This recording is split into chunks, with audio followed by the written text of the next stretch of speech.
Y'all ready?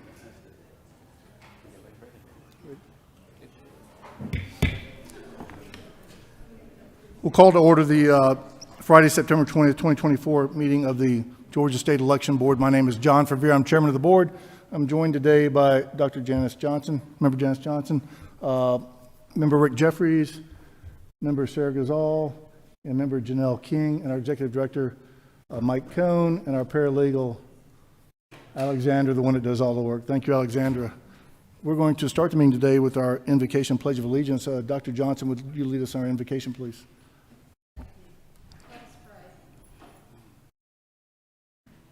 Oh. Thank you. God, our Father, how great is your creation. May your will be done here today in this room. And may goodness and mercy bless each person that is present or watching this meeting today. Our hearts are broken following the recent loss of 4 innocent people at Appalachia High School. We grieve for the families and friends of these victims and other injured children. We pray that you will provide them comfort and strength in this time of great need. Oh God, end the violence, stop the shootings, remove the hate and mental illness, and above all, protect our children, their teachers, and any person that is vulnerable to acts of violence and hate. Dear God, may we work today toward unity and harmony as we conduct this meeting and perform our duties. Give us wisdom, discernment, courage to make sound decisions without fear of threat, intimidation, or bullying. God, you are the power and the glory forever. Amen. Amen. Member Jeffries, would you lead us in the Pledge of Allegiance, please? Pledge allegiance To the flag of the United States of America and to the republic for which it stands, one nation, under God, indivisible, with liberty and justice for all.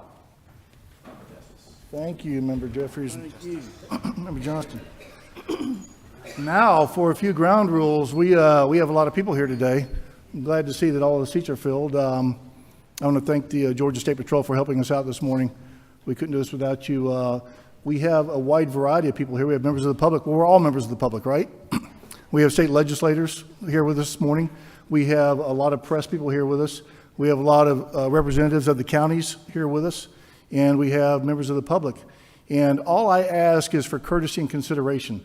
You're going to hear a lot of speaking today on both sides of these rules that are being proposed today.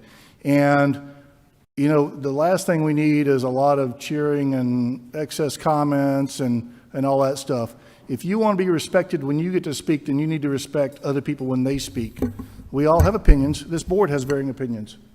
You know, we're not, surprisingly, we're not all in agreement on things. But we expect the same from the members of the audience today, and we hope that you'll be respectful of those people that are coming up to speak before us today and provide their valuable input to this board. This board looks to all of you to help us make decisions in what we do, and so we can't properly evaluate that if we have a lot of yelling and screaming and things like that. So we're just asking for people to please be kind and respectful to your neighbors and to those speaking. We're going to start today with the first item on the agenda. Member Johnson? Chairman Favere, I would like to request to amend the agenda. And what is your request? I would like to request hearing of the petition of Ms. Sally Grubbs that was submitted more than 20 days ago. I have provided a copy of this petition regarding storage of returns, and I would request that we hear this petition after lunch so that each board member can review this, although we have received it by email in the past. Well, the request was made to add it to this agenda, and I denied that request based on the fact that this meeting was set for the sole purpose of hearing petitions and rules that were already in the process. And we're going to put that petition on the October 8th meeting, which is, as you know, less than 2 weeks from now. this board hadn't had time, I don't think, to properly consider that. I certainly haven't looked at it myself, and I don't think that looking at it between now and lunchtime is sufficient. We have other things to do. I mean, I think that petition certainly can be heard at our October meeting and decide upon then when we've all had time to take a look at it and to evaluate it. We haven't received guidance from anybody on it. We haven't received guidance from Secretary of State's office, from the Attorney General's office, from any other members of the public that I know of, and I just don't think it's appropriate to add that to this meeting. Mr. Chair, different opinion. The time for petitions is simply that, a petition. It can be accepted for consideration of rulemaking or rejected. It's a simple one-paragraph amendment to the rule for storage of returns, and if a rule is accepted for consideration, there is the 30-day period where we gather comments and opinions and further study. This rule was sent to us more than 3 weeks ago. It was in our email. I'm sure we read all of our emails, maybe. I would request, I make a motion that we accept this to add to the agenda for after lunch. Well, there's certainly no urgency, given that you do have a 30-day review period, and this would not come into effect before the election, so I'm not quite sure why the urgency of having it today versus having it on October the 6th or any meeting thereafter, since it would not come into play until after the election anyway. So it doesn't make sense for me to, frankly, hear that rule today, especially when this board hadn't had time to properly consider it. Well, Mr. Chair, since there has been so much comment and so much concern and so much angst over timing and closeness to the election and comments that have been pouring in through our emails, this petition is timely because it involves a timely consideration, if it's accepted and if it's adopted, that would provide for proper storage of returns for the upcoming election. So waiting even until October 8th is time wasted and of concern that, again, there will be a howl of voices that it is too late to accept this or adopt it or implement it for this current election. As I said earlier, I think that adding this petition at the very last minute is not the responsible thing for this board to do. The chair is going to exercise its option to not add that to the agenda today. If you want to make a motion to overrule the chair, then that certainly is your prerogative. Mr. Chair, I appeal the decision of the chair. Are you making a motion? Yes. And your motion is? Second. Let's just hear it. I don't understand why we can't just hear it. It's a very short petition. Ms. Grubbs is already present in the room. I don't understand why we can't just hear it. Well, this board hadn't had time to properly consider it before we initiate rulemaking procedures. We need to take a look at it, and receiving it the day of the meeting. Do you think we're going to get through all of this today?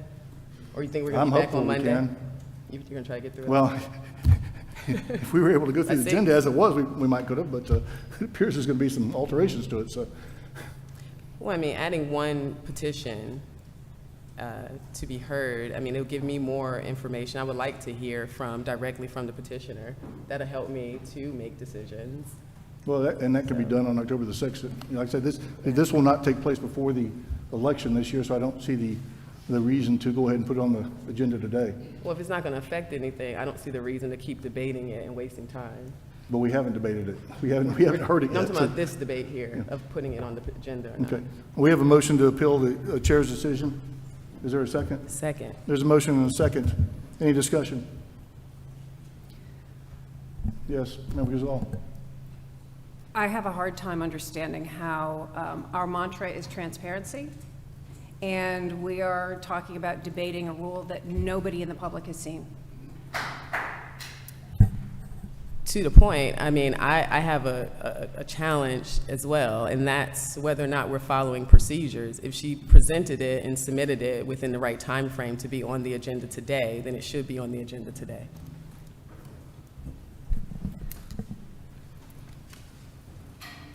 Any further comments? We have a motion and a second to appeal the chair's decision. All those in favor signify by saying aye. Aye. Aye. All those opposed signify by saying nay. Nay. The chair votes nay. The ayes carry 3-2. Do you have another motion? Mr. Chair, I have another amendment to the agenda. Under the heading of new business, there is an item, discussion of voter challenges complaints. This was an item that I asked to be put on the agenda, and unbeknownst to me, a lawsuit, writ of mandamus was filed in DeKalb County, and it appears that an emergency complaint has been delivered to us yesterday. I would like to include this as consideration of hearing this complaint concerning 230 challenges to be added to the new business item of voter challenges, and request that it be moved up on the agenda for discussion for after lunch. I think that we've had a lot of people that have come here from afar to talk about these petitions, and altering this agenda, continuing to alter this agenda, forcing these individuals to stay longer is just inappropriate. The board has had this agenda for several days and had opportunities to make revisions to this agenda, and yet it seems over and over again when we get to the meetings, alterations are made to the agenda at the last minute. Is this a legal issue that you're wanting to discuss? This was sent to us as a complaint of violations of OCGA 212230 by DeKalb County by Ms. Marcy McCarthy.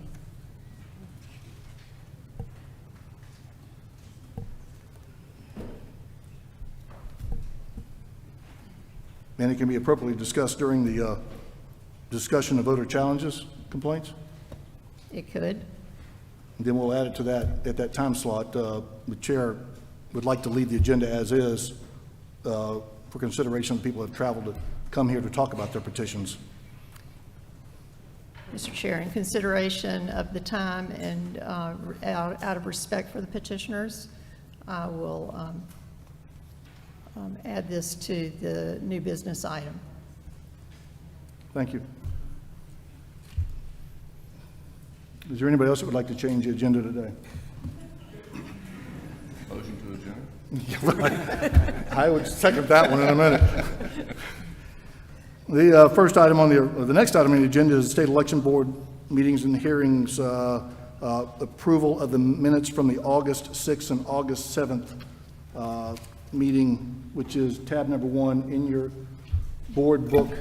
If the board would take a minute to look at those meeting minutes, if you haven't already reviewed them.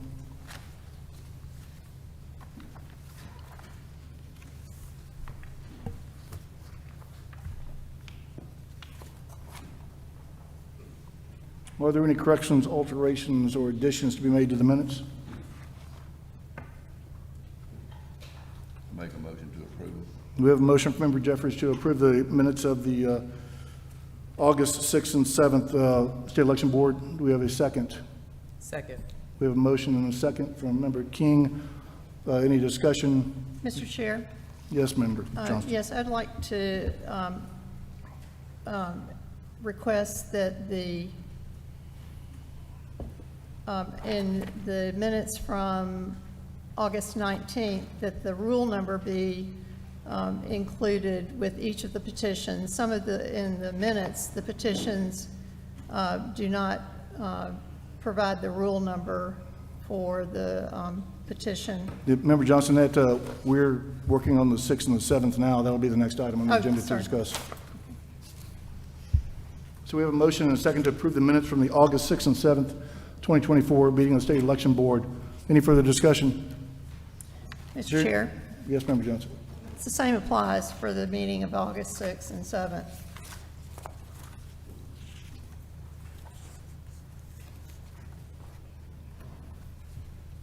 You want the petition numbers added where? Where procedure matters petition for A, B, C, D, E, and F, that the rule number be included as the petition for amendment of the State Election Board presented by John Verveer after remarks. That the actual rule number petition would be included to provide information for future reference.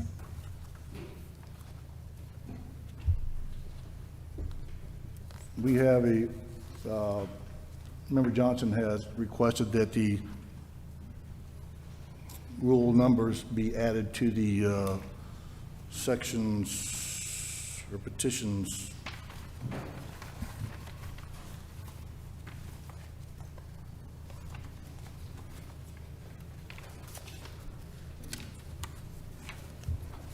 A, B, C, D, E, and F. Without consent, we'll do that. Alexander, can you add that? Okay. I would just say that some of them were new rules that didn't already have a number of some, so those were not my numbers. Okay. Okay.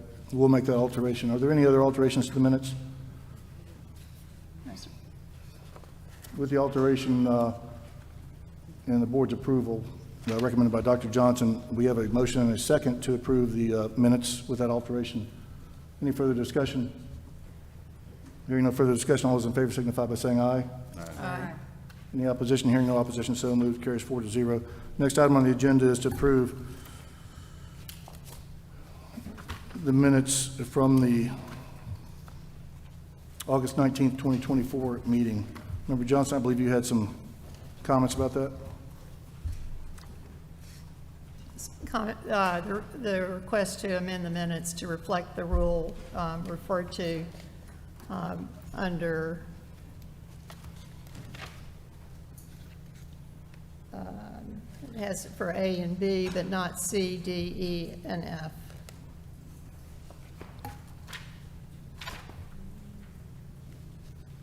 And G, and H. Well, the rule is listed on A and B, Right, correct. C, D, E, and F, not on G, not on H. Well, not on E. Okay, D, E, F, G, and H. Okay? Thank you. Alexander, can you add that? Okay? Without any dissent by the board, we'll do that. Do we have a motion to approve the minutes as presented with the alterations made by Dr. Johnson? Second. We need somebody to make a motion. Motion to approve. the We have a motion to minutes as approve. amended. Do we have a second? Second. We have a motion and a second. Any discussion? Hearing no discussion, all those in favor of approving the minutes as presented with the alterations recommended by Dr. Johnson signify by saying aye. Aye. Any opposition? Hearing no opposition, so moved. The next item on the agenda is my favorite portion of the meeting, is to hear public comment. Executive Director Cohn is going to be our gatekeeper. For those that might be in overflow rooms, Executive Director Cohn will call out the first 5 people to speak. Then when we get near the end of that, he'll call the next 5 people. And if you would quickly hurry down here to take your place speaking, we'd appreciate that. We don't want to be looking for where's Waldo. And we will allot 2 minutes to individuals to speak, please. And at the end of your 2 minutes, or near the end of your 2 minutes, you'll hear a light tap like this, which is your warning that your time is about up.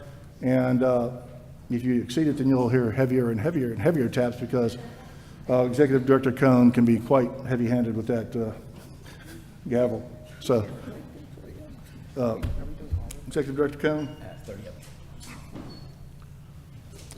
All right, we're going to go through we've got 30 on the agenda. We're going to go through those, again, as he said, 5 at a time. The first 5 is going to be Mason Hill, Natalie Crawford, Brooke Shiner, Barbara Gooby, and Larry LeJour. That is our first 5. If you guys would just, you can stand over on the side and make a line. That makes it easier for everybody and don't have to shuffle each time. I appreciate you guys helping.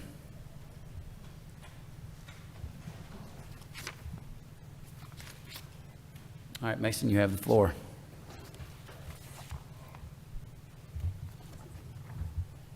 It will be. You're good. As you may know, since the 1980s, there's been a growing trend away from physical in-person voting. As far back as the 1880s, we see tabulators being used to count and measure ballots and voter fraud. Yet somehow, less than 46 days before Election Day, and less than 16 days before absentee ballots go out, we find ourselves here discussing proposals on matters that would change the election processes of some of the most decisive elections in the entire United States.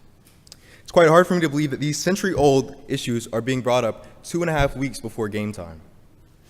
Now, unlike some, I will show no animosity towards this board for proper scrutiny, but when your scrutiny borders on paranoia that infringes on electoral voice, it doesn't seem constitutional. Many of us would argue that this policy questioning the validity of machines designed for elections, allowing human error to affect results, and positioning poll watchers in tabulation centers full of personal information crosses that line. I'm quite aware that the board I'm addressing is largely Republican and that the opposition is largely Democrat. I'd also like to mention that I don't care. This is a matter of protecting the rights of citizens, and that should permanently remain bipartisan.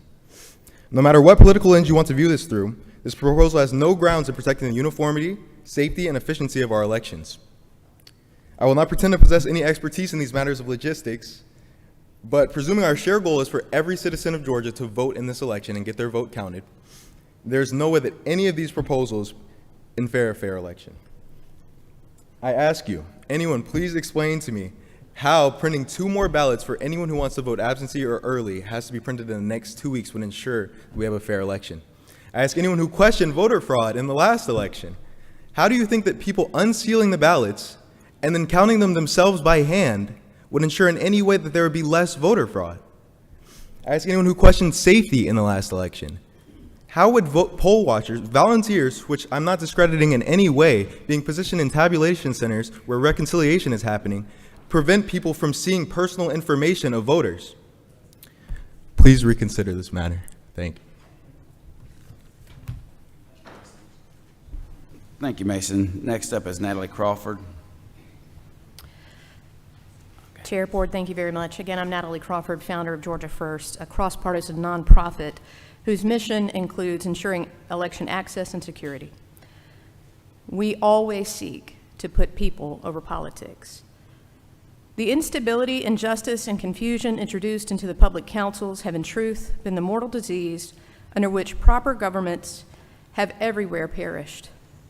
Those are the words of James Madison, and as a lifelong Republican, I fear we are living in his worst nightmare.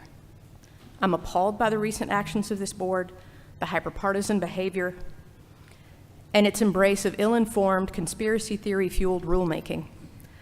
The recent actions of the board sow chaos and dramatically undermine trust in our constitutional republic and its democratic processes. For this reason, I wish to inform this board Georgia First will file an amicus brief in support of the lawsuit filed by Eternal Vigilance Action, Scott Turner, and James Hall. We concur with all counts outlined in the complaint and support the relief requested. The board's attempts to legislate through rulemaking violate the state election code and our Constitution's separation of powers and non-delegation mandates. Simply put, this appointed board has exceeded its legal authority by mandating a vague, undefined inquiry into election results before county election boards can even certify, risking unnecessary certification delays across all parties and races. Ordering county election boards to provide any individual board member with unlimited election-related documentation prior to certifying and without any justification adding onerous new restrictions on absentee voting, and lastly, requiring recorded video surveillance of early voting drop boxes. These rules are unlawful because your authority doesn't permit you to define certify, and our election code clearly outlines certification timing and requirements. The 500 pages of the Georgia Election Code specify the timing, manner, and method for producing and maintaining election-related documents. One final point I'll make, and then I'll submit these to you so you can see the full comments, is that drop boxes not permitting video surveillance was in fact by the General Assembly in 2021 declined. They declined to adopt video surveillance requirement in SB 202, which means this board is intentionally usurping the role of the Georgia General Assembly. In closing, our Constitution guarantees the right of suffrage. That means that all qualified Georgians may vote and have their votes counted. Your board cannot stand in the way of that. Thank you for the opportunity to comment. Thank you, Natalie. Okay, I'll go ahead and call up Elizabeth Hendrickson and Tate Fall. Y'all can get in line because you're going to be coming up soon. Next, we have Brooke. Brooke? Schreiner. Yes, Brooke Schreiner, thank you.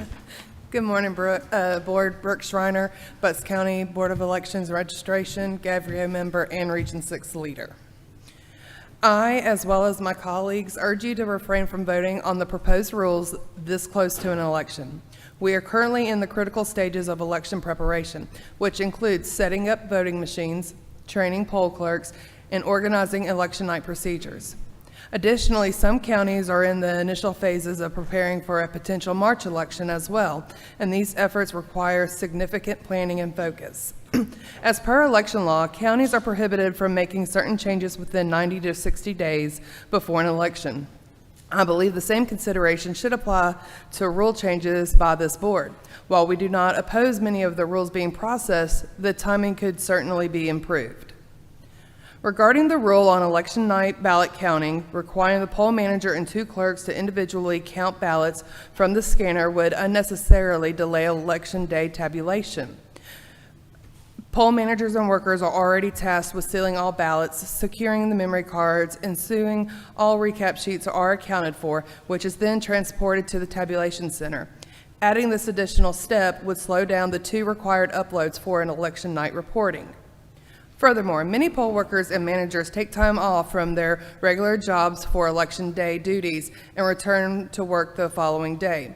The requirements for them to return the next day at the poll manager's discretion is impractical for many polling locations.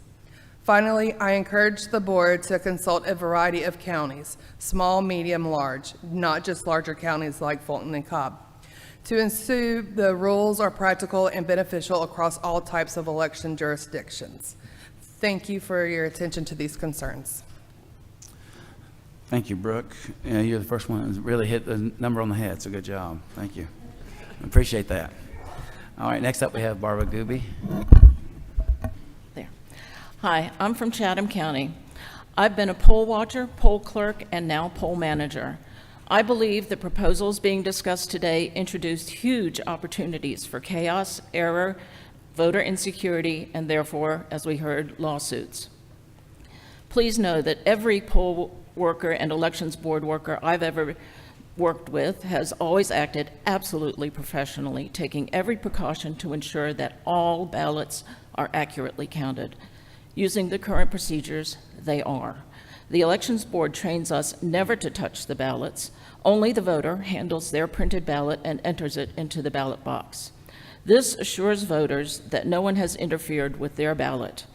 The proposals for hand counting, both absentee and election day ballots, destroys this assurance. They also introduce the very real opportunity for all too human error, as does introducing poll watchers to the tabulation centers. The current electronic voting system works well and accurately. I'd like to know further how the State Elections Board proposes to fund these proposals. My pay covers training, setting up the polling place, and working 16+ hours on election day. I start at 5:30 in the morning and may be finished by 9:30 p.m., by which time my brain and I are pretty much mush. To hand count the ballots, we would need the following resources: time to rest between election day and hand counting, pay for all additional hours worked, magnifiers because the print on the ballots is teensy, someone to guard each precinct and ballot box when we're not there, security while we are counting, any additional rent or costs to occupy the polling places during hand counting, and training on specifics of the hand counting process. Finally, to expect each of the 159 county boards of elections to design and carry out training by November 5th is simply unrealistic. It is also unrealistic, unnecessary, and costly to have each county further distinguish absentee from provisional ballots. Thank you. Thank you, Barbara. That was right in the times. While I'm at it, I'm going to go ahead and ask Valerie Kennedy, Marissa Powell, Ellen Apt, Jacqueline Isaacson to come forward to get in line, please. And next we have Larry Lazur. Hello. I'm a voter from Cherokee County. Here we are again with the SEB throwing more last-minute curveballs, conspiracy-minded rules, conspiracy-inspired rules, and additional work on these citizen volunteers, even when those actually doing the work have explained how your multitude of requests are either overly burdensome or outright unworkable. Some, as also explained, flout the law. The multitude of conflicts of interest, the blatant partisanship, and the level of incompetence and disregard for the rules seems to define this board and itself. When what has been referred to as the 3 pit bulls called for an illegal meeting in July, the excuse stated by one of the pit bulls at that time was, quote, "No one told us we could not do it," unquote. 2 weeks later, the pit bulls had to withdraw all of their work due to the illegal nature of that meeting. If the rules, the law, the actual workers in the field, logic and reason are being ignored, then who is calling the shots here? It's published knowledge that the partisan political leaders of their party have been in direct communication with some of the pit bulls. One of the groups from the last meeting pushing these rule changes even brought in Ken Cuccinelli and Hans von Spakovsky, 2 co-authors of the Objectively Anti-American Manifesto Project 2025, to push their agenda. That tells you something about who's calling the shots. They construct almost plausible rationalizations under a facade of fairness. Some of these rationalizations are close to accurate, close to the truth, just a step away in most cases. These rationalizations are just tiny steps from the truth, tiny corruptions, but they add up. Then before you know it, you find your position here and the truth over there. Most Americans strive for the American ideals of honesty, integrity, and justice. Deceit does not fit into these ideals. Some here have previously brought up biblical passages, and there are some on deceit that I can share, particularly in Psalms and Proverbs. But assuming everyone here is familiar with those, I will instead share my own observations in closing. Those who deceive truly deceive themselves, because while they do not realize it, deception is also a confession. Those who deceive are in fact confessing they themselves recognize that their position is weak or illegitimate and so cannot speak honestly. Those who deceive are confessing that they know full well the truth is not on their side and so take an approach that is less than fully truthful. I wanted to also close by thanking all the poll workers that are here doing tireless work. Thank you. Thank you, Larry. I appreciate your comments. Next, we have Elizabeth Hendrickson up. Good morning. There are several groups of people responsible for making certain that Georgia's elections are secure, fair, and accessible. The legislature makes laws governing the process, and their part is done for now. This board provides some oversight and sets or clarifies some policies and rules. This part should be done by now. It is time for you to stop making new rules. The Secretary of State's office sets some policies and guidelines and operationalizes the law. The county election staff apply the laws, policies, and rules to operate elections. The citizens become informed, thoughtful voters. While some of these duties overlap, great care needs to be taken to ensure the groups do not interfere with the duties of one another. Most of the recently enacted and proposed rules have been brought by presumably well-meaning citizens who are in many cases not electoral professionals or experts. Most of their concerns are based on highly unlikely what-if scenarios rather than anything evidence-based. There is a fine line between citizen oversight and citizen micromanagement. And some of these rules, particularly those that specify how many ballots should be in a pile for counting, for example, clearly cross that line. Concerned citizens have every right to be heard, but board members should give far more weight to the views of the professionals who have the experience and the duty to keep our elections fair, secure, and accessible. As called for by a number of county election boards, it is past time to stop making new rules. A quiet period of 90 days before an election makes sense, and we are only about 45 days from the November 5th election. Now is the time for election officials to train workers, perform security protocols, print ballots, and mail absentee ballots. Now is not the time for election officials to be learning and planning training on new rules and procedures. Please do your part in keeping Georgia's elections secure and accessible. Stop making the new rules. Thank you. Thank you, Elizabeth. Your timing is good. Next up, we have Tate Fall. On deck is Valerie Kennedy.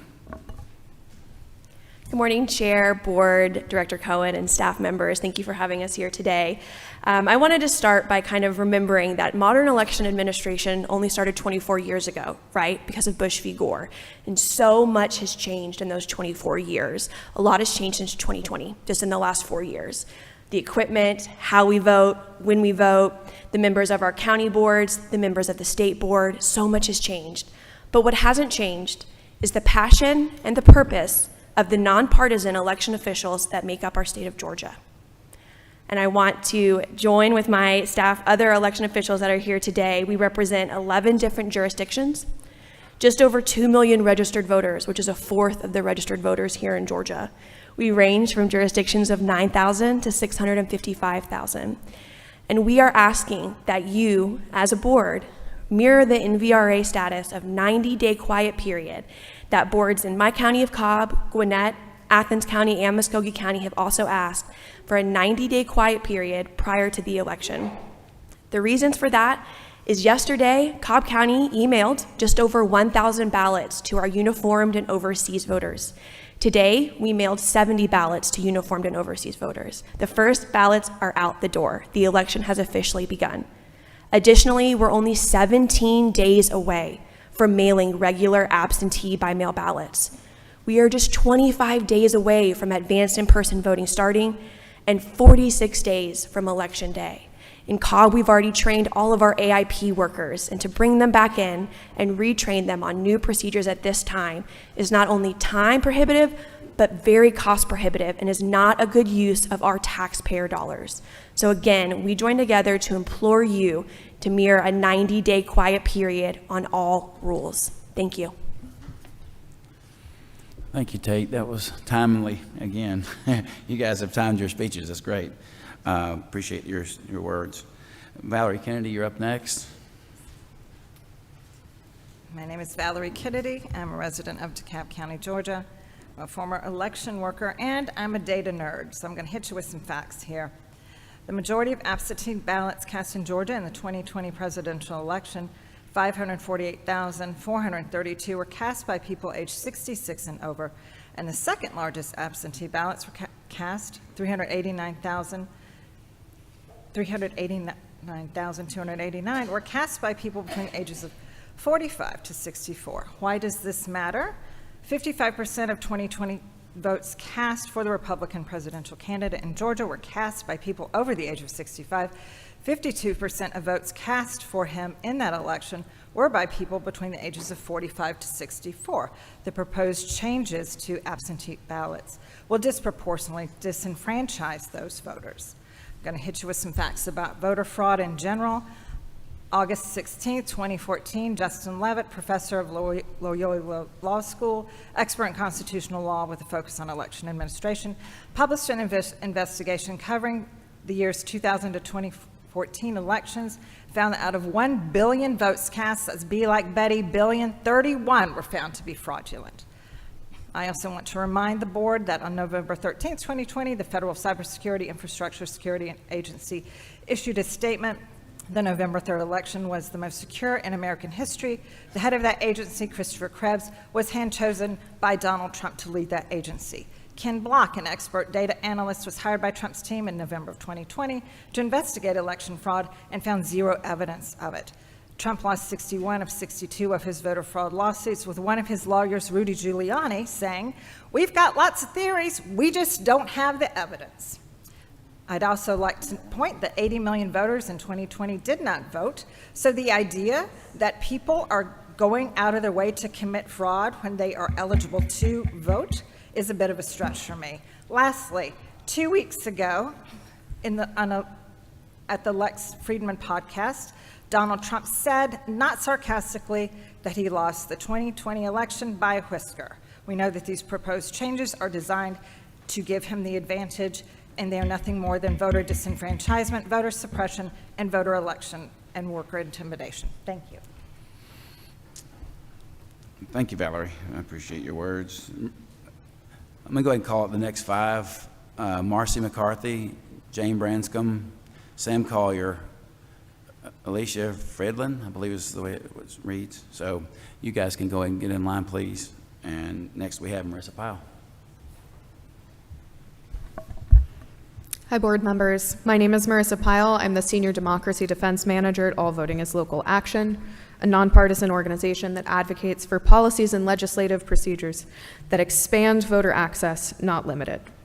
I am testifying in opposition to both proposed Rules 183-1-14-.02 and 183-1-12.12, both regarding hand counts in elections. These rules present a massive expansion of external risk to the accuracy and security of election results. What we are talking about in plain terms is asking for thousands of people to handle ballots before their totals are known or formally reported without virtually a single safeguard in place. Even without considering the risk of any bad actors, this injects the gross potential for human error to misplace, damage, or misreport these ballots, already being handled by exhausted and overworked poll workers. Adding in the risk of any potential bad actors could lead to situations where our election results are damaged before tabulation even begins. Indeed, the risks are stated plainly in the very rule proposal brought by Ms. Alexander.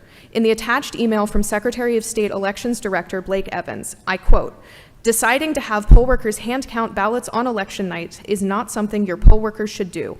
In order to ensure maximum security for voted ballots, poll workers should not prolong the process of removing ballots from ballot boxes and sealing them in transport containers. This process should be done efficiently, transparently, and immediately after the polls have closed and votes have been cast. Simply put, this board and those before it cannot have it both ways. We cannot claim that it is a short chain of custody for ballots is paramount, while also passing rules that vastly expand the handling of ballots, including prior to results being calculated. What this rule means is that elections staff, many of whom are here today, are wedged into an ever more crushing situation of needing to perform superhuman feats under rules that make it virtually impossible for them to do their job. There is unprecedented scrutiny on even the most minor of human missteps in our elections, and Georgians know that all too well. Further, the Georgia Attorney General has stated that these proposals are not tethered to any statute and are impermissible legislation. To close, this rulemaking process that the board has chosen reflects the allocation of precious time and resources towards solving problems that don't exist. Election staff are begging you to stop what this board is doing. Once again, we are here to consider rules that expressly go against these needs. Why? Who does this serve? Thank you, I ask Marissa. you to reject these rules. Thank you, Marissa. Appreciate your comments. Ellen, you're up next, please. Thank you. I am a mere lowly resident of DeKalb County, and I concur with everything that's been said so far. I object to these rules because of the increase. They increase the chance of human error in counting the ballot, and that makes it not a fair election. And the cost and time consumption to the taxpayers of Georgia is better spent elsewhere. Thank you very much. You're as brief as I've ever seen. Thank you. Appreciate that. You set the record. You've been shut off. You have the undying appreciation of the chairman. All right. Let's see here. All right. Next up, we have Jacqueline Isaacson with Marcy McCarthy on deck. Thank you. I'm from Peachtree City, which is in Fayette County. I've been a poll worker for about 4 years, including serving as assistant manager. Poll workers go through extensive training, before the election. Training in my county starts next Tuesday. On the election day, there's a lot of paperwork, a lot of seals, a lot of serial numbers, and a lot of checks and balances at the opening, throughout the day, and at the closing of the polls. I'm glad to serve as a poll worker, even though it can be cumbersome, tiring, and stressful at times. All of these proposals are attempting to remedy problems that don't exist. I'll address two in particular. Hand counting on election day. There are machine counts done at check-in, every hour throughout the day, and at closing. They're done with, the check-in machines, the voting machines that people use, and the machine in which you insert your ballot. These are there are existing instructions for any irregularities that I personally have never seen. One time for the Warnock-Walker runoff election, the poll manager required us to hand count the votes, even though it wasn't a requirement and probably a little questionable.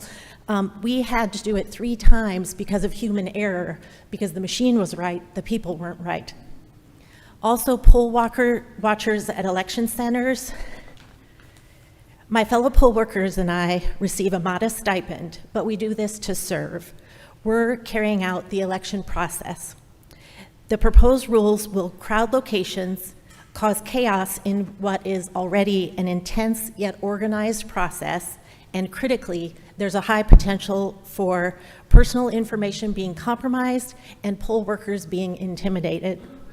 In closing, these changes are under the guise of transparency, but if passed, would unnecessarily encumber what are already fair and honest processes. Again, please vote no. These proposals are attempting to remedy problems that don't exist. Thank you very much. Great job. Thank you for your time and promptness on that. Next, we have Marcy McCarthy. I want to go ahead and call out some more names. Maribel Hodges, Michael Beach, Travis Doss. If you guys want to go ahead and get in line, you're certainly welcome to do so. Help everything move orderly. Marcy, you have the floor. Thank you very much. My name is Marcy McCarthy, and I'm the chair of the Republican Party of DeKalb County, Georgia. We have spent the last 4 years working tirelessly to restore faith, integrity, and trust in our election system. Recently, William Henderson, a concerned citizen, used OCGA 21-2230 to challenge over 5,000 ineligible voters who were based on non-residential registrations and other clear violations. Many have voted from their new addresses, so we're just trying to clean these voter rolls. And this reflects just about 1/8 of the voter roll, the active voter roll population in DeKalb County. At the last DeKalb Elections Board meeting that took place on September 12th, the board flagrantly ignored federal and state laws, passing a resolution to block these challenges, rather than actually taking the time to review them as required by law. In response, Mr. Henderson and the DeKalb Republican Party have filed a lawsuit in DeKalb Superior Court on September 17th, 2024, seeking the board to follow the law and properly process these challenges.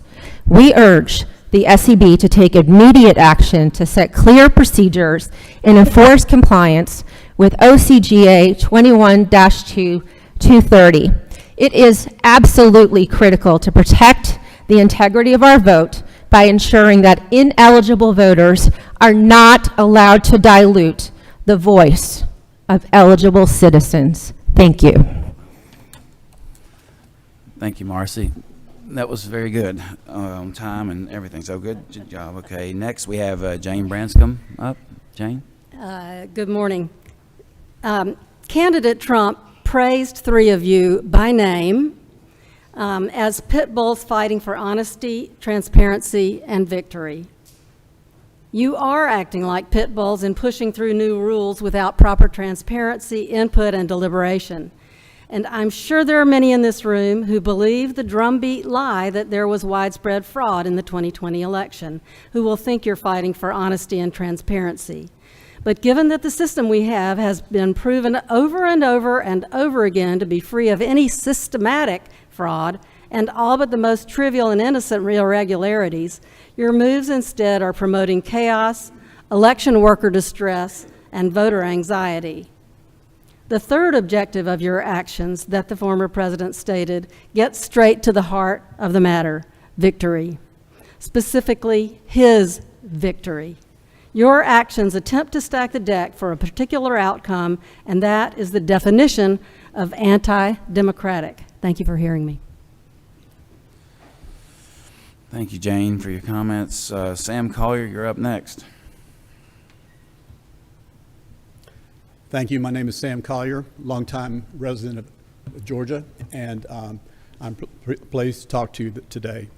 It's interesting. I feel like there's two movements, two tribes in the room. There's a movement, people who are just assured that there's a problem in their direction, and some others are assured there's a problem in their direction. And so I think we're all here because we're concerned about something, and I think we ought to acknowledge that we all come here out of a sense of concern. I would say, though, that because we have two different feeds, a blue feed and a red feed, which have now turned into algorithms, if you believe something and you click on things you believe, before long you get deeper and deeper into those because the algorithm leads you in that direction. So my algorithm doesn't lead me to believe that there's widespread voter fraud that nobody has happened to find out, and $750 million later court verdict shows that it's probably not even true, and that if you espouse that in your algorithm, you may be liable. I tend to believe that having watched polls at every step, from closing the polls to the late night, bringing all of the returns into a county headquarters, to opening absentee ballots the day after and certifying absentee ballots, that if you disrupt the process that's been worked out for so long, you will create far more chaos and far more headlines and far more lawsuits and far more grief than you ever imagined. And I would truly urge the three pit bulls to take that into account as you decide whether you're going to pass this vote today. Thank you. Thank you, Sam. Appreciate your comments. Akiva Fredlin, did I get that right? Pretty close. Close enough. Good morning. Okay. We're I'm playing golf. Akiva Friedland. Friedland. Good Okay, morning. very good. Thank you, sir. Thank you, honorable board members.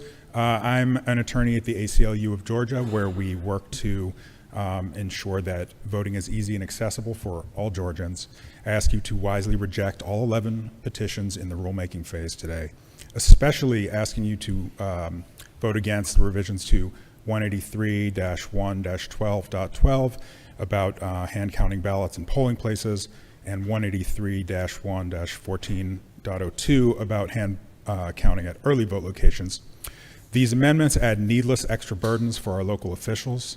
They would impose a large expense of financial resources and staff time that counties can hardly spare. They will cause further delays and risk missing crucial legal deadlines that will lead to litigation. And that is why our hardworking election officials from around the state are raising the alarm at every stage. I have also just learned that this morning the Attorney General's office sent this board a letter stating that these rules are not tethered to any statute and thus are likely the precise type of impermissible legislation that agencies like this board cannot do. I hope that you have time to read that letter before you vote today.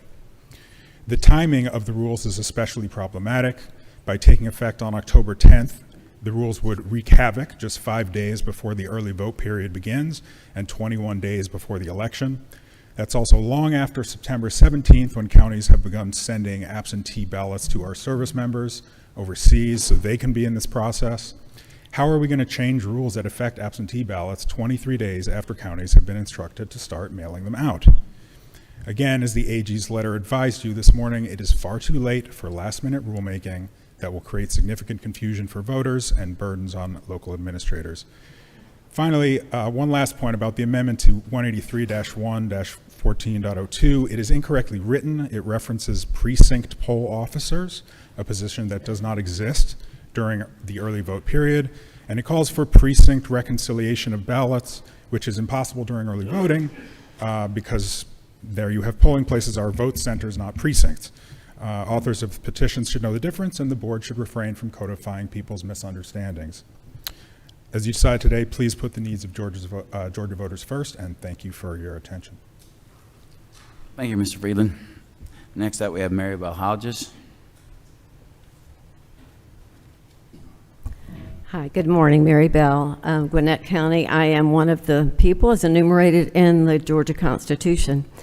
And I think we've lost sight of a few standing fundamentals, but first I'm going to say any way that we can tighten up elections at a very local, drilled down level, that is critical to a free, fair elections, and it's critical to the people having feeling that it's transparent. The abnormal behavior that has happened over inquiry at the county level and the state level over the last 2 years of elections, that's what gives me pause. It's the abnormal behavior. Why are the ballots being held hostage?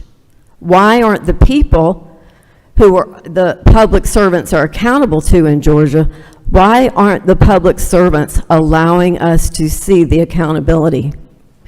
So if you're so certain, if you're so 100% certain that everything is perfect in elections, show us the ballots. They belong to the people. We can do it with a custodian, but we can't even see the ballots to see a reconciliation. So yes, we need the rules at the lowest level to ensure accountability and reconciliation there.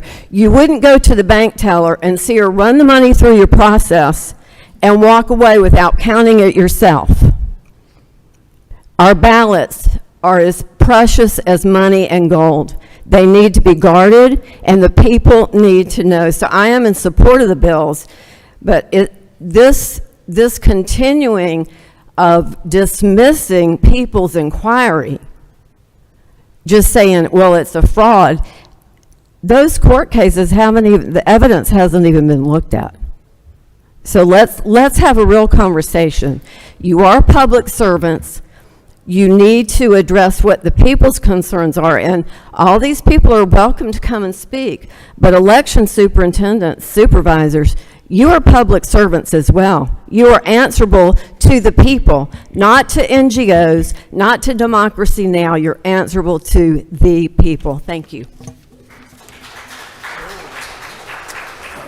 Hold on. Don't make Mike hit that gavel again.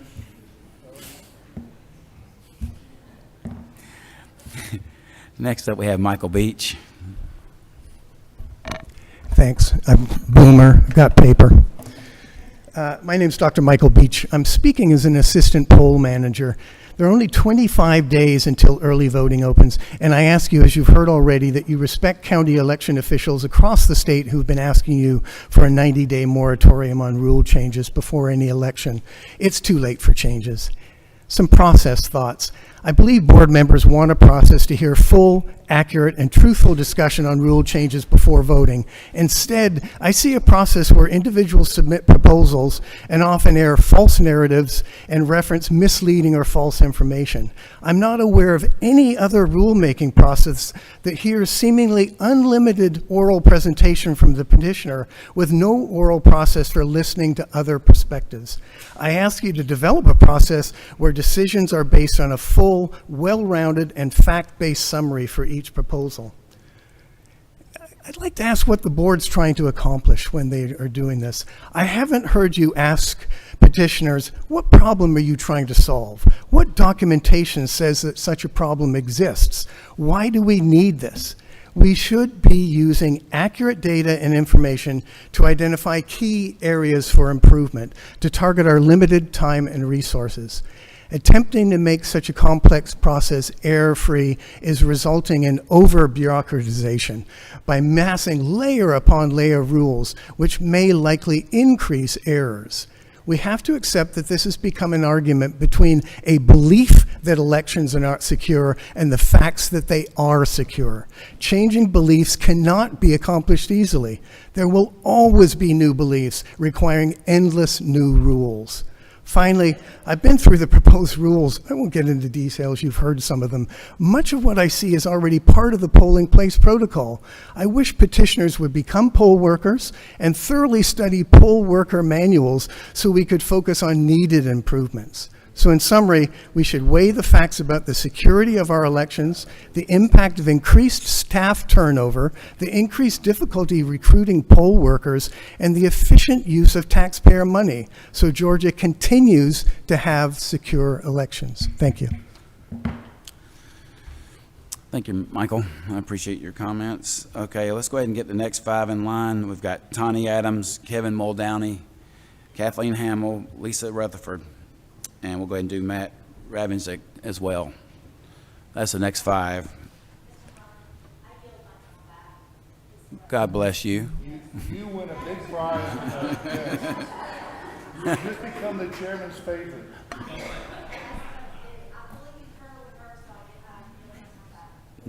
Thank you, Ms. Rutherford. We appreciate that. And I'll go ahead and mark you as present. All right, next up we have Travis Doss. Good morning. My name is Travis Doss, and I serve as the Executive Director of the Richmond County Board of Elections. With over 29 years of experience in election administration, I currently hold the position of President of the Georgia Association of Voter Registration and President of the Voter Registration and Election Officials. I have previously served as President of the Voter Registrars Association. I am both a certified Georgia election official and a certified election administrator. I'm here today to respectfully request that you delay your decision on the 11 proposed rules currently under consideration. Federal law mandates a 90-day quiet period for any changes to voter registration and core election procedures. State law requires a 60-day notice for polling place changes and precinct adjustments. Current SEB regulations necessitate a 30-day notification of any voters if you are changing a polling place. Should you approve these rules today, they will not legally take effect until October the 11th, leaving us only 25 days until Election Day. 25 days is an extremely limited window, especially when we are this close to the election. This is akin to entering the 3rd trimester of pregnancy nearing the due date. Now is simply not the time to implement sweeping changes that could create unnecessary confusion and disruption. As recent history shows, election changes made in the final stage often becomes the focal points of post-election controversy. In 2018, Stacey Abrams attributed her loss to the gubernatorial race to changes made by then Secretary of State Brian Kemp. In 2020, Donald Trump blamed Secretary of State Brad Raffensperger for voting methods and absentee ballot changes. In 2024, whoever loses will likely look for a similar scapegoat, and these last-minute rule changes may become the reason. Please do not provide additional grounds for confusion or blame. I urge you to take this into consideration and delay your decision on these proposed rules. Thank you. Thank you, Travis. Appreciate your comments. Next, we have Tawny Adams. My name is Tawny Adams. I'm the election supervisor in Heard County, Georgia. I'm a member of Gavrio. Imagine, if you will, the national championship football game. Everyone has been anticipating this matchup between the teams for 4 years. Fans of both teams are waiting to take part in the game to root for their side.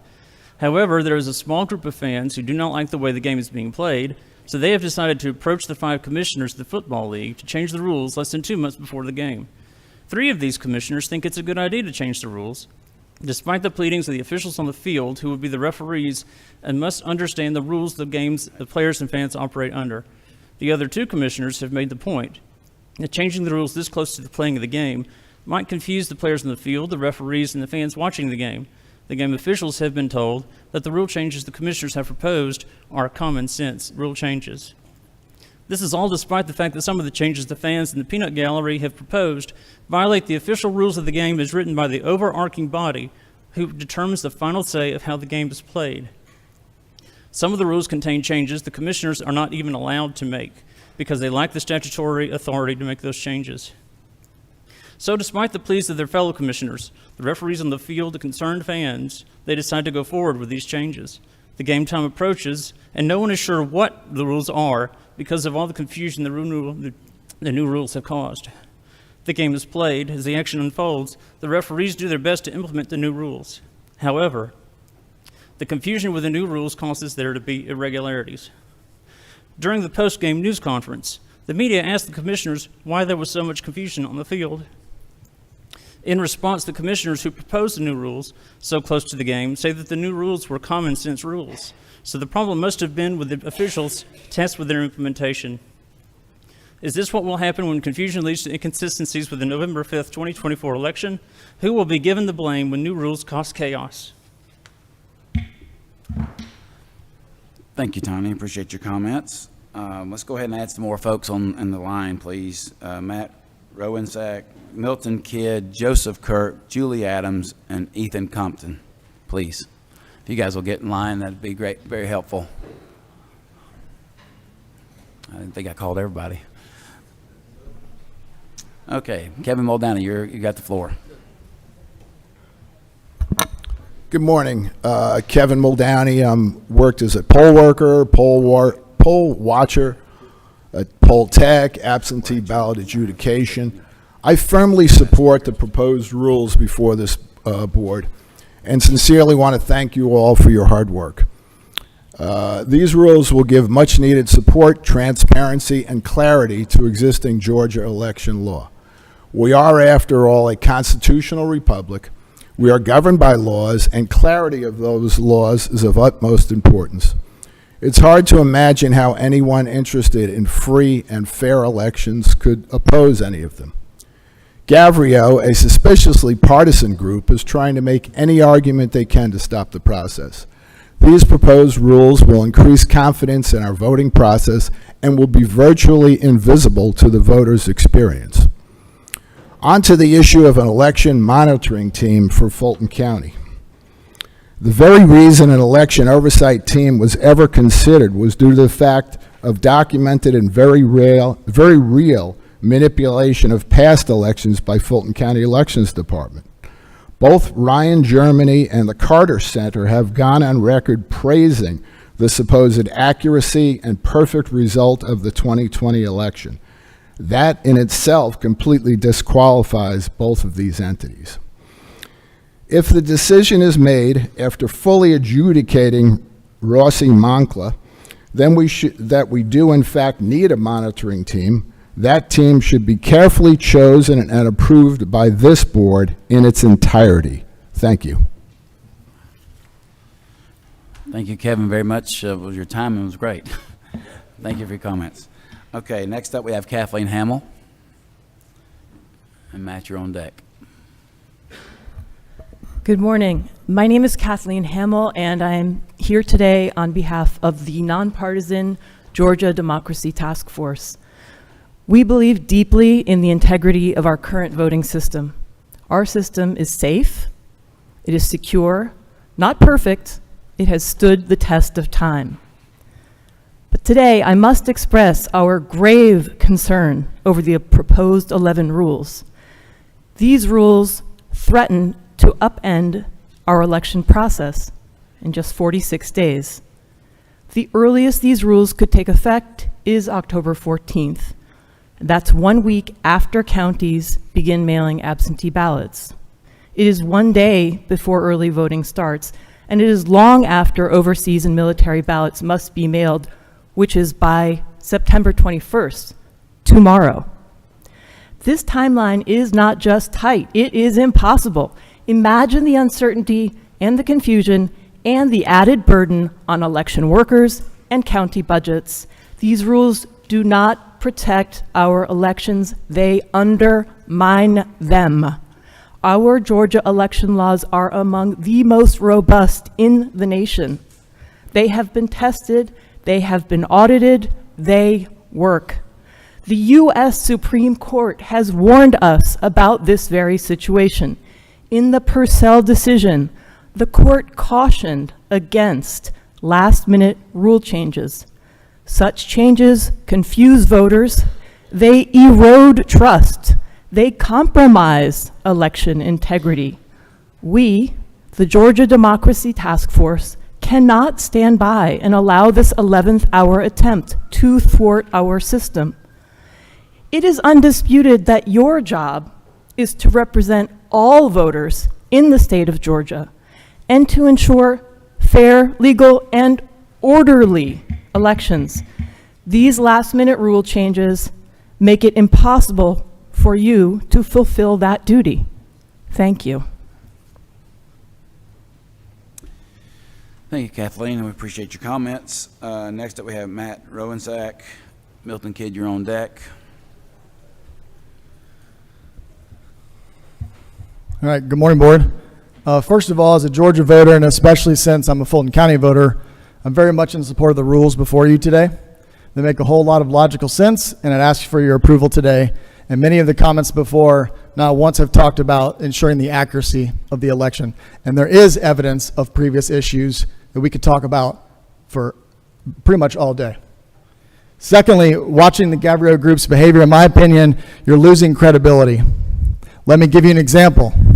The claim that counting the number of physical ballots as a means of reconciliation undermines confidence. So is it Gabrielle's official position that you do not believe in reconciliation?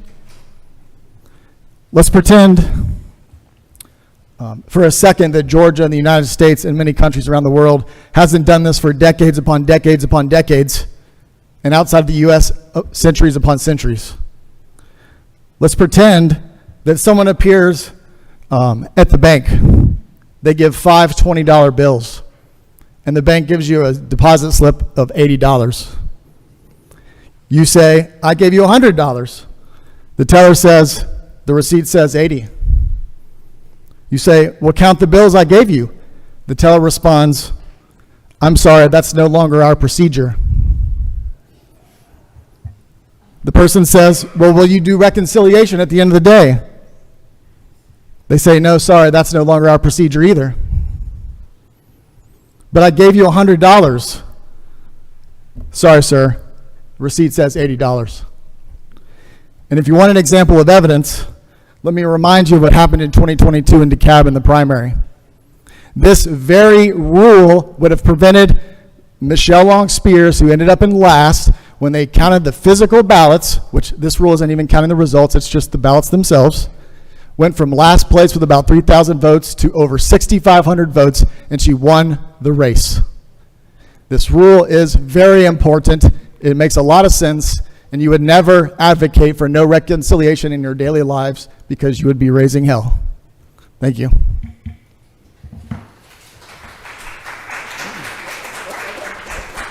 Thank you, Mr. Muldowney. Thank you for your comments. Next up, we have Milton Kidd. My name is Milton Kidd. I'm the elections director for Douglas County. I have a full set of my responses to the proposed rules, but I'm going to throw that out. History is watching. The world is watching. What we do here today matters, and what we do here today is important. To the last commenter, we do reconciliation. Every elections office does reconciliation. Not physically counting the ballots by poll workers that have worked 16 hours and getting an accurate count, because they're just counting the physical ballots themselves. They're not tabulating results. So that's not reconciliation.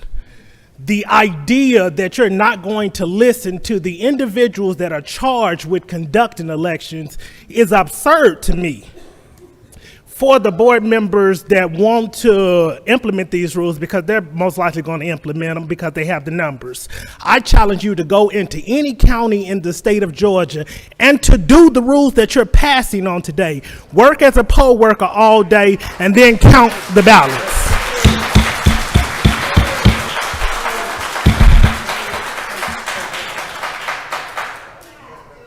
We all have given our lives. Most of us work decades in these career paths. And to say that we don't know what we're talking about, you wouldn't say that to any other professional. I've stayed at a lot of Waffle Houses in my life, but that does not qualify me to operate a Waffle House. Listen to the experts. You can't even make this up. The world is watching what we do here today.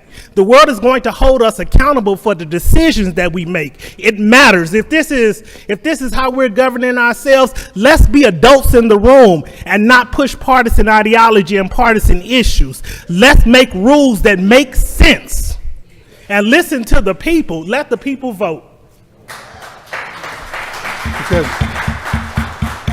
Let me just say for the record, that was not a paid advertisement for Waffle House.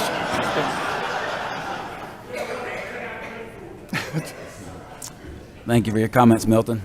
Okay, next up we have Joseph Kirk. Let's go ahead and get these are the last ones on the list for today's speaking. No applause, please.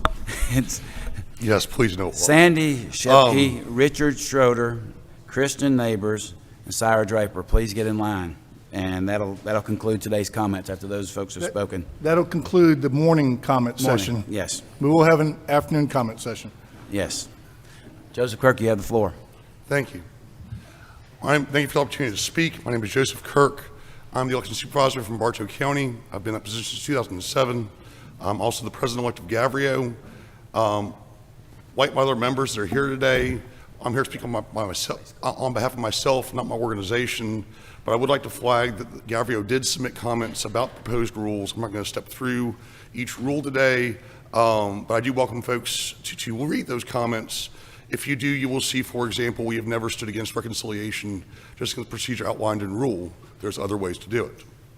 What I'm here to do today is to alert y'all that in my professional opinion, these rules go beyond the statutory authority of the board. And from what I've heard this morning, both the Secretary of State and the Attorney General have advised you of pretty much the same thing. The idea of passing rules on the assumption that someone would stop you if you were wrong is no different than an unqualified voter or a person applying for a ballot on the assumption that my office is going to stop them if they can't vote. And I've had to turn folks into y'all for that before. I ask that rather than pass the rules today, that you slow down and work with us as election professionals to craft rules that work within the law, rather than attempting to fill perceived gaps in the law, acknowledge the practical realities of modern election administration, achieve the goals as efficiently as possible, and are passed outside of a 90-day quiet period before any regularly scheduled election. As my colleagues mentioned, the election has already begun. We need to focus on a smooth and orderly election that is conducted in accordance with state law and federal law. We need to focus on instructing our employees and citizens what the rules are and what to expect. And unless there is a true emergency, we need time to put any new procedures in place. I'm here to tell you that time has already passed. Thank you. Thank you, Joseph. Next up, we have Julie Adams. Good morning. So, first of all, I want to thank the SEB members, and we all know that this is a civic duty that you're doing, and we appreciate the time and energy that you have put in and the thoughtfulness. I think that you all are considering some great rules, and I'm really, really interested in all these comments on how harsh this is going to be for our elections. Because as I look at the rules today, we have ones that post things that are elections data for the public to see. We have more poll watchers in the tabulation center. And then the one that is the big complaint is counting the ballots in the polling locations. So I know it's already been mentioned here before, but I want to stress that if you go into the bank, if you drive home on the way to the bank and you go in and say, I want $1,000, a machine is going to count the $1,000. The teller is going to hand count to make sure it's $1,000. And you as the banker, the person or the bankee, I guess, coming in to get the money are going to count and make sure it's $1,000. I don't understand the reconciliation of these ballots and the counting and all the kickback that it's getting. But I just want to say I appreciate all these laws are lawful. They fall within the law. They provide more accuracy and transparency. And I'm interested why we have so many people questioning them. Thank you. Thank you. Thank you, Julie. We appreciate your comments. Next up is Ethan Compton. I'm Ethan Compton. I'm a concerned citizen of Wilcox County and the election supervisor of Irwin County. So far this year, rules passed by this board have cost the voters of Irwin County 5 cents per voter. If passed, rules under consideration today could cost them up to 65 cents per voter. That adds up across the millions of voters across Georgia. Almost over 200 pages of elections code and rules have been implemented since 2020. We have practiced on them. We have trained. We are prepared. We are ready. Do not change this at the last second. To bring back the football reference that Supervisor Adams brought up, it's not 2 minutes before the game. Military ballots have already been issued. We have started. The election has begun. We are in the middle of voting. This is not the time to change the rules. That will only lower the integrity of our elections and lower the integrity of what we do. Personally, there are 159 counties, and they each have different methods to comply with the law. My county does hand reconcile our ballots. We are blessed with the resources to be able to do so. We do hand count to make sure each precinct matches up. What we don't do is this rules opinion to have it done at the end of a 16-plus hour day with tired poll workers that will only invite inaccuracy and will be done without maintaining a secure chain of custody. Don't break my seals. Don't break my chain of custody. What we do, we have the poll watcher's view, we log it, we log the seals on the ballot container and bring it back to our office. The public is open to observe our hand reconciliation, where we do match up per precinct, exactly how the rule says, into batches of 50. And we make sure that those seals are not tampered with. I have a difference in opinion on this rule because you're violating the integrity of those ballots. You're violating the chain of custody. Others have other perfectly good reasons, but trying to have this be counted at the end of an election day will only invite errors. Please vote no. Please work with us. Try to make sure that these rules are more carefully thought out to be successful ones that we can implement correctly. Thank you. Thank you for your comments, Ethan. We appreciate that. Sandy, you're up next, and you've got Richard on deck. Good morning, board members. I've never done this before, so I'm very excited to be here. I'm a Fulton County voter, and I like to express the need for a good monitoring team for Fulton County for this election. The Ryan German proposal is full of rot and conflict of interest, and the same old playbook of the create the narrative that everything is fine in Fulton County is not the case. I will give you an example of what's going on in Fulton elections now. In their training for their poll workers, they're telling them not to ask questions when if they ask questions, they will get dinged. And we all know what happens when we get dinged. That means letting them go. They're being told essentially that if someone walks into a poll and doesn't look like the picture of the person in the ID, that they're supposed to not ask questions. Does that sound like a county that's improved or firmly committed to following the law? The same county where two of its election board members are on lawsuit against this body, the same board of members in 2022 that recertified the results with zero documentation in front of them. A good monitoring team is needed.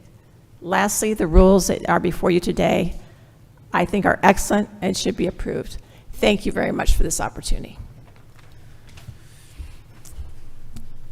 Thank you, Sandy. You did a great job. Appreciate you. All right, next up we got Richard and Kristen Neighbors, you're on deck. And Syra, you're going to black clean up. So thank you guys. Appreciate it.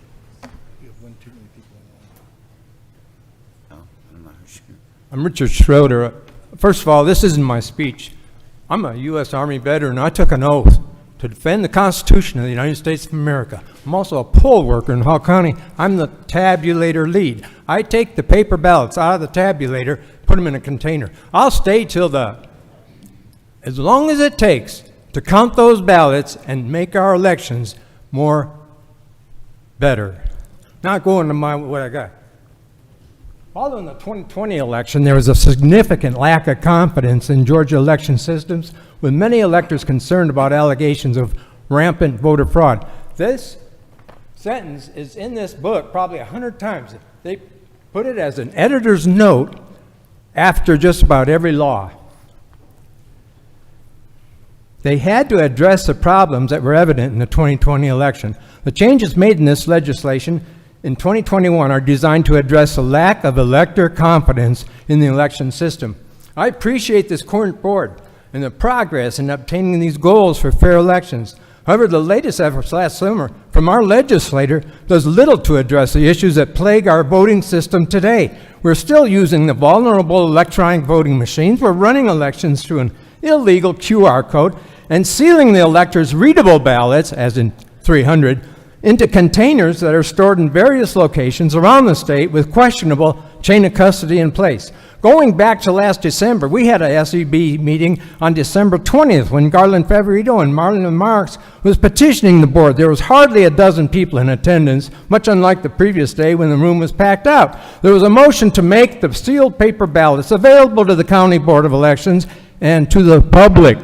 The motion died with no second motion from the rest of the board. The current board has come a long way since that fateful day in December. We're actually passing rules that will make our elections more transparent and believable. These changes promote improvements for future elections. The motion to unseal the paper-readable ballots from the previous elections will not only address the confidence and integrity of our elections, but it could actually be the key to the questionable outcome that created the mistrust of the public.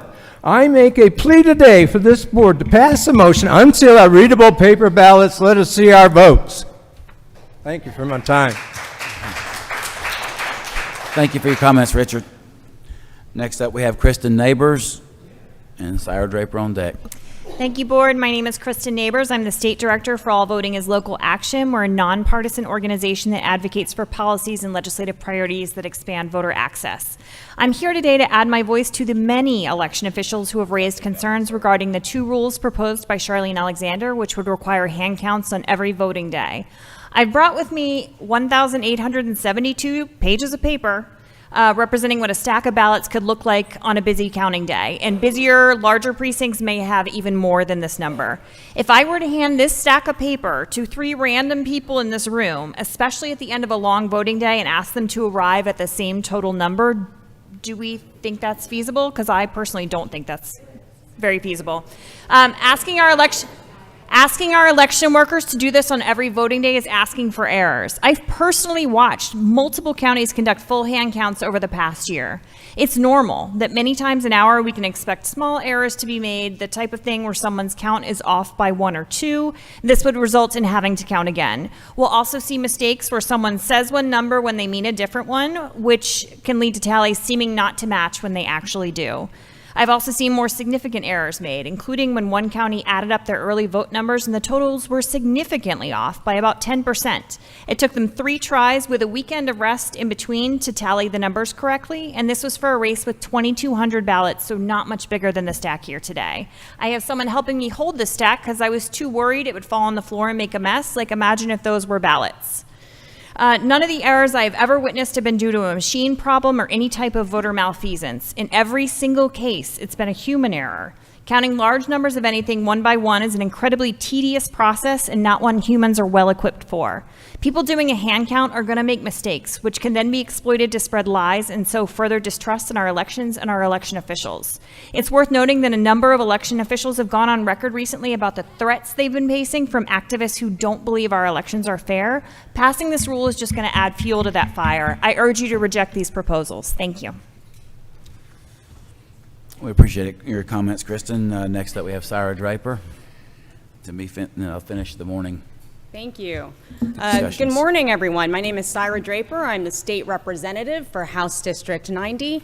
And as I've listened to the comments today, I think a lot about what it means to act in good faith. As a legislator, especially on the minority side, on the minority party side, I try to approach all my conversations with my colleagues in good faith and assuming that they are also operating in good faith, because I believe that even when there are policy differences, you can reach a middle ground. And I think a lot of people here today that have testified and given commentary have presumed you are approaching this issue with good faith. And they have presented to you all of the operational issues, logistical issues, practicalities of implementing these rules so close to election days. And I'm blown away by the number of election professionals, nonpartisan election professionals that have put their names on the line to come up here and talk to you today. Because I have been following the state election board for many, many, many years, and I have never seen a reaction to a slate of rules like what I am witnessing today. But I have to say, we're talking about poll workers that have already been trained, right? We are talking about all these last minute changes, and it makes me question whether members of this board are operating in good faith. Here is what I think is happening, because I know there's a bunch of really nice suits and we're in a really nice building, but at the end of the day, I think putting 11, maybe 12 rules into play days before election day is a grift.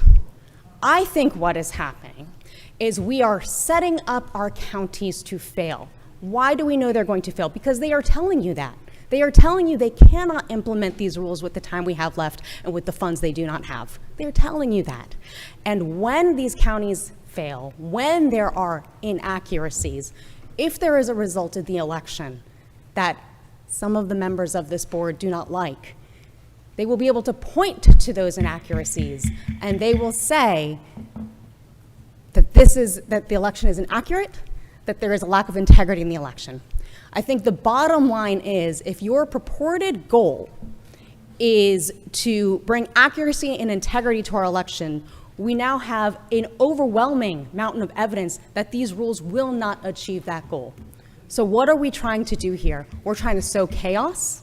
We're trying to invite disruption by putting our counties up to fail. And I think that is exactly what is happening here. I hope you prove me wrong. Thank you very much.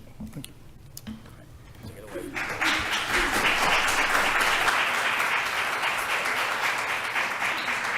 How many total people do we have? Coming up, Yeah, total sign-ups. you got about 25, 28 more. All right. There were 53 people that signed up to speak. On the agenda, we had allotted for 30 to speak in the morning, and then the remainder at the end of the meeting. We've gone through the first 30 people, and I appreciate your comments. The board appreciates your comments. At this time, before we start diving into these rules, the chair would entertain a comfort break. So moved. We have a motion for a 10-minute comfort break. Do we have a second? All those in favor signify by saying aye. The motion carries 4-0. We'll have a 10-minute comfort break. Thank you.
If everybody please have a seat.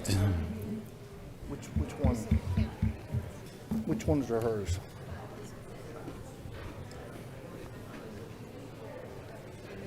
I hit it so hard I'm not. You felt good. There. Choose this one. Felt good. Okay. They're okay with that? Okay.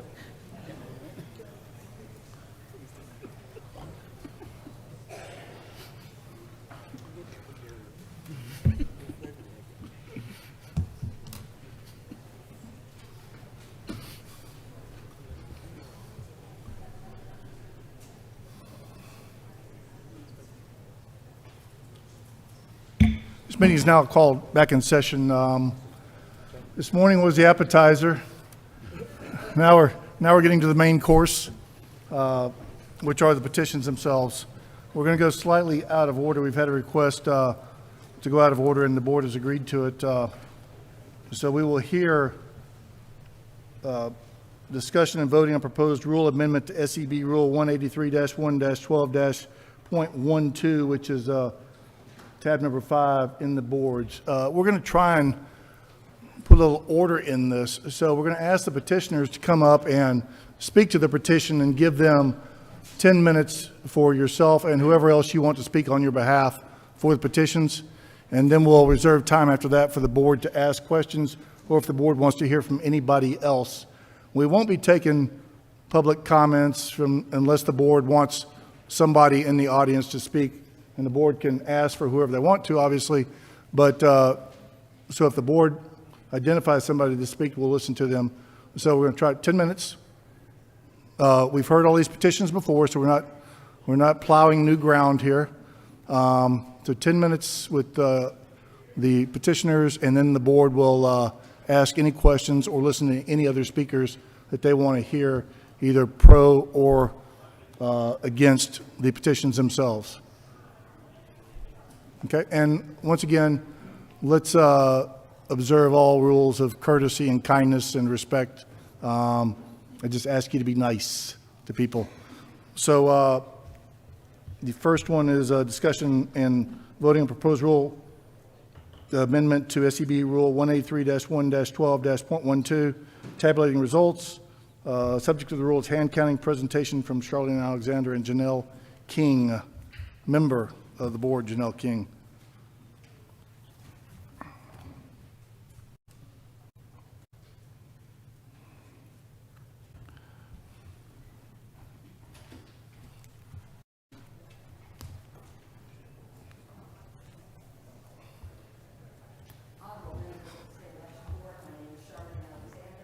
I am a 34-year resident of Fayette County, and I want to make it very clear that every time I have presented a petition, I am presenting it as an individual and not on behalf of any organization or any other individual. I find it amazing that since most of us in many of our counties on this hand count of ballots, we did it. I don't know about the rest of you, but I've heard from a number of counties that we used to always hand count. Since 2020, we hand counted the ballots on election day, and we also did it during early voting. So I don't understand why this big uproar is going on, and we didn't think that it added that much time. One thing I do want to say is there's a lot of misunderstanding of this rule.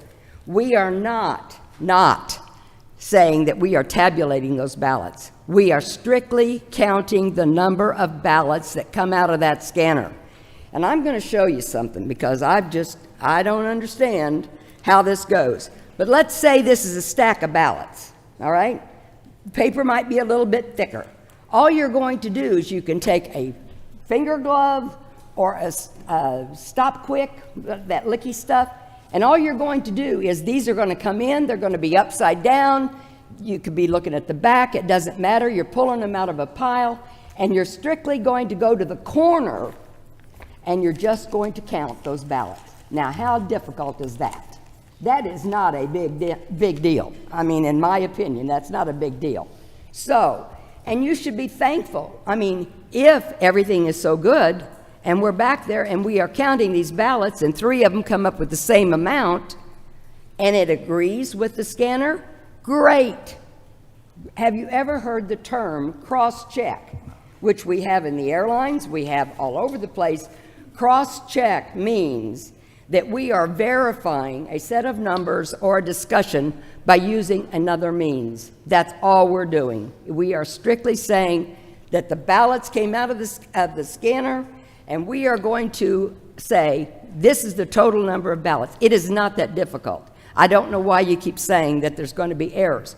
You put them in stacks of 50 and cross-lay them. The reason you do that is as you put those stacks of 50 together and you count them and you go to the total count, let's say you come up and one of you has 1 or 2 different than the other 2. It's very easy to go through a stack of 50 and find the one that's missing. That has happened, but you keep going until you have it. So I think there's just been a whole lot of misunderstanding about this rule. You're making it, blowing it way out of proportion. I have been a poll worker, poll watcher, and I've been an assistant manager. I have done these counts, and I just don't understand why you're fighting it like you are. The taxpayers pay your job, for you to do your job, and you want to ensure that everything is correct. That's all we're asking, is that you are double checking the ballots that came out. I'm going to turn this over, since we're under a 10-minute guideline, and we've discussed this many times. I have the good fortune that one of several co-authors of the Help America Vote Act is here with us today. And I'm going to introduce Mr. Harry Hari, and he's going to explain to you the concepts of chain of custody as well as paper audit trails. Thank you, Harry.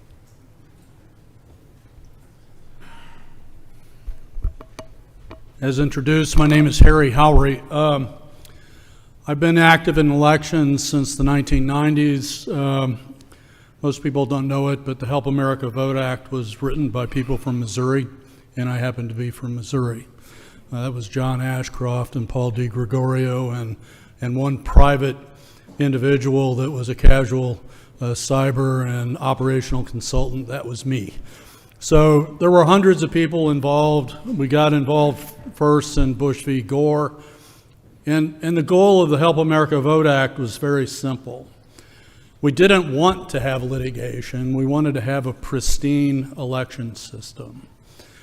The concept behind HAVA, or the Help America Vote Act, was to create a system that was self-proving. That implies the ability to audit and reconcile. What we find here across the whole country is a lack of reconciliation or control points. Anybody that has an experience in auditing, and I have both financial auditing experience and cyber forensic auditing experience, knows that you have to have control measures so that you can figure out what happened when there's an error. Most people don't understand this, but in 2022, the official election results in Georgia still have a 39,000 vote discrepancy between the official number of voters and the official number of votes. I am not saying that that was an error in the count. I'm saying that the control systems are not working. There have been a lot of things done in Georgia to improve this situation. I will acknowledge that we have professionals that have no particular iron in the fire that are doing election work all over the country.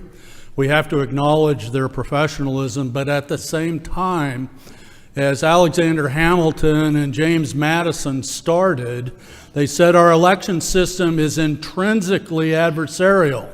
It is designed so that I don't have to trust you and you don't have to trust me as Republicans or Democrats, and neither one of us have to trust the bureaucrats. That is the way the system was designed. We get caught up in this whole narrative that somehow we're insulting or replacing the election workers. There are a lot of great people out there. They should be, congratulated on the great work that they do, but at the same time, we have to have provable systems. This is about provable systems. One of the easiest places to start the reconciliation is by comparing the number of ballots manually to what the machines are telling us we have. It's easier to find the error at the beginning than it is at the end. Who has ever tried to balance a whole year's worth of journal entries or accounting entries for their small business? You don't do it at the end, you do it at the beginning, or else you're going to have many sleepless nights as you try to reconcile the two.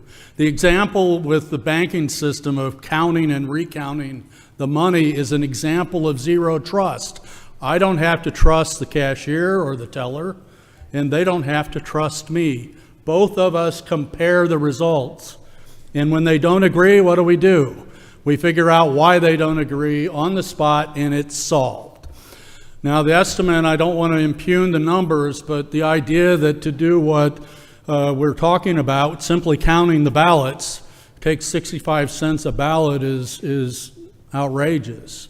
It's not going to take 65 cents a ballot to do this kind of counting. It's not going to interfere or impugn.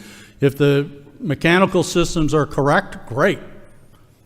But we'll know for sure that starting the process of counting and tabulating the ballots starts from a good and sound foundation. We have this problem in many, many other ways, but the idea that we break chain of custody by simply opening a system and counting them is nonsense. You might need sign-offs, you might need attestations, you may need dual oversight to make sure that nobody's doing anything that they shouldn't be doing, but we do this all the time. We do it with adjudication, we do it with provisional reconciliation, and then we have things like mail-in ballots that we're not doing anything with to determine whether all the mail-in ballots even got into the system to count. So I would recommend very strongly that this is not an abrogation of chain of custody. If it's done properly, it's a very small impediment to the system, a very small amount of labor, and it gives you a very good reconciliation of the count of the ballots in the system. And from our perspective, my perspective, any type of system that improves accountability and improves auditability, which is a requirement, by the way, under HAVA, all auditable items are supposed to be maintained. What does that mean, all auditable items? It actually is a performance-based standard. It's saying that if you can audit this item, you have to maintain the information to be able to audit the item. It makes no other sense otherwise. You don't create an audit system, you don't create a financial control system by arbitrarily saying, well, we're going to monitor our memos and our journal entries, but we're not going to pay any attention at all to accounts payable. This is what we're talking about here. Controls that make sure that the system is pristine and clean from the beginning. If it costs a little bit of money, this is an issue obviously that has to be grappled with, but the fact of the matter is a non-provable election is what is eating the country up right now. We have to protect all of the people's rights. This isn't about denying entry into the system. This is about making sure that we come up with a result that we all can trust.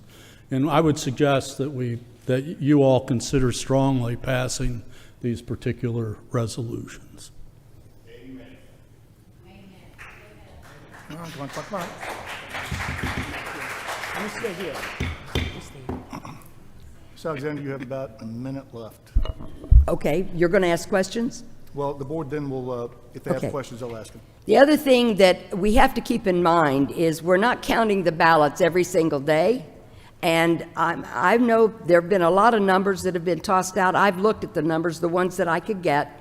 Understand that when we're talking about whether it's election day or early voting, we are talking about drilling it down from registered voters to estimated turnout. And then you are breaking it down by the precincts, and you're taking it on down to election day. You all know that roughly 20% vote on election day. You take that, Fulton County, 432 precincts, take that 20% of your turnout and divide it by 432. Trust me, there were not any precincts that I found in 22 in Fulton that were over 1,700 people showed up on election day. We're not talking about doing 5,000 on one day. If so, 3 is the minimum. 3 is the minimum. You can always bring in more, as long as we can control them. So, that's my minute. Thank you, Ms. Alexander. Are there comments from the board or questions from the board? Member Gazal. And I ask the board, please, one at a time, and I'll try and keep an eye on who wants to speak and keep this an orderly process. So. Has anybody conducted a survey of precincts across the state to understand whether or not there's even the physical capacity? Because this is one of the concerns that I've heard from election supervisors, that they just don't have the space to do this in a way that is secure. Have you spoken with election supervisors about the implementation of this? Yes, not all of them, of course. There are some that won't even talk to me, but have I talked to the ones that I know? And I've watched it happen in my county and in some of our surrounding counties, and you're just not talking about a big deal. You have to have tables to bring the people in, and so you check them in. You've got tables there where you've used the poll pads. You can move the poll pads off, and that's what you do as soon as you close the polls, and you've got tables right there. We're not asking people to turn those ballots up so you can see them. It's however they come out of the scanner. You're just going to take and put them so that you can count them. Do I think we did it. I mean, I don't understand, because across the state, most of the counties in 2020 up through October of 2022, they did exactly what these rules asked for.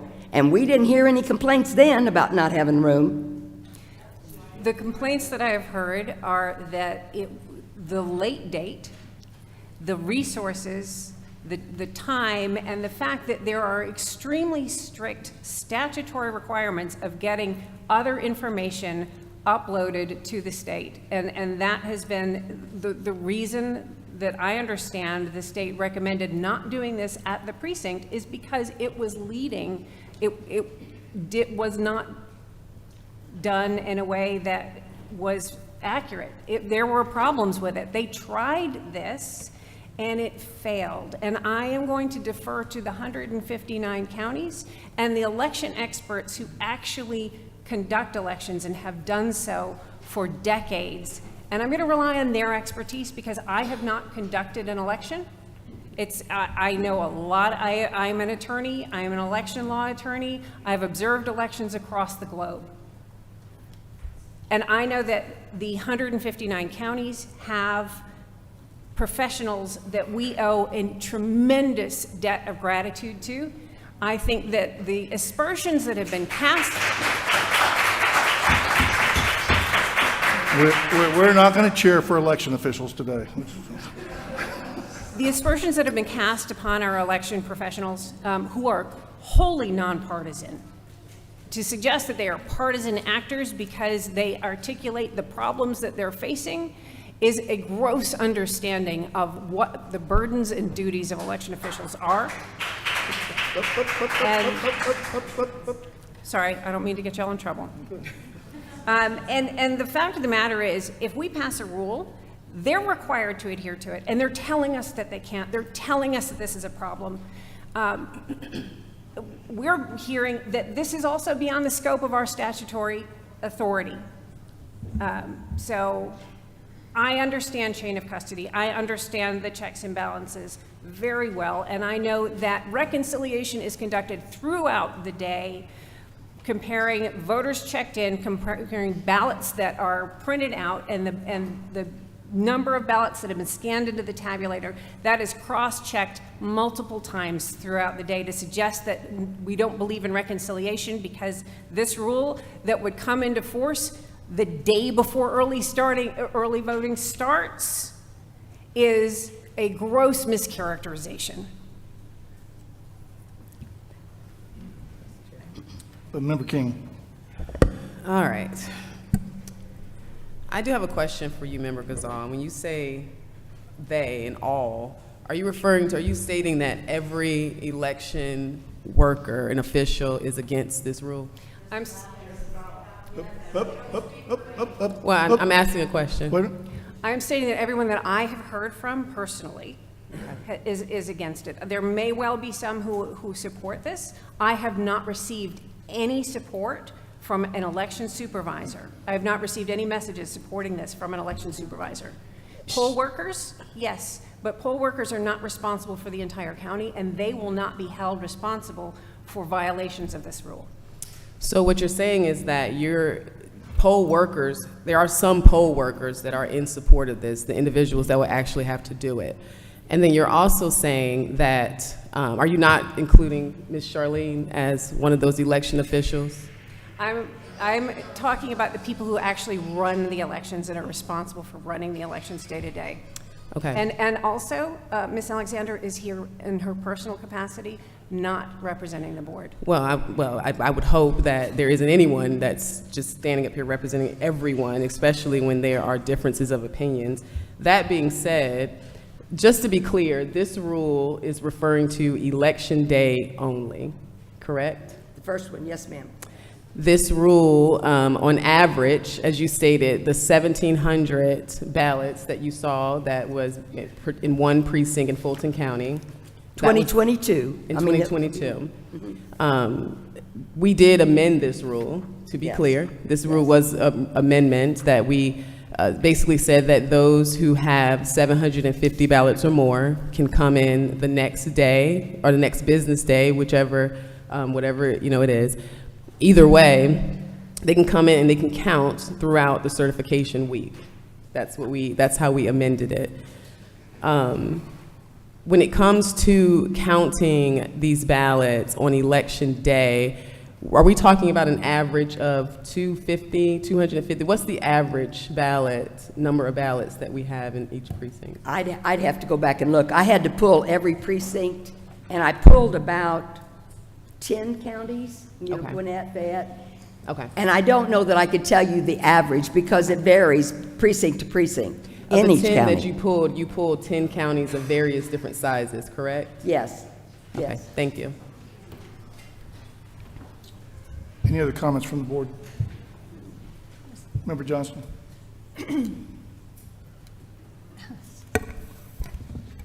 Thank you for your presentation. First, let me address the issue of timing, since there were 30 speakers and everyone that was against the rules, I believe, expressed their concern about timing for passing this rule or any rule just before an election. First, I take pause with Gavrio suggesting to alter the Administrative Procedures Act that says in rulemaking that rules are adopted and become effective in 20 days. It's not appropriate for Gavrio to say we want it to be 60 days or 90 days. If that's the case, then there probably needs to be some legislative changes. But as far as passing rules close to an election, I did a little homework, and I looked in our state election board rules. I think we have maybe 69 or 59 rules. And I'll share with you Rule 183.16.02, voter registration, was adopted on October 29th, 2009. Rule 183.6.04, accessibility for the elderly and handicapped, was passed on September 18th and made effective on October 8th. Rule 183.112.06, handling of voting systems, adopted on 10/18 and made effective on 11/7. Rule 183.12.08, logic and accuracy testing, adopted on 9/22/2021, effective 10/12/2021. Rule 183.112.11, conducting elections, adopted on 9/22/2021, effective 10/12/2021. Tabulating results, adopted on 9/22/2021, effective 10/12/2021. Provisional ballots, adopted on 9/22/2021, effective 10/12/2021. Handling spoiled absentee ballots, adopted on 9/16/2020, effective 10/6/2020. Eligibility of application for absentee ballot, adopted on 9/22/2021, effective 10/12/2021. Notification of absentee ballot rejection, adopted 8/31/2020, effective 8/31/2020. Early absentee ballot processing, 9/22/2021, effective 10/12/2021. Audit procedure, adopted on 9/24/2020, effective 10/14/2020. Emergency rules were adopted in 2020.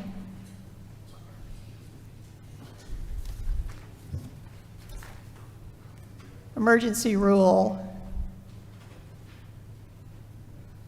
183-14-.06 through .14, that would be 8 rules, adopted on 4/15/2020, effective 4/15/2020, just before a primary.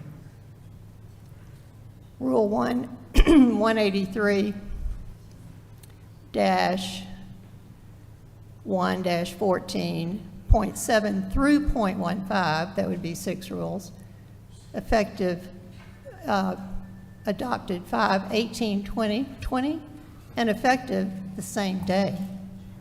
So, and there are more. So the hue and cry about how early or how late it is to be adopting these rules, I don't buy.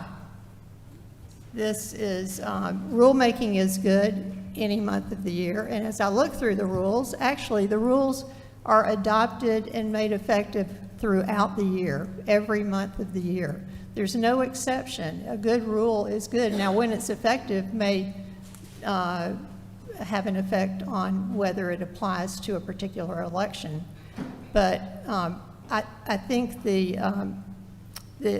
concern about timing probably should be thought about a little more carefully. Now, as far as this particular petition, my question is, Mr. Howery, is the failure to count the paper ballots a failure of compliance with HAVA?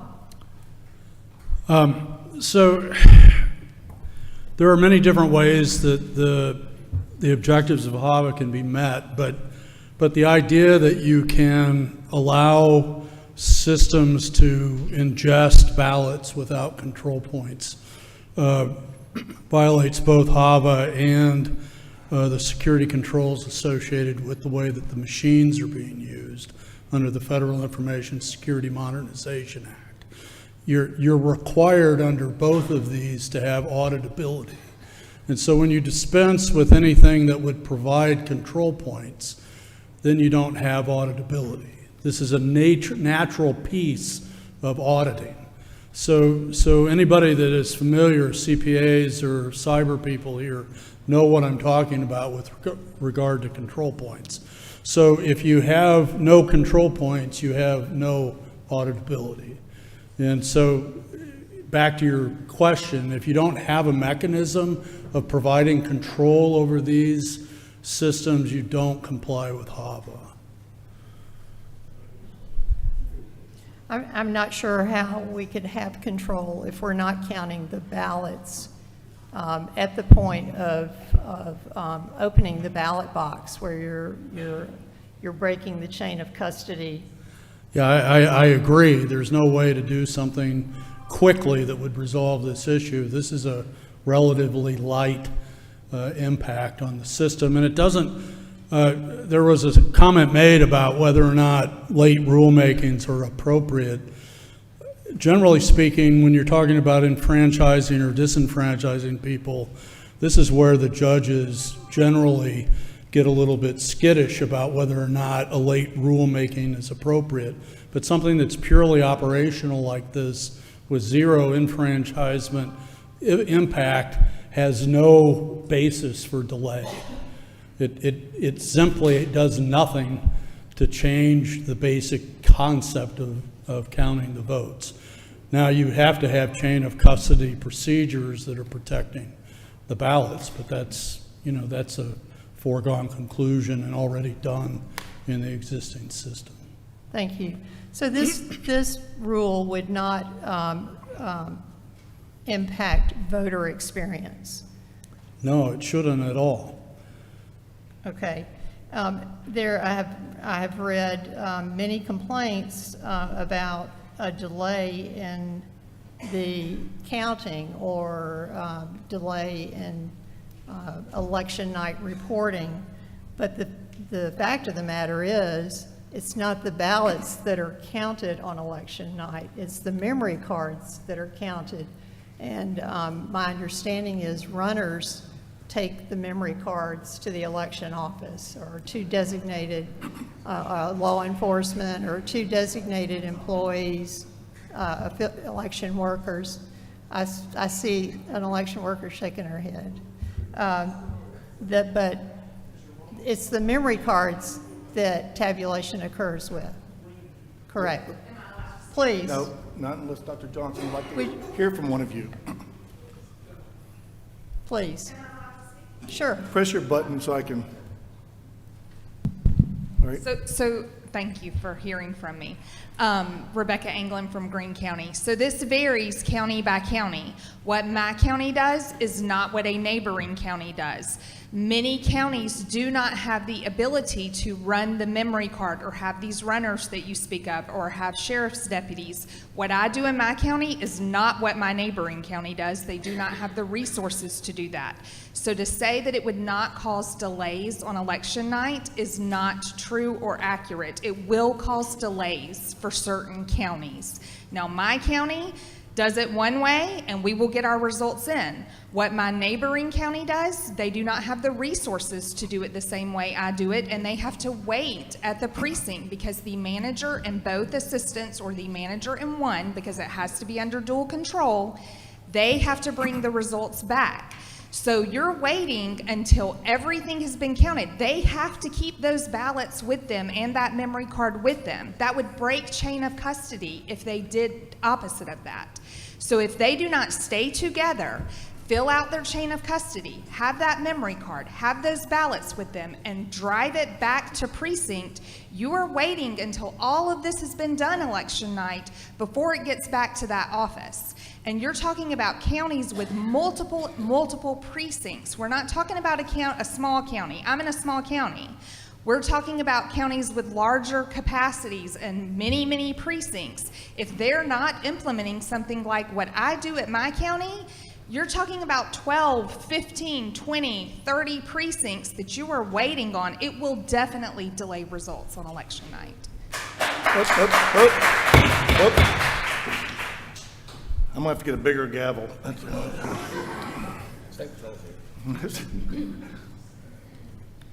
So, so when the ballot box is open, the chain of custody is broken, and I have worked as a poll worker, and I have crawled into those ballot boxes to get the ballots out, and I see them strewn all over the floor, and it takes a certain amount of time just to do that.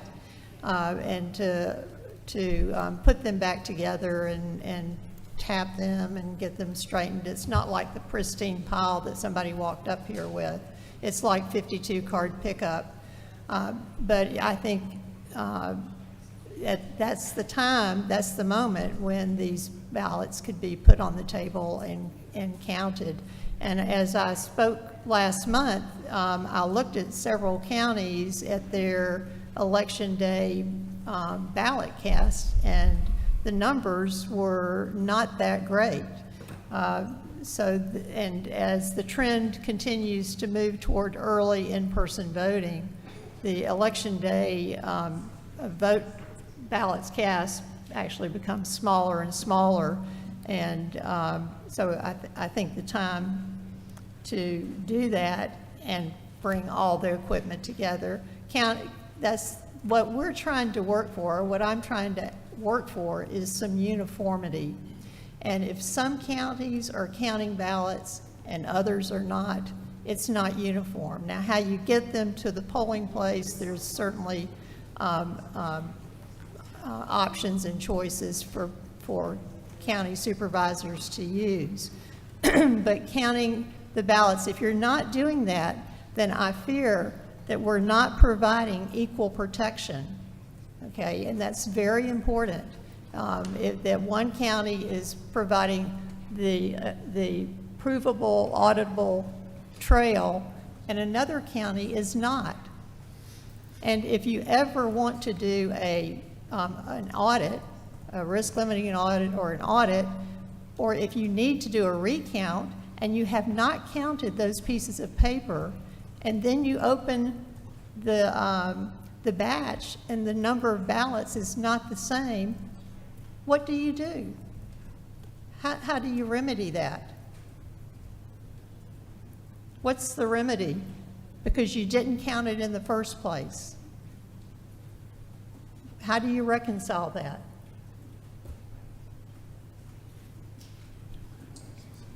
So there is a reason to have a cross-check, a double check.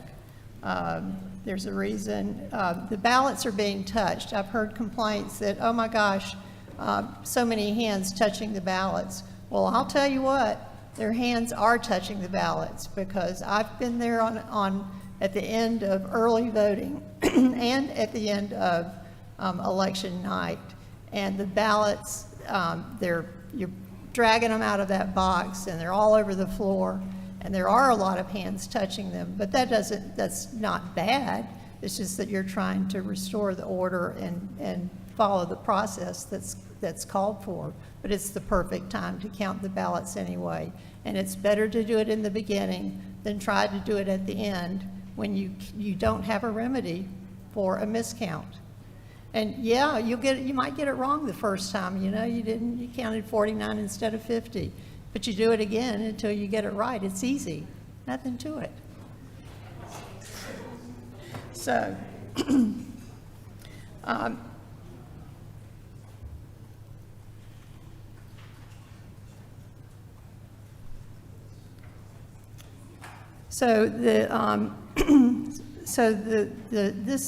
this petition, for a rule, does not affect the voter experience. It does affect the election workers, and I appreciate the young man that said that he does count.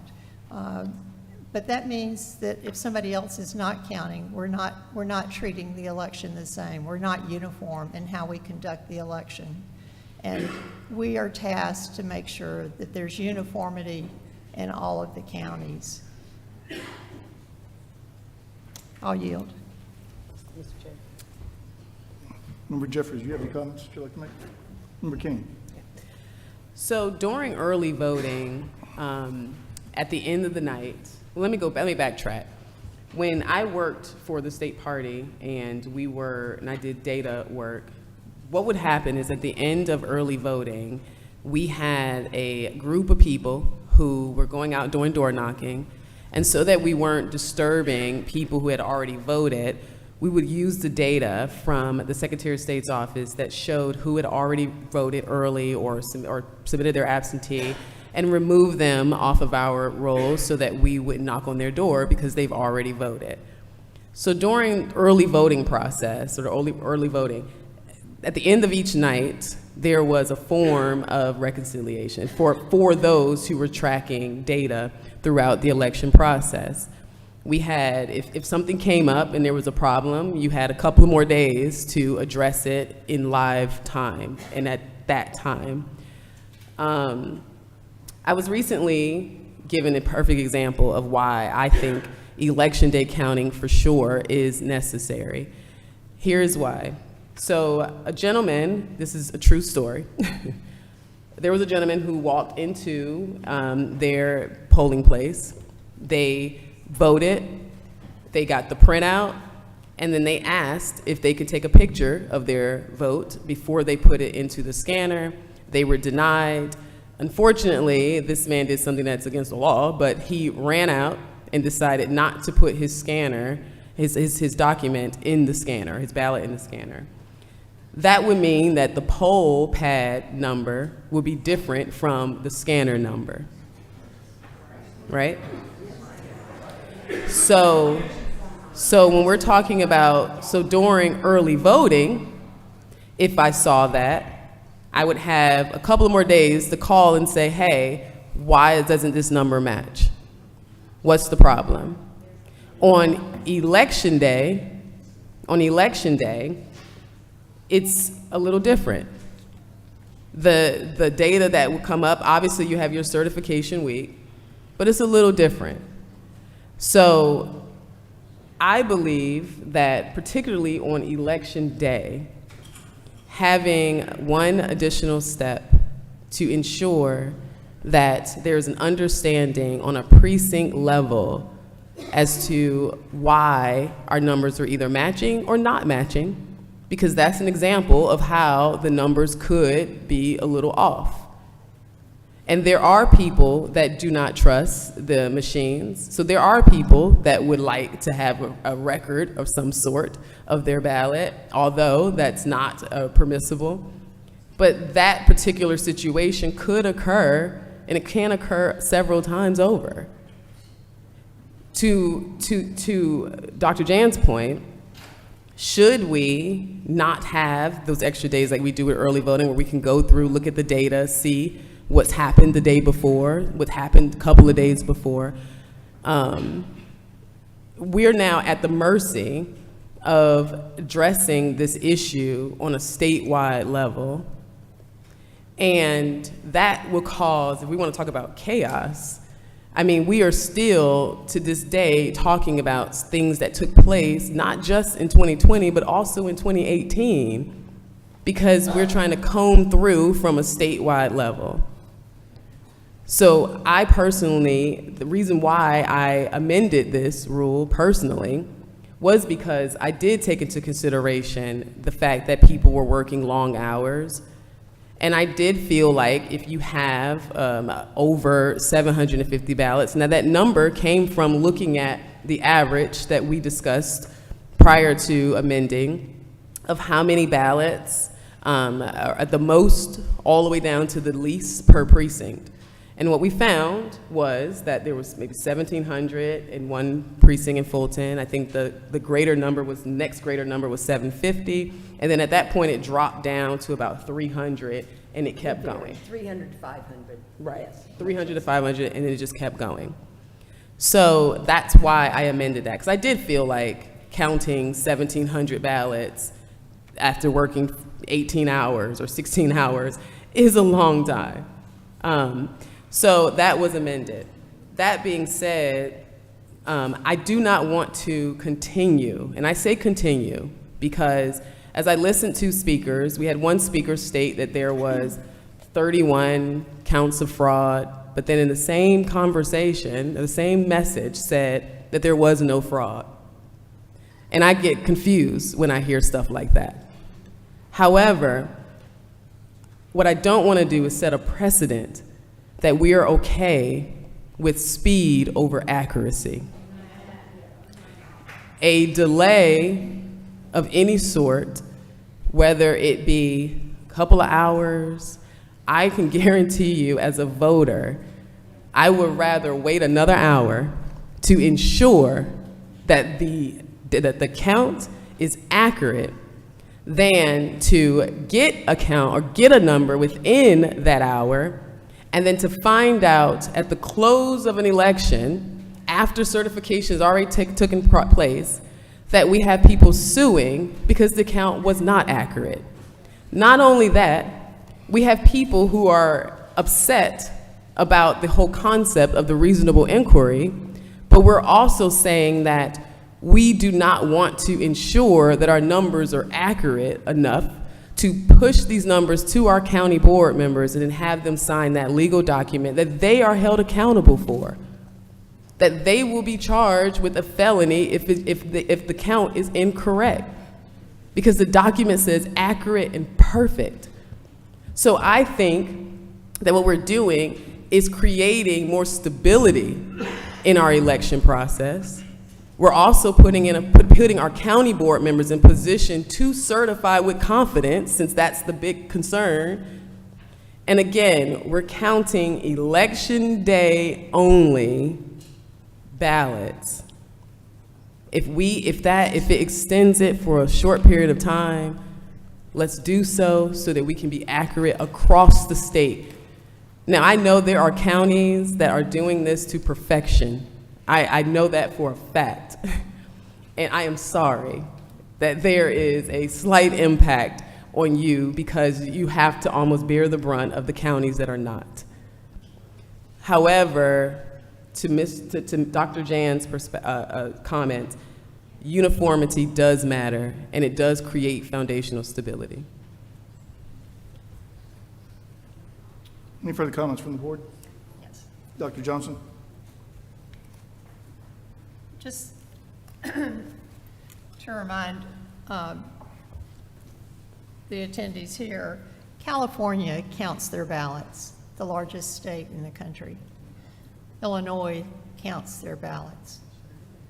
Massachusetts and Alabama count their ballots, and all of Canada counts its ballots.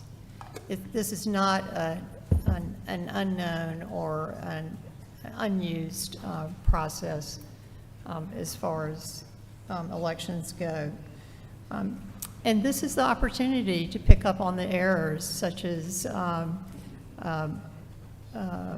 perhaps an occasional machine malfunction, as reported in DeKalb County when the ballot design created a problem and the numbers came up wrong. If they had counted the ballots, they would have immediately recognized that there was a problem. So I think that's important to know. To share with this group, in the last presidential election, Columbia County on election day had ballot counts in the 300 to 400 range. That's not an unbearable number of ballots to count.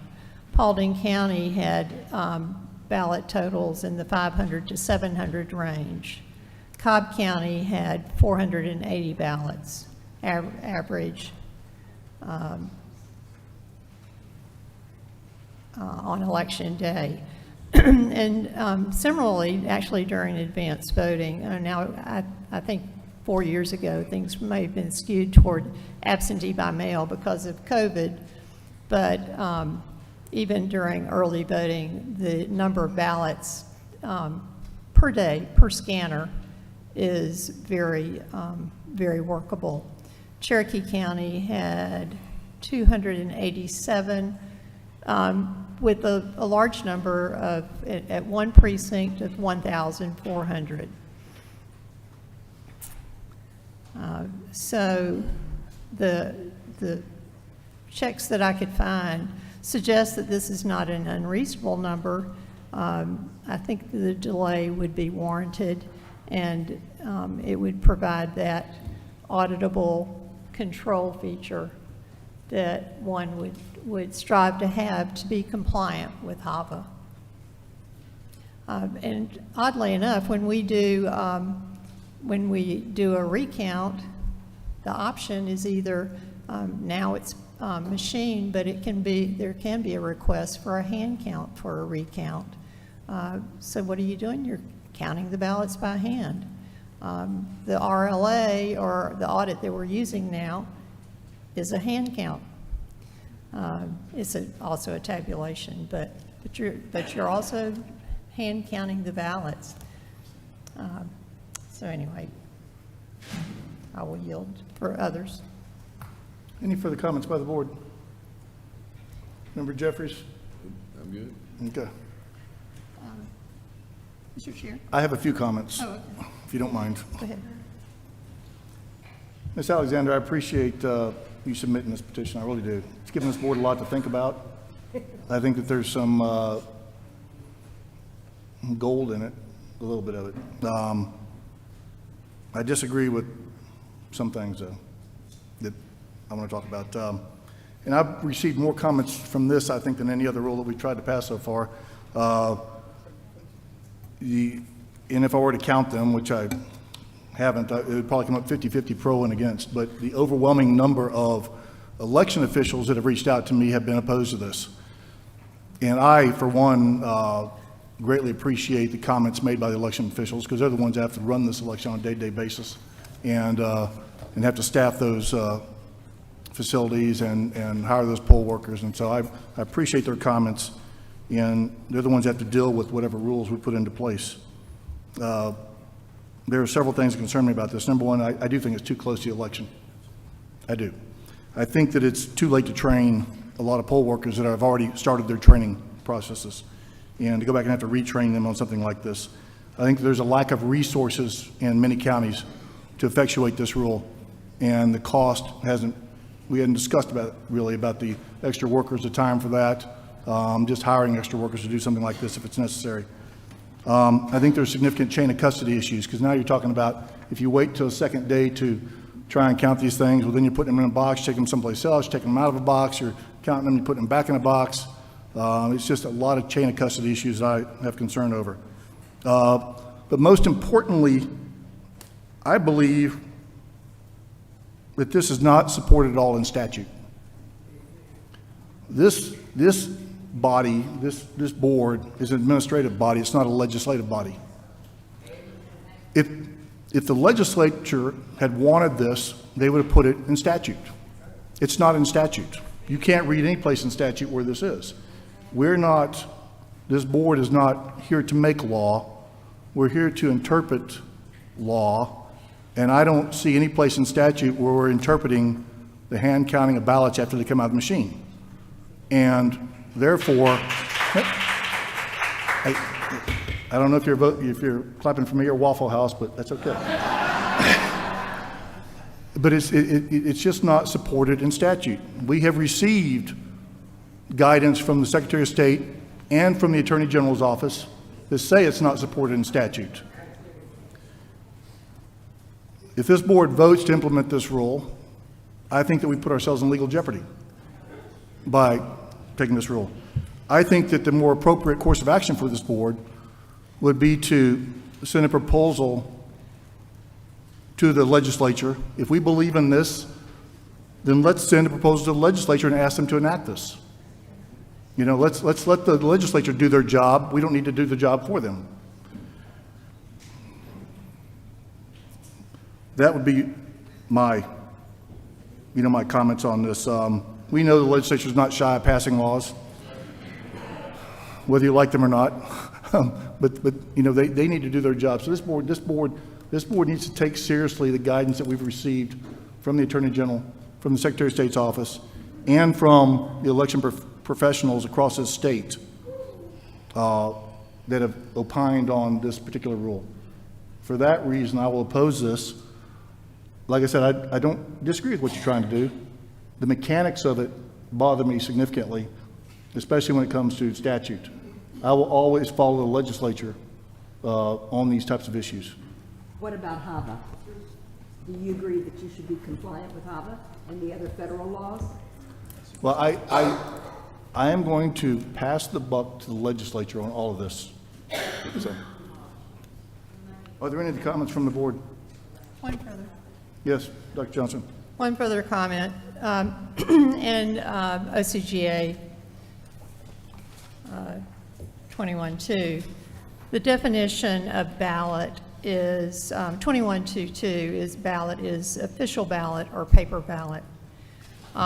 In 21.2.434, as the election code describes counting paper ballots, it says, only official ballots shall be deposited in the ballot box and counted.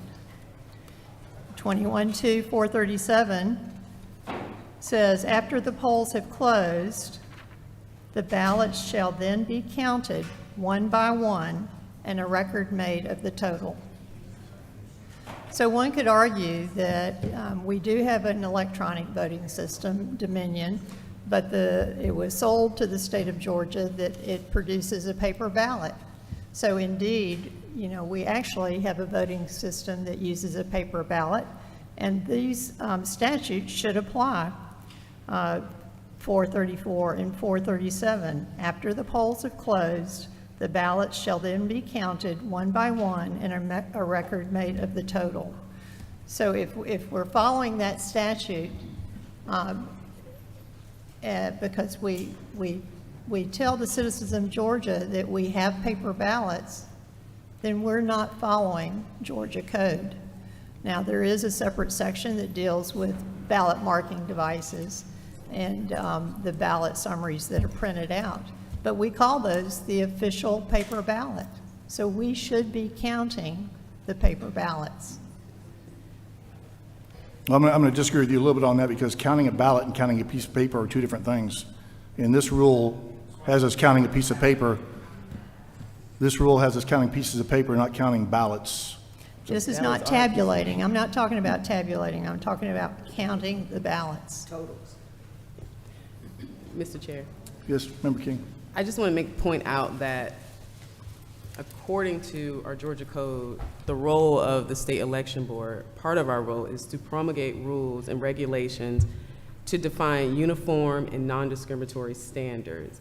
As we stated several times, having some counties counting by hand and some counties not does not establish uniformity. This rule will do that, and we do have the ability to do that. We would not be breaking any statutes. Well, it says in accordance with the law and with the existing statute, I believe. And if there's no statute support for Can this. you show that to me, Mr. Chairman? Did you? I just read it. Did you read the Attorney General's I just opinion? read it out loud. I'm not talking about the Attorney General's opinion. I'm talking about what is in our Georgia election code book. Okay. Yeah. Are there any further comments by this board?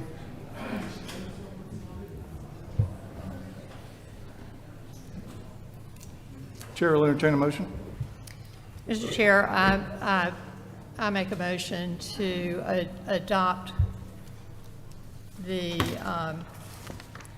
petition by Ms. Alexander for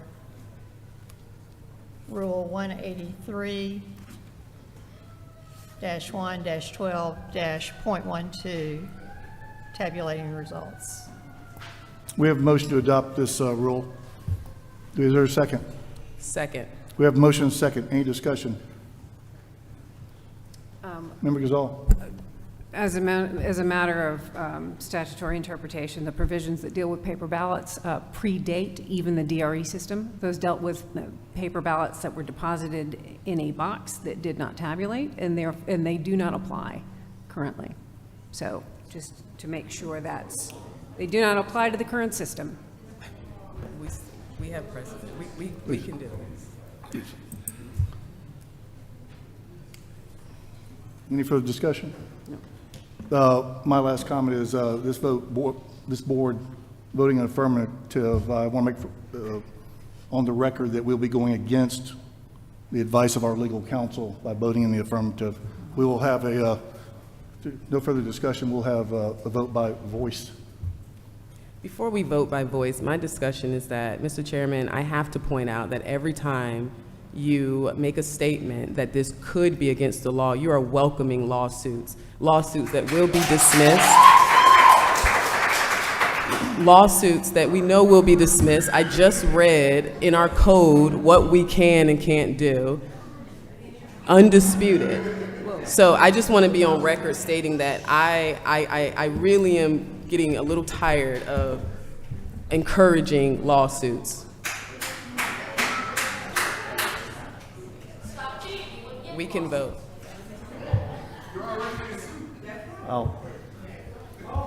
I will not correct your comments. We have a motion and a second. We will vote by voice vote by order of seniority. Member Gazal, how do you vote? Nay. Member Johnston, how do you vote? Aye. Member Jeffries, how do you vote? Member King, how do you vote? Aye. The chair will exercise his right to vote and will vote nay. The motion passes 3-2.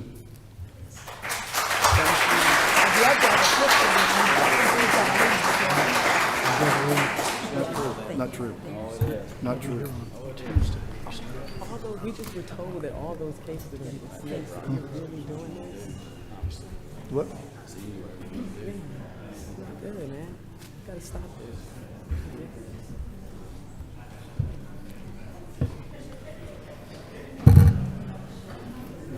Next item on the agenda is discussion and voting on proposed rule amendment to SCB Rule 183-1-14-.02, advanced voting subject to the rule, absentee ballot hand counting, presentation from Charlene Alexander.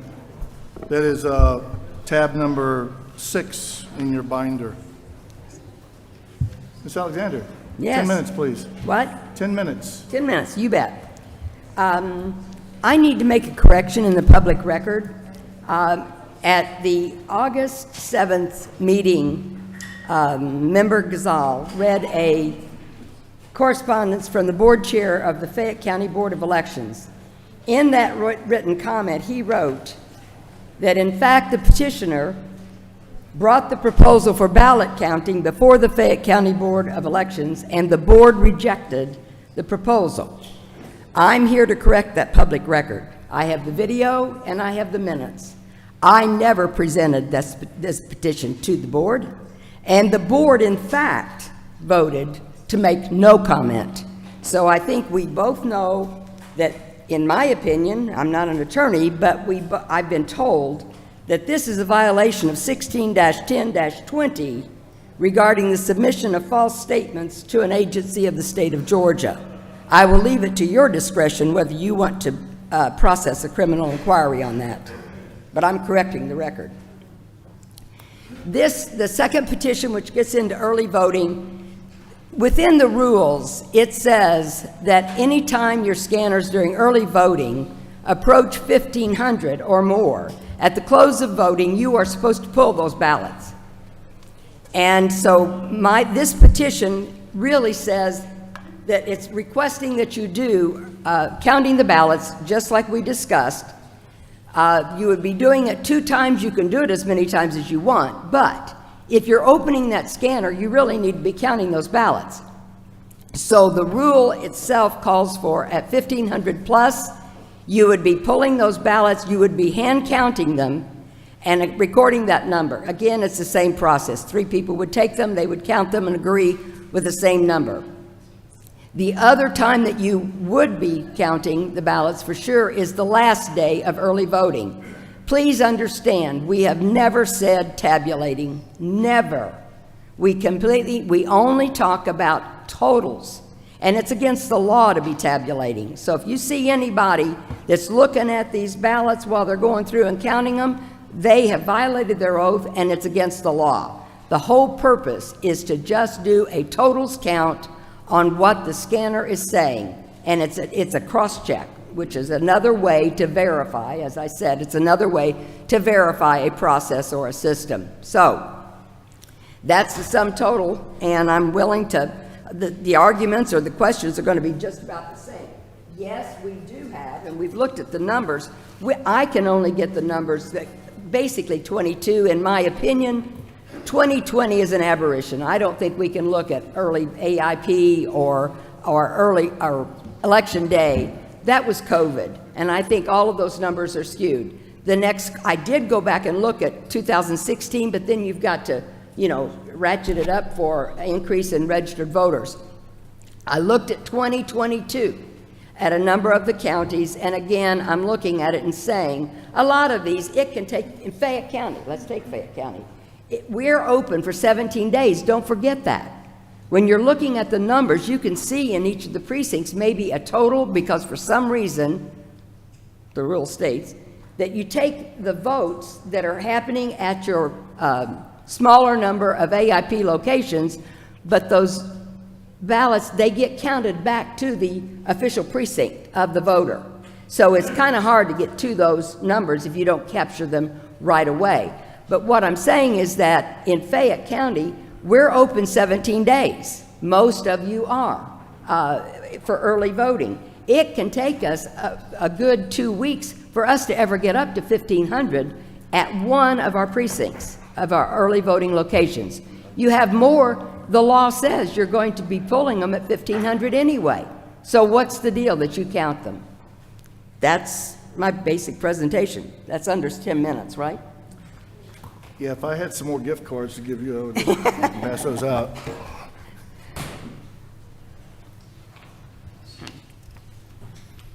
Does the board Questions? have any questions for Ms. Alexander? Mr. Chairman. Sorry, Member Gazal? Dr. Johnston just described the process of emptying these bins as having ballots strewn all over the floor. They're everywhere. It's like a game of 52 card pickup. There's nothing in the rule that creates standards to ensure that, in fact, when you've got ballots strewn everywhere, that they are not observed, because voting is still ongoing. In the middle of early voting, as you rightly pointed out, it's against the law to be tabulating ballots. But when ballots are taken out, they're not in an orderly stack. They are a huge mess. So the law, the rule as you've proposed has no protections for those ballots. I don't understand what you're saying. When you take ballots out of the scanner, it's a big mess. They're going to be scattered everywhere. They're going to face up, face down. How do you protect the ballots against the eyes of the observers who are going to be there watching this from viewing how people have voted? Well, how are you doing it if you don't count? Right now, that same pile is coming out of the scanner, and what are they doing? They're mishing and moshing, and they're going over to a sealed container and stuffing those puppies in there, and then they're putting a seal on them. No different than when those ballots are out there, and you're going to be pulling the piles, and you're going to be counting them. And then creating piles and counting and observing the counting. Yeah. You don't think that there's any difference in the exposure to the public at that point? Well,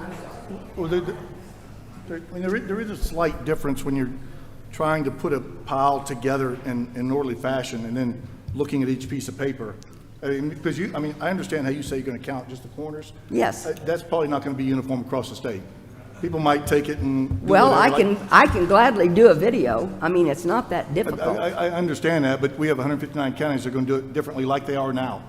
So, and some people will look at who voted for, they won't know who it is, but they'll look at the votes and Then they've just broken their oath and broken the law. there's a lot of people that break the law. Yeah, well. But it's going to be natural curiosity. It's going to happen.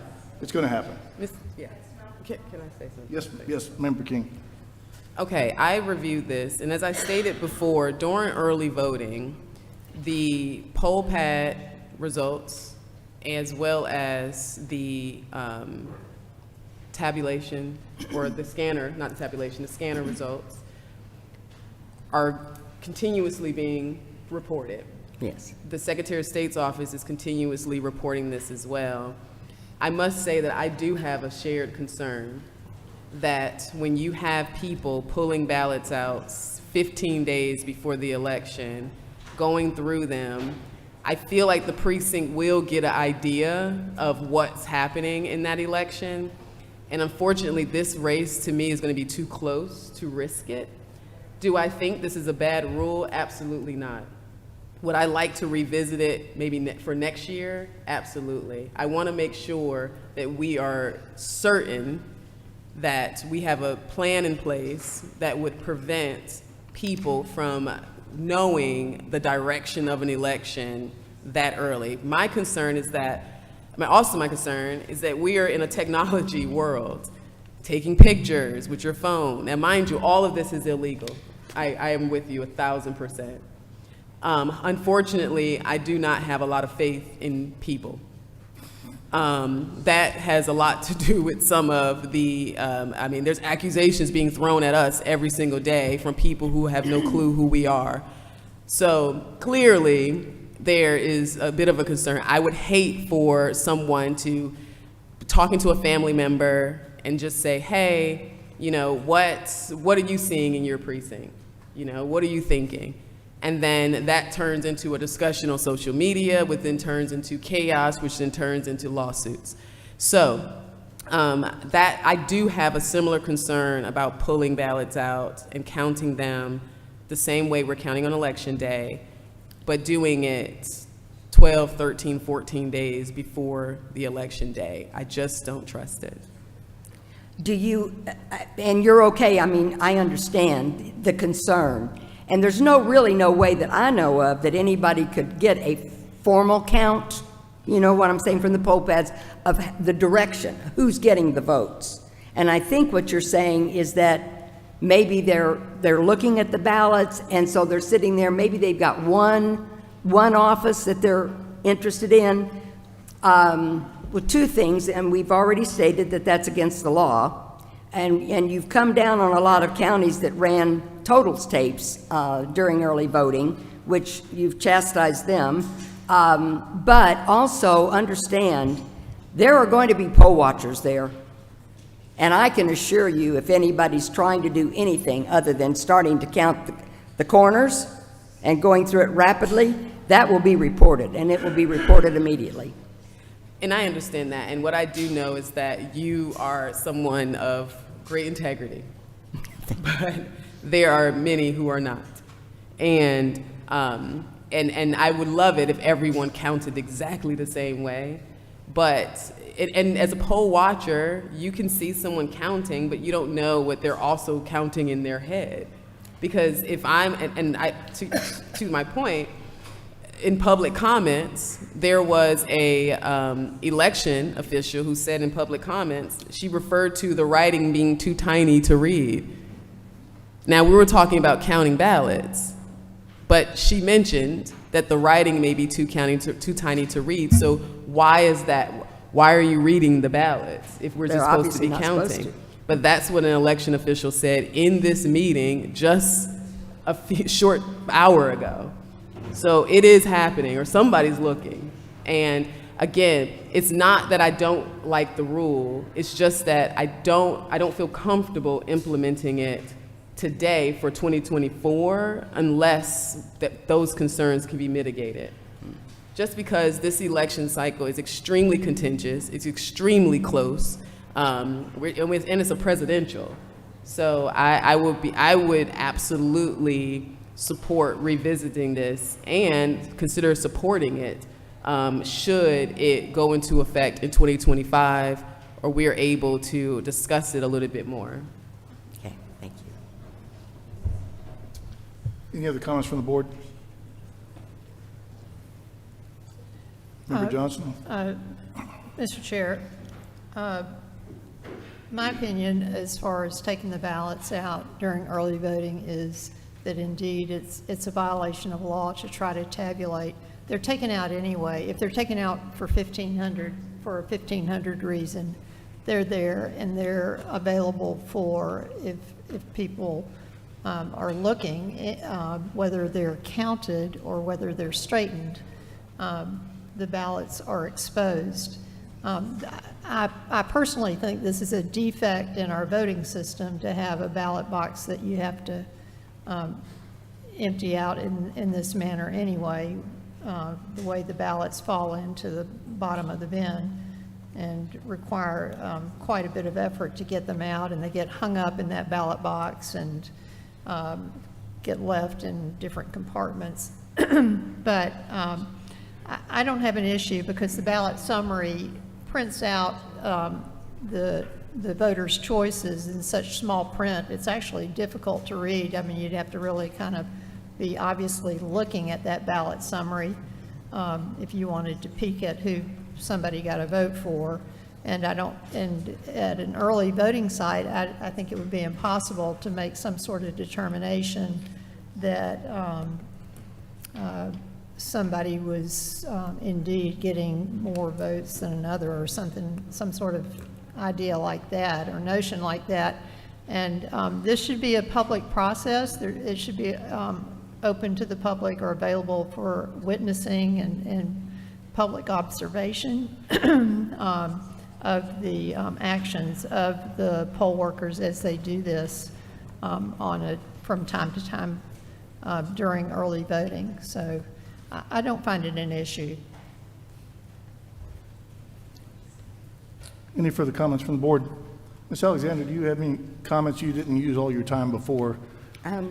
No, not really. I don't see that much difference between what we're doing on Election Day, other than I do understand Janelle saying that because it's happening ahead, maybe I have more faith than others. I just don't think if we're saying and the crunch is on for them to count, because they have to wait for the polls to close, for them to pull the ballots and to count them, I give people the credit. They've taken an oath that they're going to be counting that as fast as they can, being paid, and they're not going to be tabulating. They're not going to be even trying to look for something like that. But maybe I give too much credit. Mr. Chairman, again, as I stated, to those who are concerned about the data tracking aspect of this, there is tracking that's taking place during early voting. It is uploaded every single day. And if just for consideration, if the board can consider tabling this so that we can talk about it more in detail, address those concerns with the opportunity to consider it for the next election. When it comes time to make a motion, the chair will entertain that motion. Are there any other comments from the board?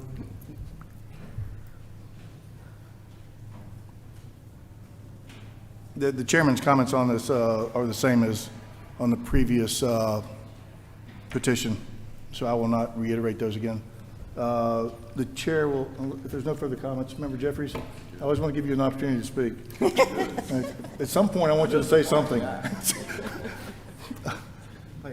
The chair will entertain a motion on this petition, on this rule. Mr. Chair, I would like to make a motion that we table this rule to be discussed post this 2024 election, so that we can make sure that we have a plan in place that will address my concerns about being able to track what's happening in precincts going forward. And my concern around integrity is valid. I certainly didn't think that our Secretary of State's office would record a sitting president of the United States either, and that took place.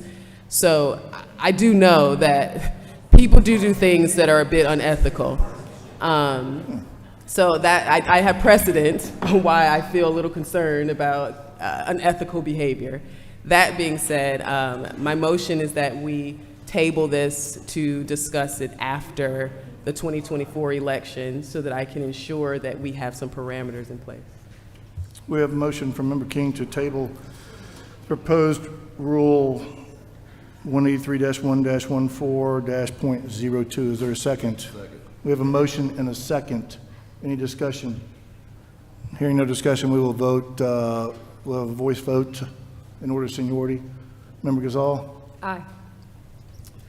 Member Johnston? Nay. Member Jeffries? Aye.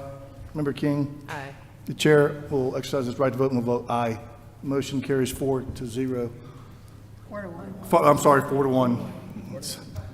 I'm getting brain fog here for lack of food. We are at a point which would be a good stopping point if the board would like to take a 40-minute recess for lunch and then come back and finish. Do we have a motion to recess for lunch? We have a motion with a second? Second. All those in favor signify by saying aye.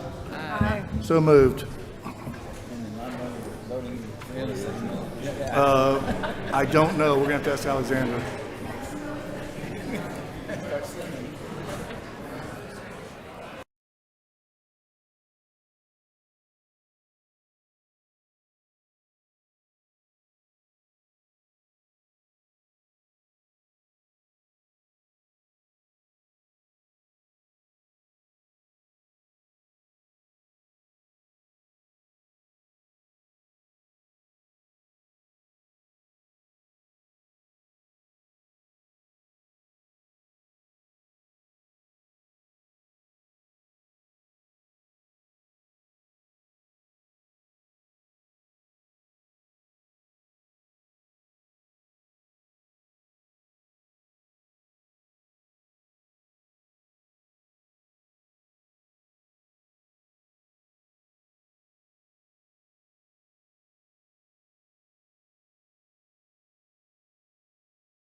Okay. Okay, thank you. Excuse me. There's a lunch break, and I think the security folks would like to ask everybody to enjoy their lunch somewhere else, so they can lock the door for just a short period of time, and we'll be back in 45 minutes. Thank you.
No, I was telling them earlier, I had Mexican Wednesday for lunch, and my gut, it ain't been right then. I ate about a half that sandwich. I said, I ain't gonna chance this, and about 12 hours, I just laid on the floor. Oh my gosh. You know, and it's one of those. There's something serious in Oh, there. when we left, I went, you know, something just didn't taste right, and I kind of knew it's gonna be just had a burrito and an enchilada, rice and beans. One of them ain't right, I'm telling you. Not right. And it wasn't enchilada because it was a cheese enchilada. Yeah, I'll never go back there again. That's off limits now. Hello.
don't.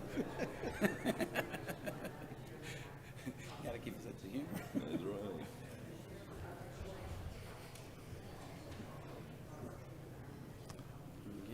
This board is called back into session. We will get back on schedule with the agenda. The first item on the agenda, or the next item on the agenda, is a discussion and voting on proposed rule amendment to SEB Rule 183-1-12-.01. It's tab 3 in the board's book. This is a petition presented by David Cross. Is Mr. Cross, you here? He is right on the second row. Do you want to come and speak on that, Mr. Cross? Sure. Do you have anybody else that wants to speak, or just yourself?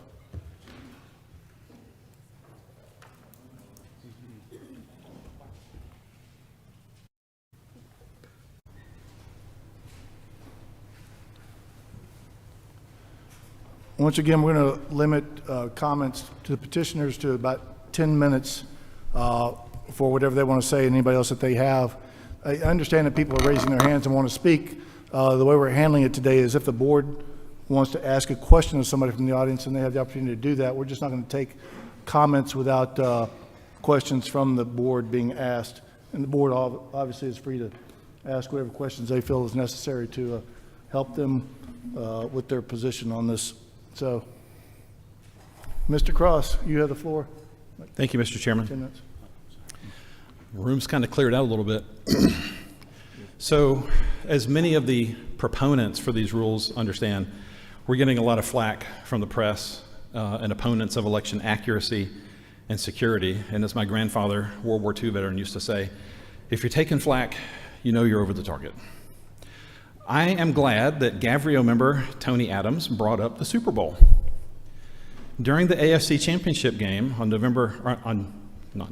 January 18th, 2015, between the New England Patriots and Indianapolis Colts, there was controversy centered around allegations that the Patriots had used underinflated footballs during the game, which they won 45-7. Following an investigation, the NFL concluded that the Patriots quarterback Tom Brady was generally aware of the deflation of footballs, leading to a 4-game suspension for Brady, fines and penalties against the Patriots, including the loss of draft picks. The case stirred significant media attention and legal battles over subsequent months. In response to what was called Deflategate, the NFL relatively quickly addressed the issues surrounding ball inflation, and the NFL implemented new rules and stricter protocols on ball handling and ball inflation for the 2015 season. Key changes included pregame ball inspections, random checks during games, and the use of more advanced technologies. The measures were implemented immediately for the 2015 season as part of NFL's effort to restore integrity and prevent any further controversies related to ball inflation. The objections that you've heard today have been filled with propaganda generated by the political media machine. Even today, the Secretary of State has conflated that simply counting the number of pieces of paper inside a machine is the same as tabulating by hand, and it'll take forever, and it'll be 3 o'clock in the morning before anybody gets home. For the people opposed to this, I say, you have been duped by propaganda. I noticed that the Gavrio letter was created by Bartow County, by a Bartow County SharePoint program by Kirk J., that would be Joseph Kirk, elections director for Bartow County, who follows Brad Raffensperger around to swing states like an intern interviewing for a job, eager to please the secretary. The Secretary of State's office has had over 3.5 years, or 1,327 days, to fix outdated software on the system, 1,327 days to turn on the feature that prevents double counting of ballots, 1,327 days to do anything to make our elections more secure and reconcilable, and yet he has done 0. So with regard to these rules to make our elections more secure, if not now, when? So the ballot printing distinction rule, that's the I think number 3 on your agenda today. Gavrio complains that that distinguishing between different types of hand-marked paper ballots will do nothing to increase chain of custody. I say that's wrong. The distinction will help with chain of custody because if a county says that they issued 10,000 ballots or 10,000 absentee by mail ballots, we should be able to find 10,000 absentee by mail ballot images. not 10,500, not 10,600, but exactly 10,000. Instead, if we were to ask for absentee by mail images, we get those right now plus emergency ballots plus provisional ballot images all mixed in. Voting is supposed to be an exact measure, and today we do not have exact reconciliation. Gavrio goes on to whine that we have to send military and overseas ballots as early as this past Tuesday. UOCAVA ballots are emailed, all right? And then reproduced when they arrive back. So I don't know how this rule regarding printing physical ballots will have anything to do with an email ballot. Gavrio goes on to grieve that this rule will potentially violate the secrecy of ballots cast in small batches. I was a poll manager in Gwinnett County in 2022. I cast the one single provisional ballot for my voting location, and with my knowledge of ballots and ballot image data, I don't know how anyone would find my ballot to see how I voted, because provisional and emergency ballots are grouped together and counted at the central precinct. This proposed rule is not about finding some secret back door to learn how somebody's cast a ballot. It is about rigid process control for elections, which should be an exact science. So the proposed rule does not impact voter experience, and it was passed by the SCB, I believe, 4-1. So I've got nothing else with regard to this particular rule. Hopefully I'm under 10 minutes. You are, thank you. Any questions from the board on this? Member Gazal? Mr. Cross, you do realize that provisional and emergency ballots that are designated for a precinct have that precinct designation on them. Correct? Okay. And so even if it's tabulated back at the county headquarters, if you see the ballot image, you see the precinct designation. And somebody can easily go back and say, how many, look at the numbered list of provisional voters, which is public record, the name, and they can say, David Cross cast a provisional ballot, and if it says provisional and emergency ballot with your precinct designation, that's the only ballot that can be attached to you. I would tell you that the probability of something like that happening is absurdly low. And again, this is not about trying to figure out how I voted or how you voted. I mean, when it comes down to it, if I really apply myself, there's a gentleman that's here that's it's an expert in technology named Clay Parikh. If I really wanted to, I could find out how everybody in this room voted. The technology exists to do that. So. And it is the role of this board not to make that easier. Okay, well, the state law right now does specify that those, that emergency and provisional is not supposed to be at the top of the ballot that says absentee by mail. It is also the sole role of the Secretary of State to determine what is on the ballots. We have no jurisdiction, and this would be beyond the scope of our legal authority. Okay, and as I said, he's had 1,327 days to do anything about making our elections more secure, and he's chosen to do nothing. Zero. He hasn't even updated the software. Nonetheless, we can't change what the legislature has designated as is our authority. There's nothing we can do. Okay, well, I'll remind you that, again, this rule passed, muster 4-1 previously. Thank you. Yeah, that was to initiate rulemaking procedures. I understand. Yep. Any other comments from the board? Dr. Johnson?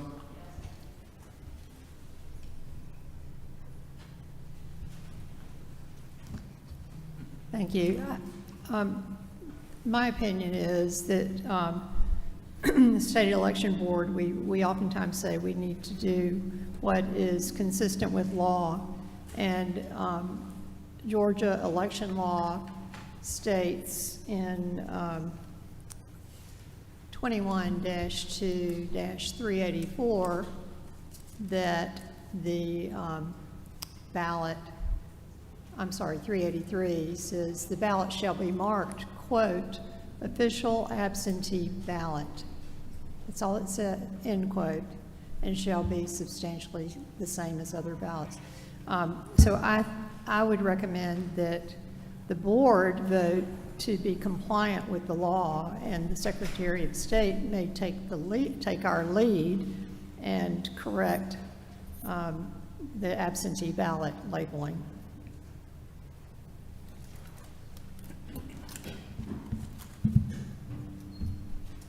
Member King. I also think that we should be in compliance with the law, but I also like to take in consideration that these forms are often printed by the county, and in order for this to go into effect in 2024, we will be impacting their budget. As of right now, the budget is already allocated. And what I would hate to do is to throw another line item on their budget without having the necessary time to prepare for it. But I do want to line up with the law. So I would support it, but I would not support it if it went into effect for 2024. I think it should go into effect for 2025 so that they can have an opportunity to adequately budget and budget it into their, or put it in their budget. Any other comments by the board? I want to echo Member Gazal's comments. The under 21.250 powers and duties of the Secretary of State, subsection A1, the power of the Secretary of State is to determine the forms of nomination petitions, ballots, and other forms the Secretary of State is required to determine under this chapter, which leads me to believe that this board does not have the jurisdiction to make this change. It's under the sole purview of the Secretary of State, and in my view, statute always trumps rules, and this is what the statute says. Mr. Chair, I would differ that the statute 383 is the priority statute, that the ballot shall be marked official absentee ballot.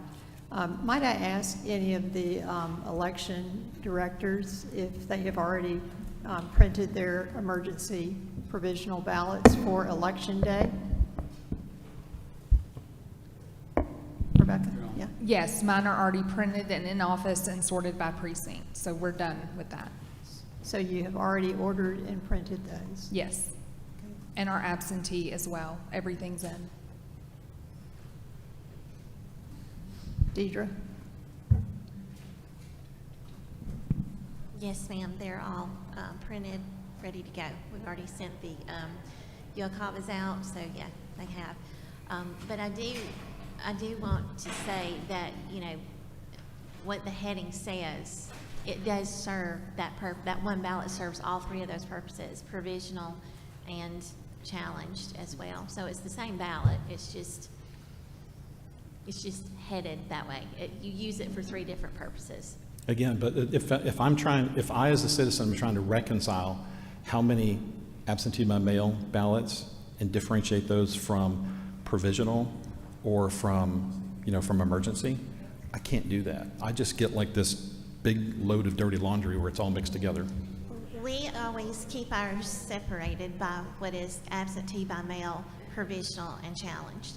So in Paulding, we know the difference in our ballots. But if I do an open records request and try to pull the ballot images, is it going to be delineated that way for your county? It should be, yeah. It's not. Wait.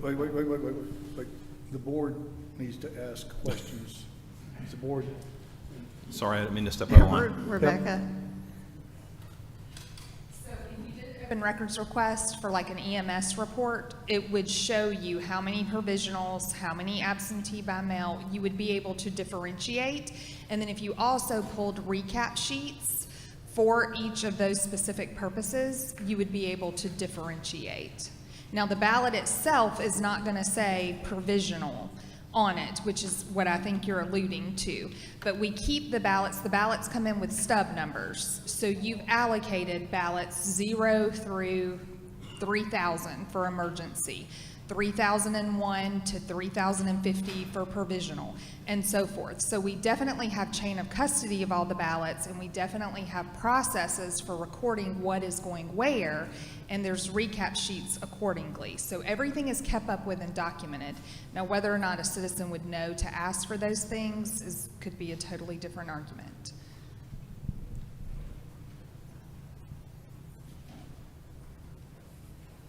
Any further questions by the board? The chair will entertain a motion on this. I would like to make the motion that we pass this rule, but that it does not go, so we can be in line with the law, but that it does not go into effect until 2025. I don't think we can do that. Once this rule is passed, it'll be posted within 48 hours, and then 20 days later it becomes in effect, so. Okay, so then I'll amend my motion to table this so that we can reconsider it after the 2024 election. We have a motion on the floor to table the rule number 183-1-12-.01 and for reconsideration at a later date. Is there a second? Second. We have a motion and a second. Any discussion? Hearing no discussion, we will all vote by order of seniority. Member Gazal?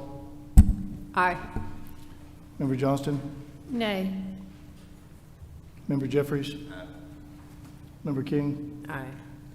The ayes have it. The motion passes 3-1. Do you want me to stay up here and do the mail ballots with tracking, or do you want me to come back at 5 o'clock? Give me 1 second here.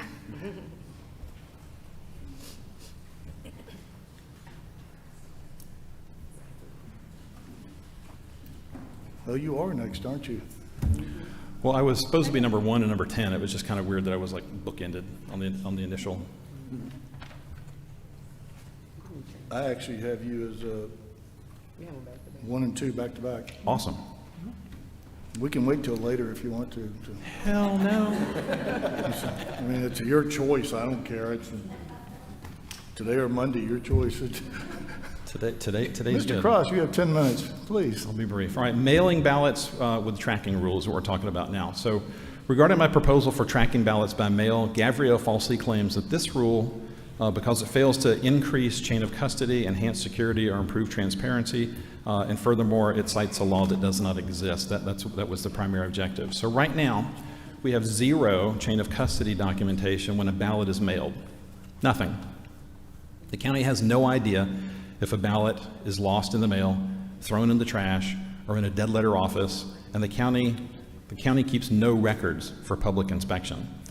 And even at your press conference this morning, it was mentioned that the fact that the mail is working so poorly right now that I think we had to extend 3 days, the number of days it was going to take to bring in ballots. I think it's awful that we live in a supposed first world nation and we can't get our mail on time. So this rule that I proposed enhances security because it will leave a paper trail showing what happened to a ballot when it's mailed. If you ordered toilet paper from Amazon, you get tracking, real time, and you get a picture of your toilet paper delivered to your door. Maybe we should have Amazon delivering our ballots. On transparency, it's simple. The people want accountability. And they want those records subject to open records request, which is OCGA 50-18-70. My rule as proposed clearly stated that the Board of Registrars or absentee ballot clerk shall mail by U.S. Postal Service or other delivery service which offers tracking.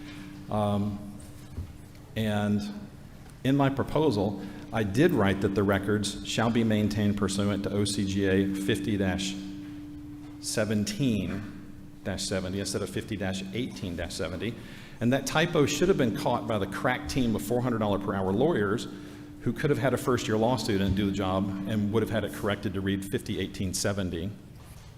That was clearly a typo, and Joseph Kirk knows very well it was a typo, but he conflated it into something akin to they have no idea what they're talking about. And that tells you everything you need to know about Gavrio's authors, their perspective, and their intent on this matter. I will remind Gavrio that this rule also passed this time 5-0 for movement to rulemaking. The Atlanta Journal-Constitution propaganda machine inaccurately reported that the cost to use U.S. Postal Service tracking is $4 per ballot. That is incorrect. It is free. I use tracking at my business using stamps.com, and I even get a discount on first-class postage. Furthermore, Georgia Code 212389 states that the postage required for mailing ballots to absentee electors, as provided for in this article, shall be paid for by the county or municipality, except in cases where free mail delivery is furnished by the United States government. So like the ACLU folks and the ACLU Army that's here today, I too, believe it or not, I believe that our elections should be easy, accessible, and accurate. I want to add the word accurate to that. So with this particular rule, I think it should pass. I think we should have the ability to track ballots. And also Mr.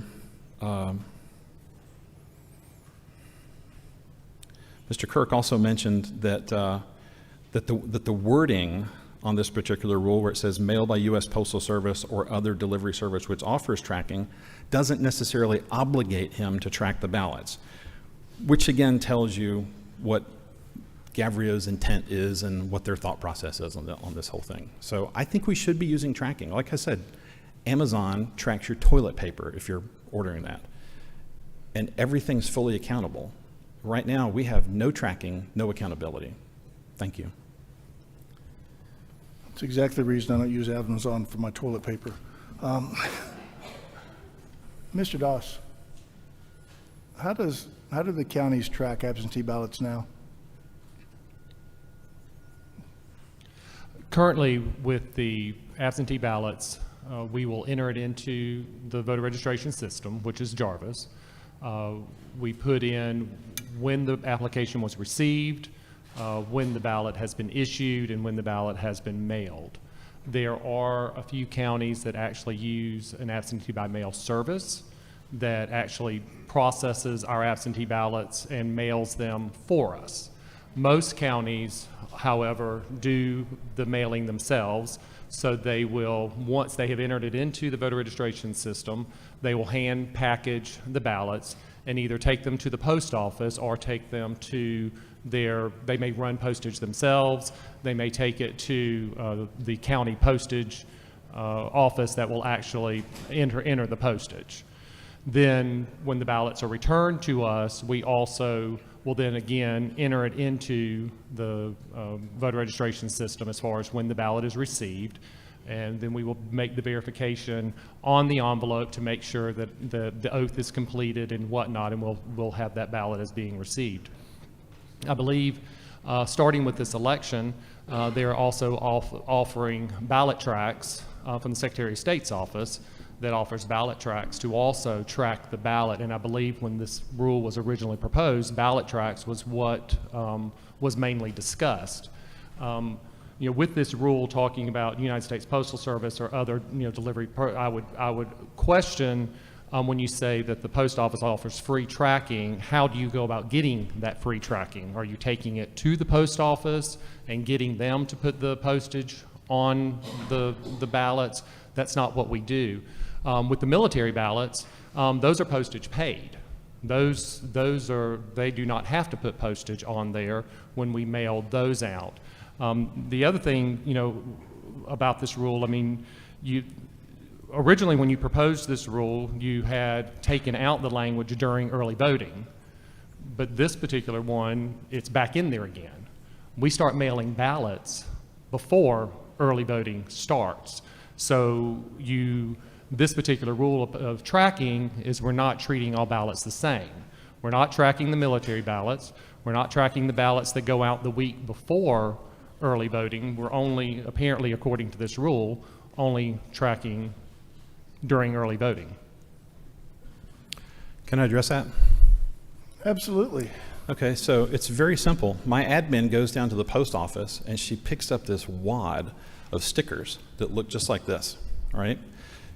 The top part you pull off and you put it onto your item that you're mailing. The bottom strip, you can pull it off and you can put it onto a spreadsheet next to a person's name, and that becomes the way that you're going to be able to track this thing.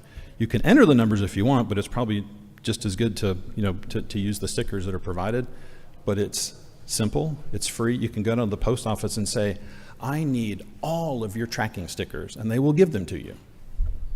It's a very simple process.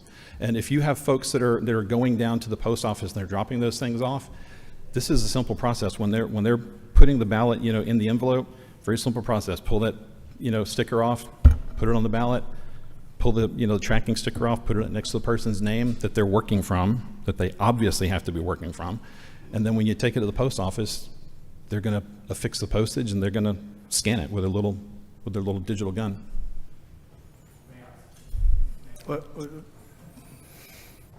Member Gazal. The first wave of absentee ballots will already be out by the time this would come into force. I will be the first person to stand in line to work with you hand in hand and go to the legislature and get them to write this into law. I think it's a great idea. I would love to see this happen. It can't happen, it just timing-wise, it can't happen for this election. And again, it goes beyond what statute requires. We can't create a higher standard for the counties than what the legislature has already done. And the legislature has not yet said that the counties need to do the tracking. So we don't have the authority to do that. I hope that the legislature will listen and will write this into code. I will advocate for that. I will support you and anybody else who wants to work with us on this.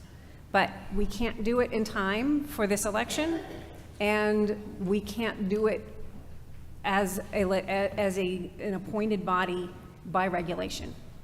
I don't buy that, but thank you. When we were all about to get together and sing Kumbaya, so. Member King, Member Johnson. Yes, a question, Mr. Cross. Election mail is first-class mail, correct? Yes. And isn't first-class mail tracked automatically? It is, but you have to instruct them to track it. I mean, like I don't a phone understand call? that. I'm sorry? First class mail is tracked if you use the process to track it. If you just slap a stamp on an envelope, maybe it gets there, maybe it doesn't. That's where we are right now. We are in the maybe it gets there, maybe it doesn't.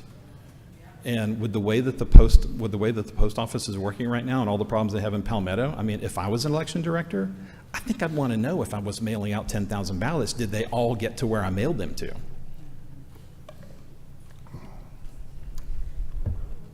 Member Gazal. I'm sorry, I'm going to take a little bit of a point of personal privilege here. As Mr. Doss mentioned, there is a tracking service available, but voters have to opt in. And I want to use this opportunity, and I hope that some of the media will pick this up, that this opt-in is now available on every voter who applies for an absentee ballot on the MVP site. You can scroll down and opt into receiving text and or email alerts for every step of the way that your ballot is going through the process.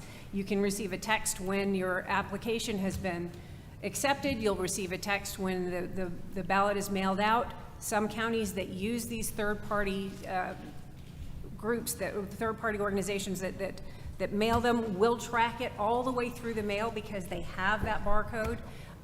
It will track it all the way back, and you will get notifications. I strongly encourage any voter who is voting absentee, please opt into this so you can make sure that your ballot is received on time. So, thank you. Yeah, Mr. Cross, I mean, I don't oppose this. I just oppose it on timing. But if you put it into effect today, it's very simple. Well, we can't put it into effect today. Well, if you voted on it today and you said, yes, let's do it, you said, is it today or 48 hours? Because Dr. Johnson was 48 giving... hours to post it and 20 days for it to go into effect. I don't understand the discrepancy between the previous rules that were passed in years past, and they went into effect immediately. Has something changed that makes it so that? I don't know how that occurred. Yeah, I mean, there are emergency rules that can come into effect immediately. This isn't an emergency rule, hadn't been filed as an emergency rule. I don't see how we can do this election, although I said I don't oppose it, I just oppose it on the timing issue, frankly. I can appreciate that. The thing with ballot tracking for individuals, I should be putting premium gas into my car, okay, but I don't always do it. And I don't think I think voters are going to work the same way. Maybe they're going to, sign up for tracking, maybe they won't. Most people are fairly busy with their lives, and they're probably not going to go to their county website and figure out how they're going to do ballot tracking.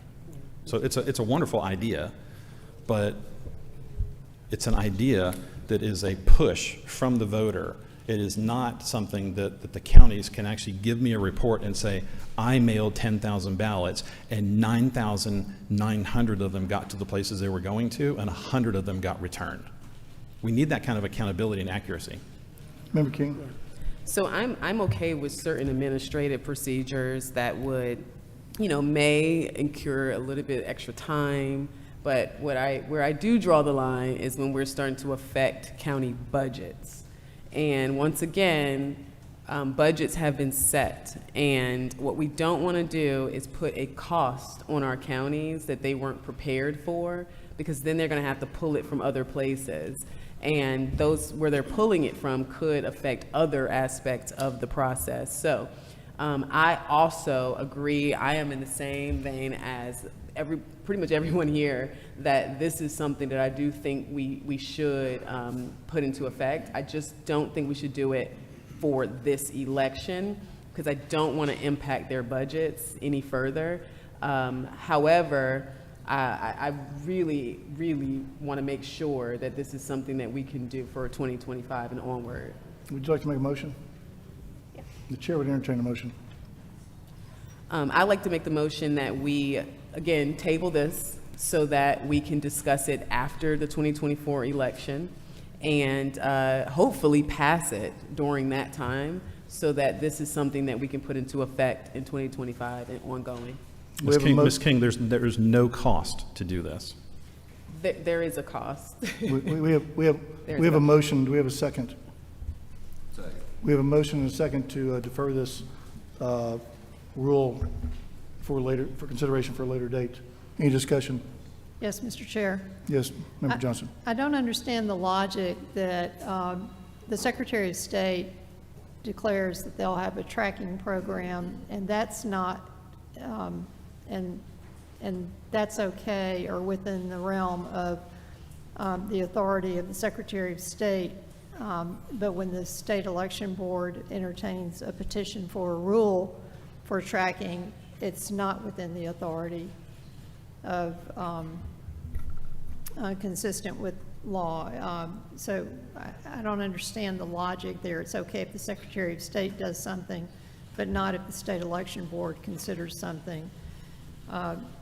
And the issue with the emergency rules is we had a whole slew of emergency rules that were passed that drastically affected how elections were conducted, to the extent of providing absentee ballot drop boxes throughout the state, to not requiring voter signature verification, to processing and opening absentee ballots while elections were going on actively, and created a gap in the system that would allow for double voting to occur. So, the rules aren't always perfect, and they're not always timely, but rules are passed and they become effective, 20 days later. And if it's too late to take effect, to be effective for this election or this period of time, it's still effective and should be used as soon as practicable. So I wouldn't hesitate to pass a rule if it's a good rule, and then the timing and implementation can take place as needed. Mr. Chair, with respect, I believe this is an emergency. Senator Ossoff was on the news recently saying that we have terrible problems with delivery of mail, primarily attributed to what's going on with the new Palmetto facility. I believe this is an emergency. I believe this is something that should be taken action on today, because even when I originally mailed my rules to you back in May, one of them took 15 days to arrive because of the issues that are going on with the post office. I do believe we have an emergency right now, and considering the issues that are going on with the post office right now, if I was an election director, I would have very low confidence to know that all of the ballots that I mailed got to the intended recipients. Thank you. Thank you. Any additional comments on the board? I would like to say, I would like Rebecca from Greene County, if you could just share, just to make sure I'm saying this correctly, what would the cost be to you? Because I'm assuming in order to, what you're picking up from the Postal Service, you still have to pay for that, right? Zero. No, it is zero. They hand it to you for free? Yes. Okay, let me just hear. Am I good? Yes. Okay. So I personally took a ballot down to our local post office to inquire about tracking, because I agree with you 100%. Our mail service is in a disastrous state. We as election officials do not trust the mail. I have been working on this tirelessly to get counties to send me everything they are receiving that is delayed in mail, ballots we're having to reject. I've been doing this for months now. I agree with you. However, my postal office did not tell me anything about what you're talking about, and they told me it would be almost $10 a ballot to track it completely from when I take it to the Postal Service, pay the additional fees it's going to cost. That would consume my entire fiscal year budget just for this election based off the absentee ballot applications we've received. And I would be over, but I would be in the red. With respect, there are a lot of different ways that you can, when you go to the post office to ask for tracking. The tracking service that I'm advocating is the free tracking service. The one that you're talking about that costs $6 to $10 is where you're doing return receipt request and somebody has to show identity. That's a different type of tracking. The Postal Service has got many different ways for tracking. What I'm advocating is the most basic, most simple, free solution.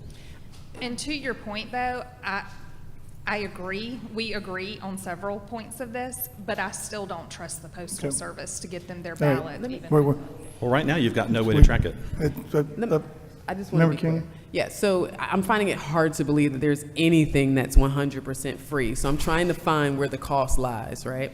Are you using a service, stamps.com, or what service are you using? So I use stamps.com. Stamps.com gives me a 5-cent discount on first class postage, and I can get tracking for free.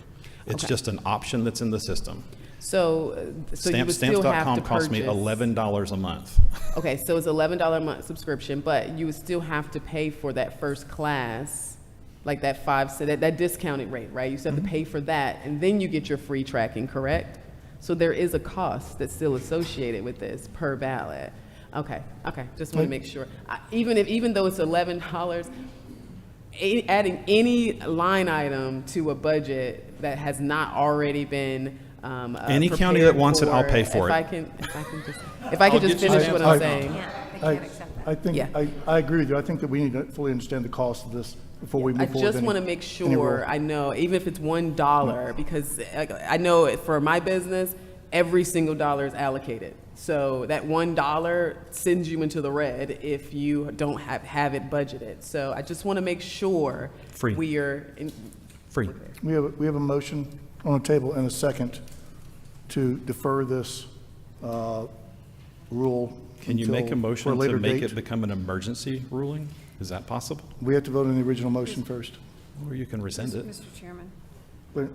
On emergency rulemaking, SB 202 made it significantly more difficult to undertake emergency rulemaking, and it requires imminent peril. It requires notice to the governor, the lieutenant governor, the speaker of the House, chairpersons of standing committees, legislative council, and the chief executive officer of each political party. It is an extremely high standard to meet an emergency under the statute because the legislature was unhappy with the emergency rulemaking that was undertaken in 2020. This does not meet that standard. We have a motion before this board and a second. Any further discussion? Could you repeat the motion? The motion is to defer discussion and voting on SEB Rule 183-1-14-.11. Hearing no further discussion, we will vote in order of seniority. Member Gazal? Aye. Member Johnston? Nay. Member Jeffries? Aye. Member King? Aye. Motion carries 3-1. This will be deferred for further consideration.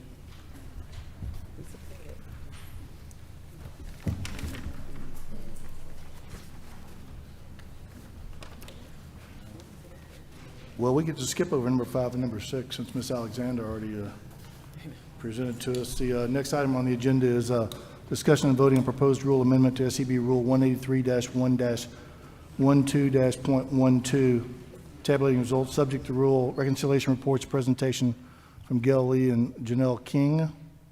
It's I don't know why it's on here. I'm sorry. I know, I didn't work with Gail. You had proposed it and then didn't do it, so that's why I found it. Okay. I just didn't know if- All right. She had technically like withdrawn it, and so that's what we needed to do. You're stuck with this one, Member King. I don't mind. I don't mind.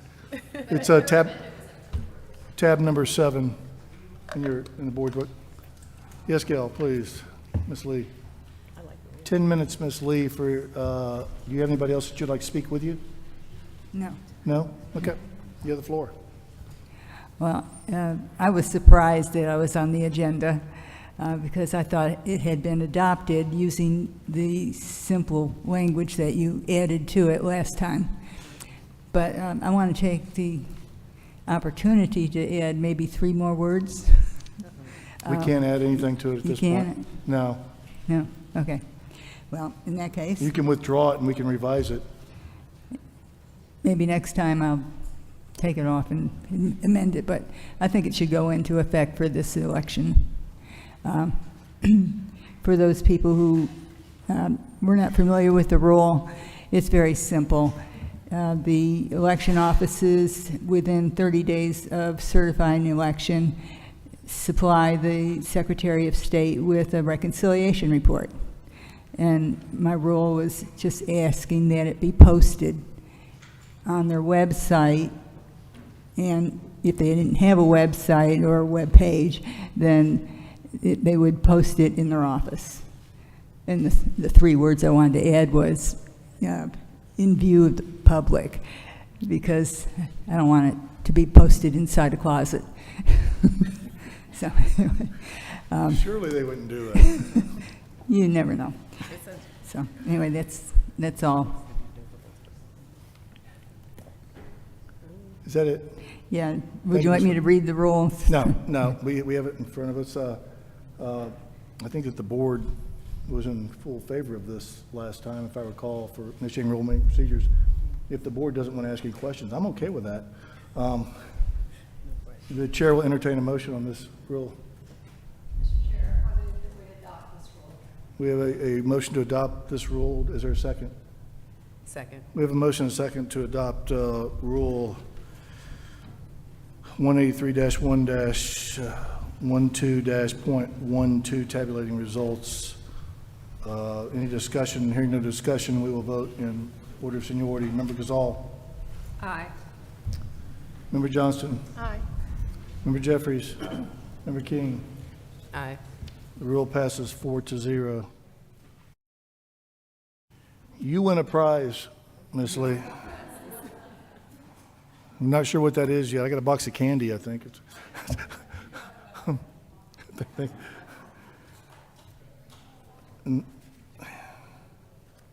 At this rate, we're going to get done by next Wednesday.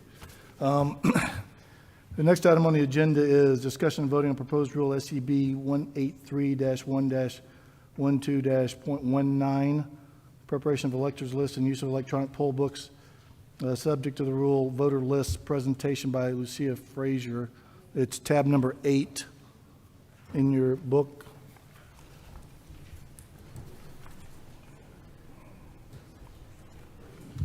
Ms. Frazier?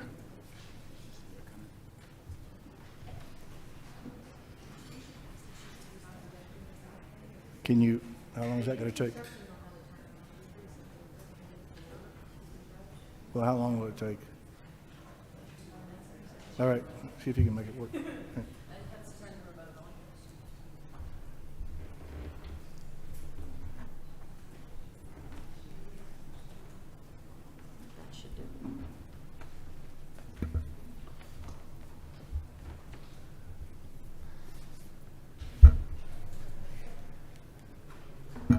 So, Ms. Frazier, you have 10 minutes. You have somebody that's going to speak with you, I take it? Yes. Okay. And it sounded like if I didn't, or if I used like 5 minutes, I can have 5 minutes at the end too. Is that after your discussion? Well, no, you have 10 minutes to make your presentation, and the board will ask whatever questions of you that they Okay. deem necessary, so. Okay. Well, I if heard there you are say questions. to someone you have 1 minute left after your discussions, and so I just wanted to make sure I'd like the opportunity at the end as well. If you're nice. Please. Okay.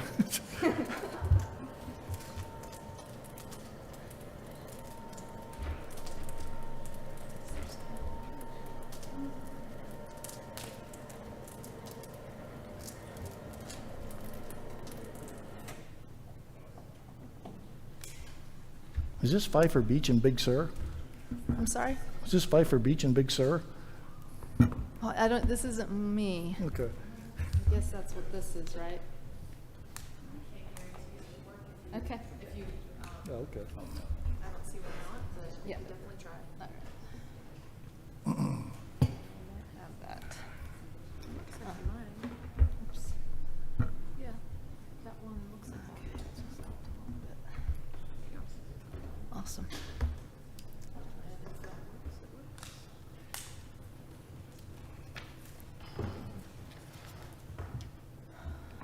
Okay.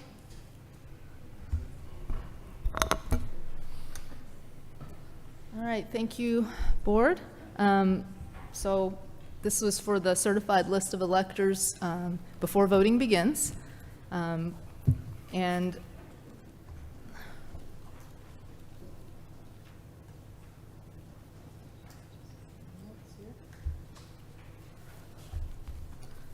so just to briefly summarize kind of how we got here, this is something that the legislature it's already in our code to produce a certified elector list before voting. It has been something that has been easy to obtain in almost every election, except I think 2020, we have not still been able to obtain that. And according to sunshine laws, like I said before, all this election data is supposed to be open to the public. So just getting a certified elector list, like I said, is already something we do. And so this rule is just to help all the counties and the SOS to do that. And the counties have the ability to post this as well. And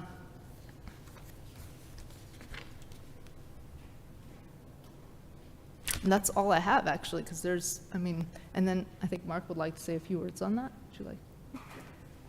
We're going to give you more than 1 minute at the end then, since you were so short. Hi, I'm Mark Davis. Been working with voter data since 1986, and I've been qualified and admitted to serve as an expert witness on voter data analytics and residency issues in a number of different cases over the last 22 years or so. And normally when I do one of those cases, I start with a certified copy of the qualified list of electors. And normally it's not too difficult to obtain, but there usually is a delay. And I know we've had a discussion going on about certification being ministerial versus otherwise and so on and so forth. And the argument's been made that the proper venue for addressing problems in an election that make it through the certification process would be immediately after the election in the form of a challenge to the election. And I'd like to suggest that we have a different way of viewing that, because there's been a number of times where candidates have come to a plaintiff's attorney with a prospective case, and I've been asked to review the data in the case, and there was no there. But I can't really reach that conclusion until I have that that data, and sometimes there's a delay in getting it. And I just want to remind everybody that a candidate who wishes to challenge an election only has 5 days from certification to file that challenge. They can come back and they can amend it later. But what happens is the plaintiff's attorneys will end up filing a placeholder complaint while they end up doing the research, and that begins with subpoenas to the counties to obtain the data that they need and so on and so forth. What I like about this rule is that it'll head that off and it'll ensure that the data is available. And I think that's really critical because, as Lucia mentioned, in 2020, I put in an open records request on November the 24th for a certified copy of the qualified list of electors.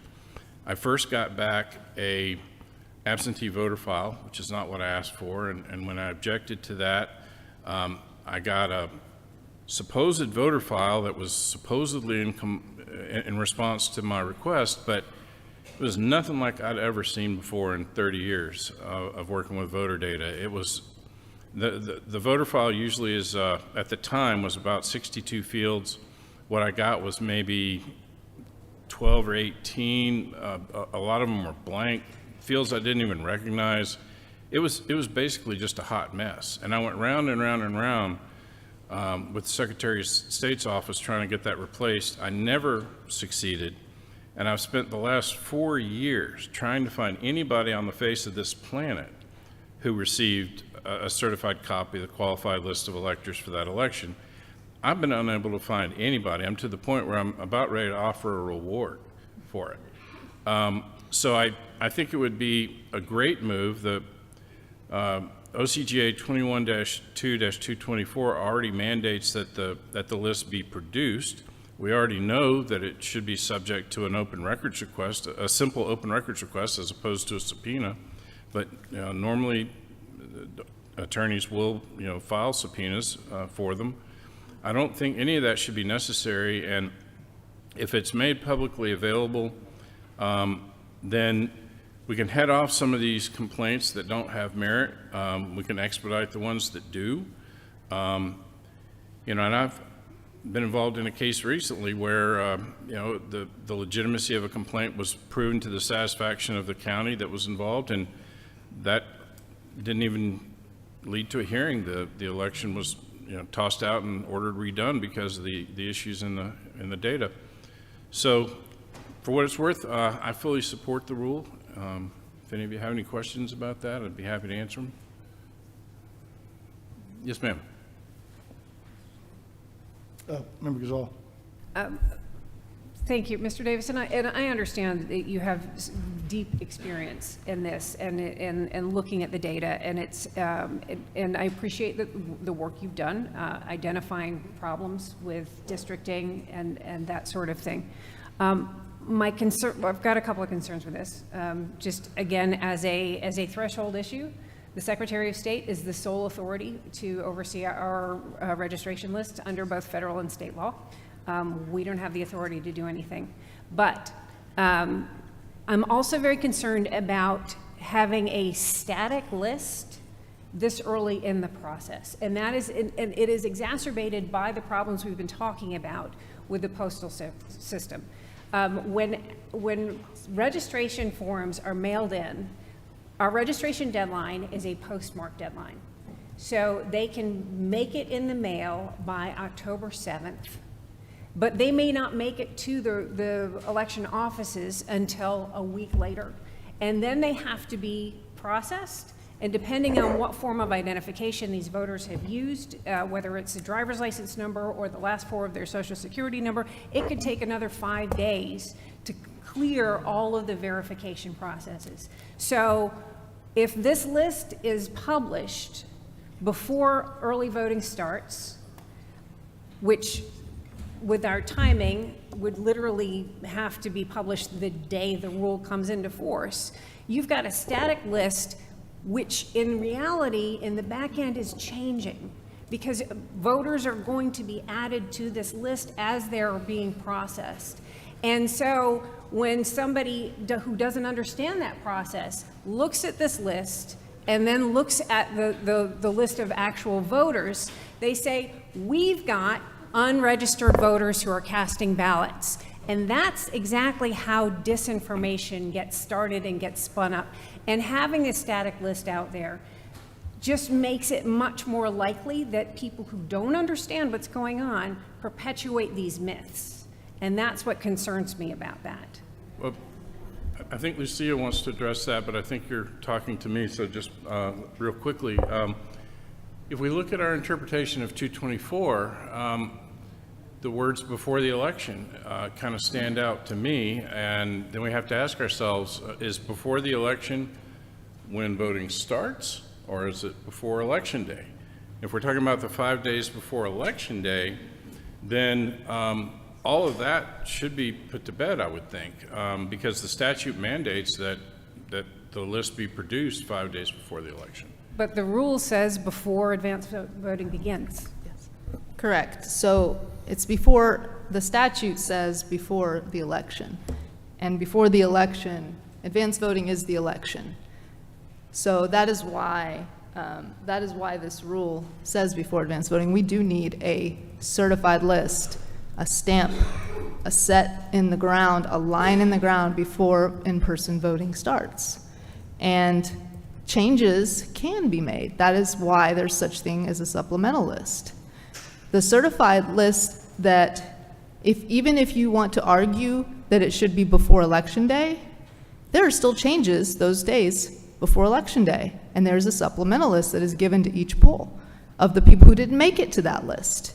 And so if you're worried about changes, you don't need to. There is an avenue for that. The supplemental list is on here too.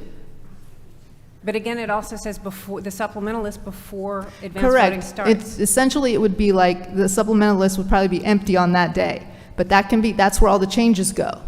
So as every day of early voting happens, if electors are added, which they do get added for the reasons like you said, when a person submits their registration on time, but if they're missing some fields, they have that time to remedy that, and they get added to the electoral list, it would show up on this supplemental list, which would be a document that's always there showing us the updates. But at least we draw a line in the sand before voting starts.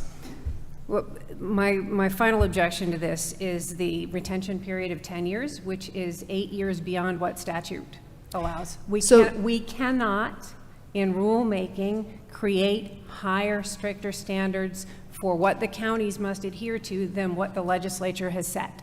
That is unlawful behavior on our part. Well, the 10 years is current because the Secretary of State already has files for up to 10 years right now on there. For the absentee voter file, it goes back 10 years. So that is why that much time was picked. And it's a reasonable amount of time. Even the North Carolina, they posted for 20 years, but I used our own Secretary of State's to see how much they keep data, and they at least keep it for 10 years. They can do that by choice. We cannot force them to do that by rule. The big distinction, yeah. It's a big distinction is that the statute's clear on the time limit on that. People can keep it as long as they want to. It's just what the statute says. Well, you can still put it into the rule, and if somebody is going to push back on that, then I mean that's a different story. But the recommending or putting a date on something is not saying you don't have to not do that. You're not, putting a date on it is okay. Except that the board doesn't need to put rules out there that are in direct contradiction to statute, and the statute will always trump rules. So that so we need. Are you finished? Yeah, my issue with this is, in addition to that, is that once again, freely accessible link, and the code is pretty clear, 21.2.225. Subsection C, that the Secretary of State gets to set a price for this. I mean, it says, notwithstanding any other provision of the law to the contrary, the Secretary of State shall establish a cost to be charged for such data. They have the right to do that under statute. And this board cannot dictate to the Secretary of State that they have to provide this for free. We can't do that. So. What if they decide not to provide it at all? I mean, that's essentially what I encountered in 2020. To this day, I don't know anybody who can tell me who was and was not qualified to vote in the 2020 election. I can't address. I'm just saying that we can't This board can't force the Secretary of State to provide that list for free because the statute says that they can charge for it. And creating a rule that forces them to do that is in direct contradiction to statute. So Well, what if we let them charge what they want, but have to make it available? I mean, all I'm getting at is that I don't think we can conscience being in a situation where we just can't get it. But yeah, I don't disagree with you, and I'm just saying that we can't, the way this rule is written, it says that they have to provide it freely. And that's in direct contradiction to this, to the statute, so, which is an I issue for me. disagree that it's in total contradiction to the statute. You can say freely available, and you're not committing a crime by saying freely available. Okay, if they want to, they can follow suit, just like it was said earlier. You're making a rule, and the Secretary of State is supposed to provide it freely available, just like sunshine laws have said, and I've already proven that with all those statutes, and they should follow suit and follow the law. That would be an issue for them, but this But it's- board, by creating this rule, would be in direct You're contradiction with. enforcing the law by saying it's freely accessible.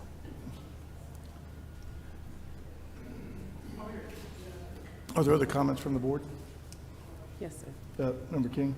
Question, just so I'm clear, I know the code says that a link should be provided, but are you asking for a printed list to be posted? I just want to make sure I understand what the rule is asking for. Accessible link is a link that would link to the list. So, okay, so you're not asking for them to print off the list and No. put it up there. Another question is, what type of information would it have? Would it just be a name, first and last name, or what all is the data that would be available? Or It is the voter, like as it is on today, minus the columns that the law prohibits, which those are like date of, year of birth is allowed, but date of birth is not. Driver's license is not allowed. Social Security is not allowed. So currently today, when you ask for a voter roll, they reduce the fields by what the law requires. We would need the same thing, that it would be given the same way as you get it today, but this is a certified list. And would my address be posted? Yes. So it'd be a name? As it is today. So it's name, address, and year of birth? Mhm. Now, currently, just looking to our election officials, currently, you do provide the link the link is accessible, correct, to the SOS office so they can get it. And then once they go to that link, they will have to purchase this list. And what you're asking is that we remove the option of having to purchase it and make it free. And at the county level, that is in your purview. The counties may post a link to their elector list, and they can certify it as well. Now, if you were to post that link to just, and if one of you, either Deidre or Rebecca, one of you can definitely jump in. I want you to answer this question to kind of piggyback off of what you were just saying. If the county was to post a link to this list, would you have to cover the cost through the Secretary of State, or how would that work? So I honestly don't know how that would work, because as it stands right now, if somebody wants an electors list, whether it be countywide or statewide, a county office refers them to the Secretary of State's website, and they purchase the list directly from the state. If a county office is doing this on their own, they have to collect the funds from the individual, and then we have to send the funds to the state. So many counties do not even opt to do that, because we're like a second wheel in the process. So we just send everybody to the state to get the list. So if they were to request a county list, just county, they still have to pay the $250 to you to go to the state? So it's cheaper if you're just asking for your county list. I believe it's $50, but yes. There's still a fee. If they wanted an electors list, it would be the $50, correct. So posting it without having anyone, posting it for free would be circumventing the cost, basically. Correct. Basically, is that basically what you're saying? And that's in their purview. They own the voter list. The Secretary of State is not requiring them to charge for it. You're allowed to have your elector list publicly without charging for it. The Secretary of State does not demand that the counties charge. Well, It's your list. It is our understanding you own. that we charge for that list. That's always been the guidance provided to our office from the SOS office. But So to my knowledge, counties are not giving this list out for free when it's requested of the office. Is there a statute that says, that supports that? Looking.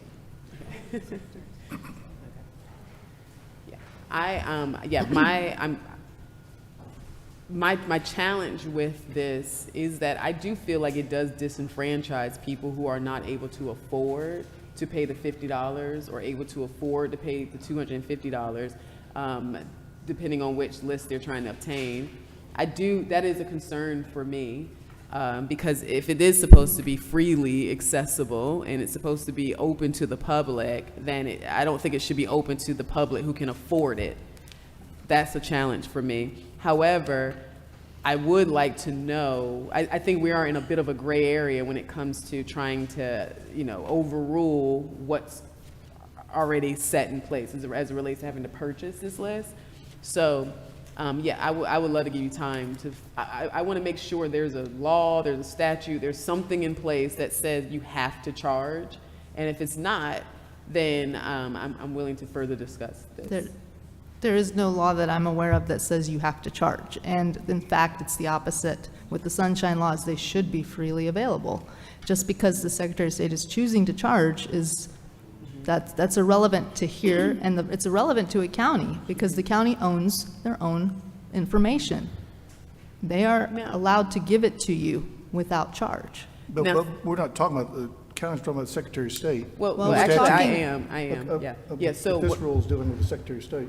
That's what I was getting ready to say. I think the challenge is that you have them both lumped in together, right? Correct. So it's like with this rule, we couldn't ask the county to do something without asking the Secretary of State. I don't know if we can demand that the Secretary of State changes their fees, but yes, Rebecca, you have your code.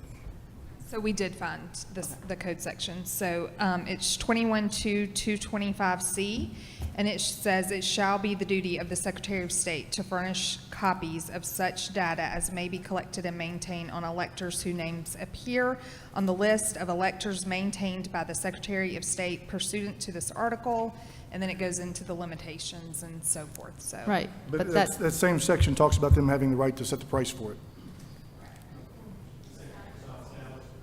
Right. Yep. But is that on a state level or is that county? Well, it's our understanding that the state owns this data that we would be producing. It is the state's database. So the state is providing it to the county for free? Correct. Well, we don't pay a fee for the system that we use because we're using the statewide system, but it is the state's database. So so the data is yours, but the system is theirs. Correct.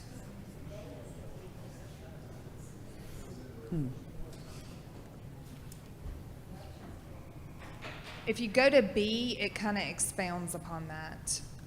All data collected and maintained on electors whose names appear on the list of electors maintained by the Secretary of State pursuant to this article. So all of this kind of covers the registration data, but it's lengthy because there's so many letters to this.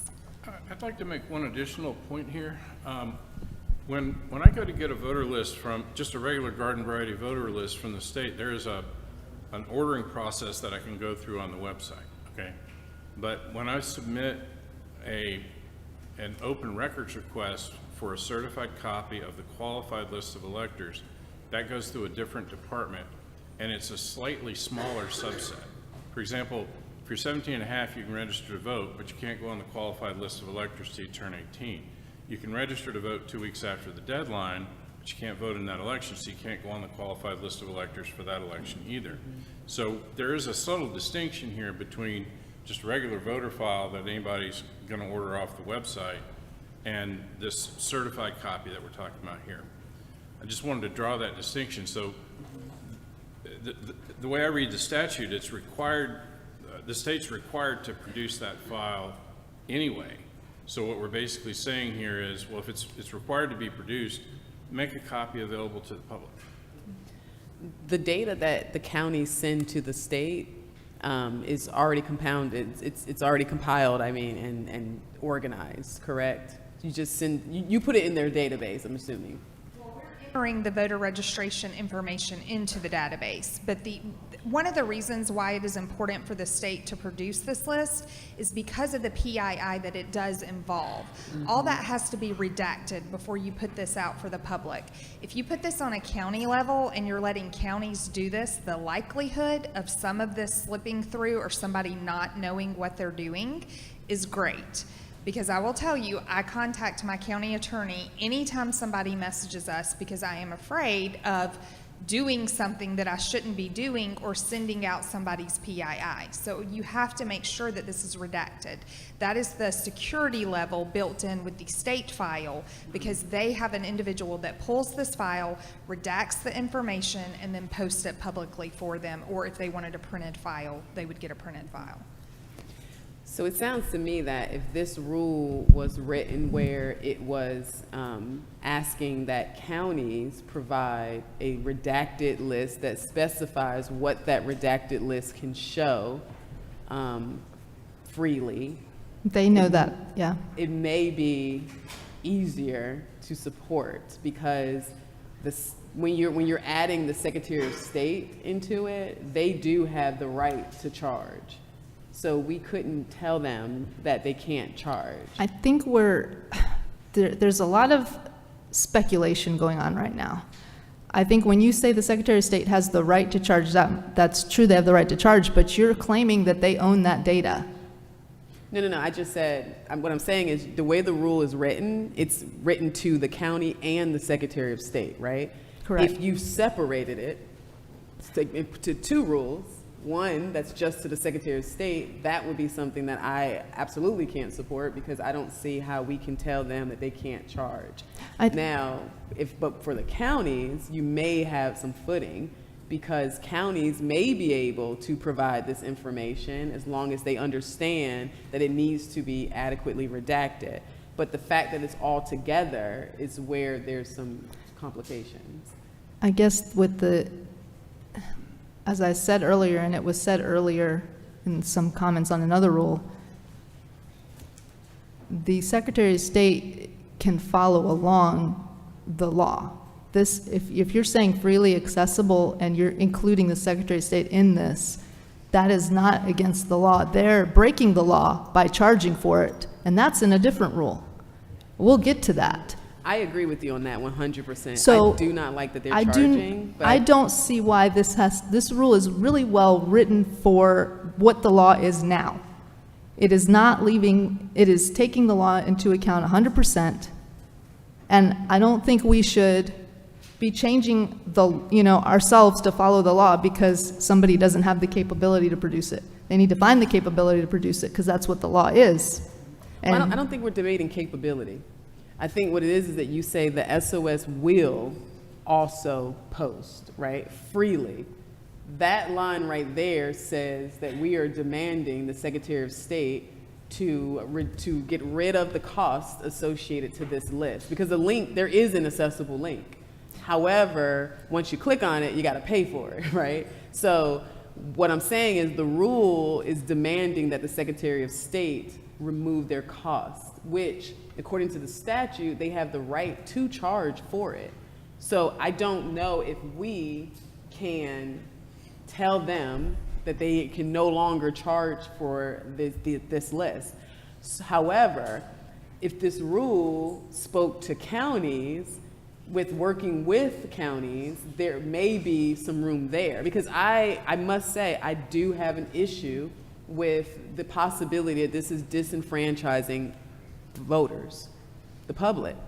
I should not have to wait until I can find the $250 or even the $50 in order to receive information that I'm supposed to have freely accessible to me. I agree with you 1,000%. And I feel like a lot of I'm surprised that the ACLU hasn't already jumped on that because this is a clear disenfranchisement to voters. So that being said, the only challenge I have is that you're also telling the Secretary of State's office that they can no longer charge for this when they do have a statute that says they can. I agree with you on the charge. I again just want to return to the distinction between a regular voter list and this certified list of electors, because as we know, the NVRA has a lockout period, a 90-day lockout period. So from what I understand, and the counties can correct me if I'm wrong, there's a lot of changes to that data that gets saved up. And so if I come back after an election and I ask for a certified copy of the qualified list of electors, that's one set of data. But if I get given a regular voter file, what's going to happen, and you counties correct me if I'm wrong, but a lot of you are going to save up a lot of your changes, and right after the election, you're going to be making them like crazy.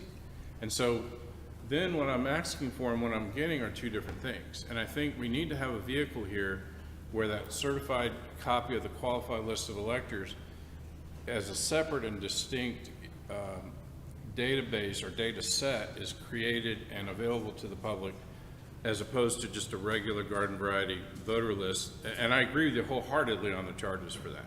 And you know, we've got neighboring states that don't charge at all. Right.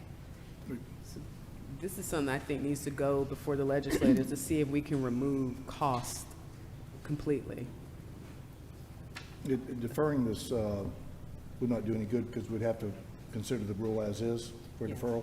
So the choice, I think, for this board is to either accept it or reject it. And then if you want to work with her on an alternative rule, then that would be an option also going forward. So, or ask this board to present a proposal to the legislature to remove those costs. So, Mr. Chair. Member Johnson. Yeah, I have several issues with the discussion that's just taking place. One is I'm concerned that this qualified electors list is unavailable to the public. I'm concerned that the qualified electors list is not available for public inspection as I asked a month ago. I'm concerned that there's no list that we know of that has been provided to someone on request for the last 4 years. And I'm concerned that anybody that would have need of using an electors list in a court case does not have a properly certified list available. Yeah. So these are problematic, and it's problematic because this is coming from the Secretary of State's office, or not coming from the Secretary of State's office. You know, I would like for them to be available to share the information they have or what they provide. But last month, when I asked Mr. Evans how I could come to the Secretary of State's office and review the electors list as written in 21-2-225, I was kind of politely told they didn't know how they could do that. But there's a law for that. How can anyone see who's on the voter list for their research or for maybe a contested election? This is a problem. I would be willing to volunteer to help with this, and I'm also willing to help with the mail tracking issue. I actually built a mail tracking system for my business, for my clients. I'm very familiar with it. It's true and it's false that it has a cost and it's free. Both are true. We can talk about that later, but I'm willing to volunteer to help on both of these issues. So just wanted to offer that. My issue is if you don't know who is qualified to vote, then how can you hold an election?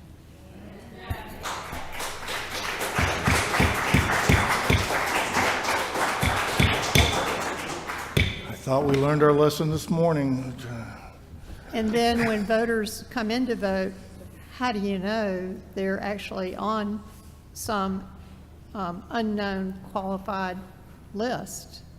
that's unavailable. This is not the way to conduct elections. And this definitely is a, an issue that needs to be worked through. I would consider, I don't know if it would be possible, removing the requirement from the Secretary of State to provide the accessible list link and just ask the counties to provide a freely accessible link.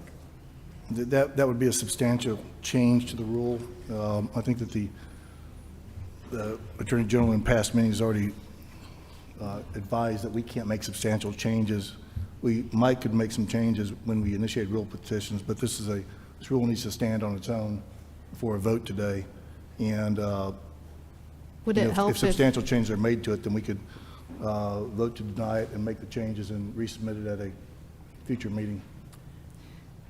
Rather than denying it, could we make a motion that I work with them to see how we can make this rule work? Well, we would need to deny this rule, and then you work with them going forward for a revised rule. Is what we need, which is what we've done in the past. This rule stands on its own. It's already been submitted and published and viewed by the public, and so we need to vote an up or down on this rule, up or down or deferral on it. And but I understand what you're trying to do. The proper thing would be to deny this, and then you work with Ms. Frazier on a new rule that could be heard.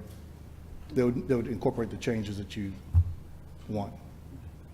Would the chair entertain the opinion that removing text doesn't substantially change the rule? It just reduces the ask?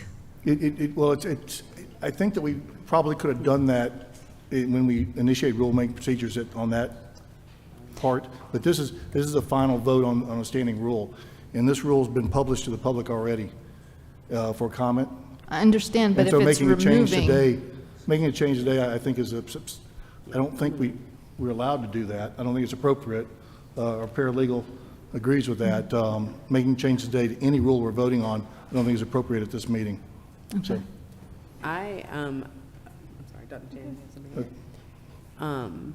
So just to be clear, what I am proposing, not making a motion yet, because I want to discuss it if we have to, proposing that I will work with you directly on helping to adjust the rule where we can be in a better position to support it, as well as I would personally contact the legislators to ask them if they can consider removing the cost associated to obtaining this information so that it does not disenfranchise those who cannot afford to purchase it, and to make it line up with the law.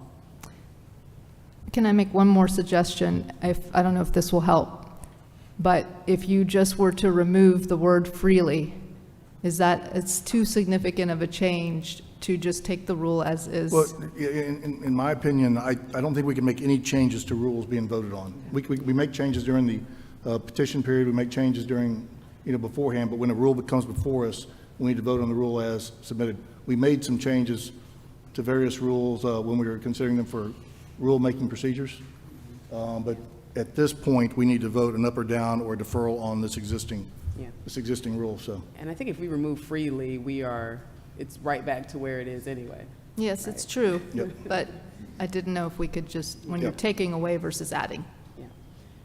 But no, the board would entertain a motion.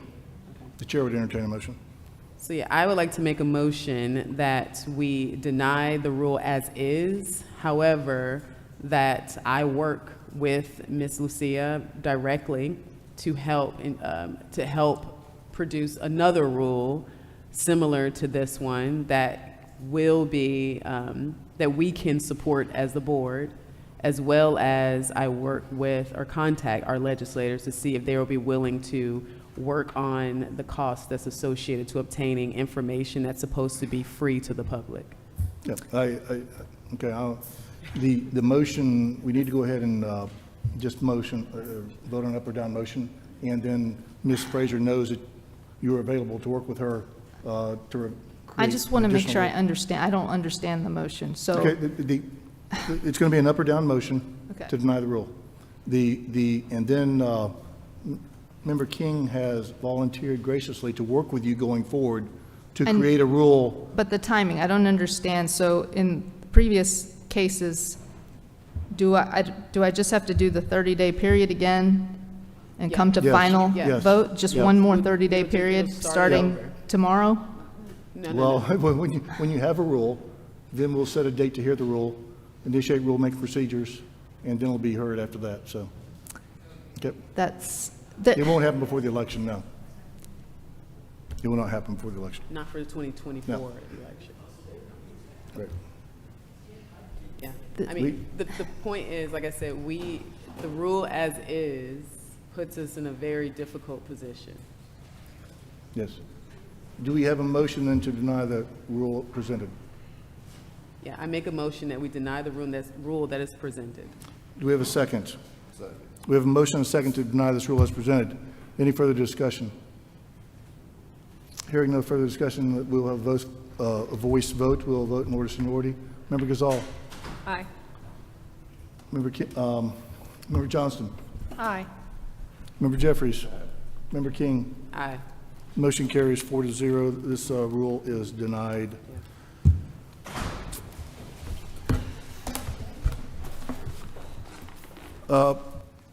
Y'all are in a rare treat today. You're going to get to hear Member Jeffries speak because he does have a voice, and the next rule to be considered by this board is discussion and voting on proposed rule amendment to SEB Rule 183-1-12.21, county participation in totals reporting. Subject of the rule is daily reporting presentation by Member Rick Jeffries, and it is tab number 9 in the board's book. You know how to turn my mic on? Oh, you want to speak? I don't have to. Please. You have the floor, and we're going to hold you to 10 minutes. Yes, don't worry. This rule is pretty simple. A lot of counties already do this. At the end of each day, once the votes start coming in, early voting, if you have a website, you will post how many people voted that day, how many absentee ballots came in that day. And if you don't have a website, you just got to post it and put it in the election center for people to see. And that's all it does. Mr. Jerry? Do you have anybody else that you would like to speak on your behalf? Is there anybody out there that wants to oppose Member Jeffries? Anybody? No. They're ready to go. Okay. We have a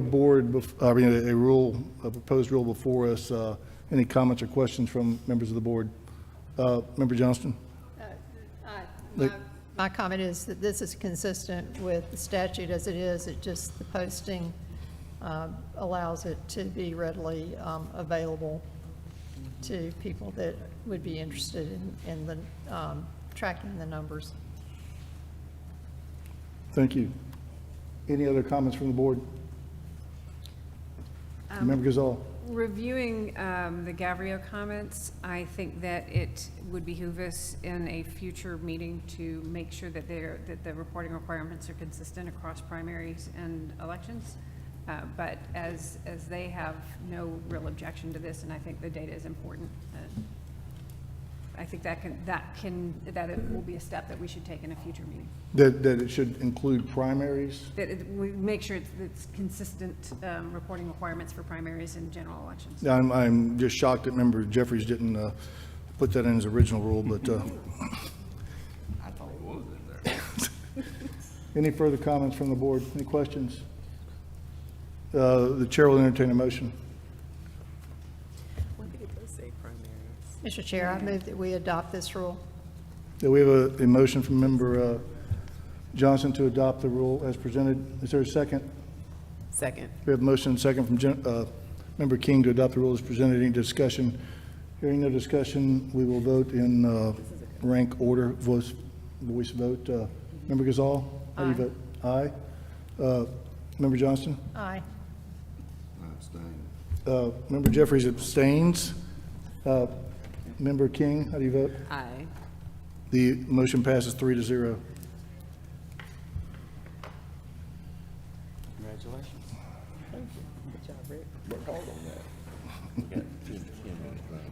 Now, We have a request for we have a motion made for a 10-minute comfort break. Do we have a second? We have a motion and a second. All those in favor signify by saying aye.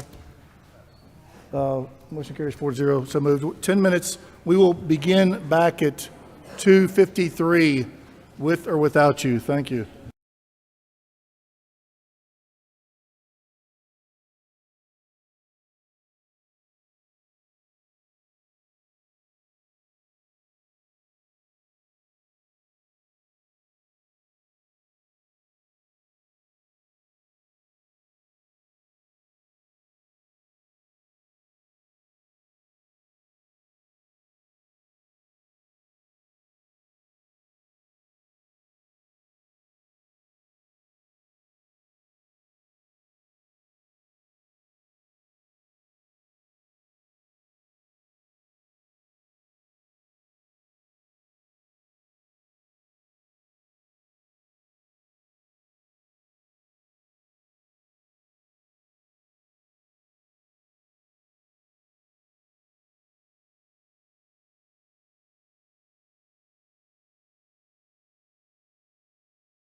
All right.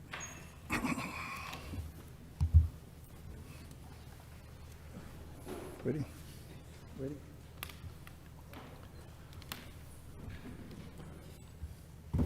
Call back to order this meeting of the Georgia Election Board. The next item on the agenda is discussion and voting on proposed rule amendment to SEB Rule 183-1-13-.05. Poll watchers for tabulating centers subject to the rule. Poll watchers and tabulating center presentation by Julie Adams. Ms. Adams, you have 10 minutes. Will anybody be speaking with you? Very good. Well, you're going to have to work real hard on that one, so.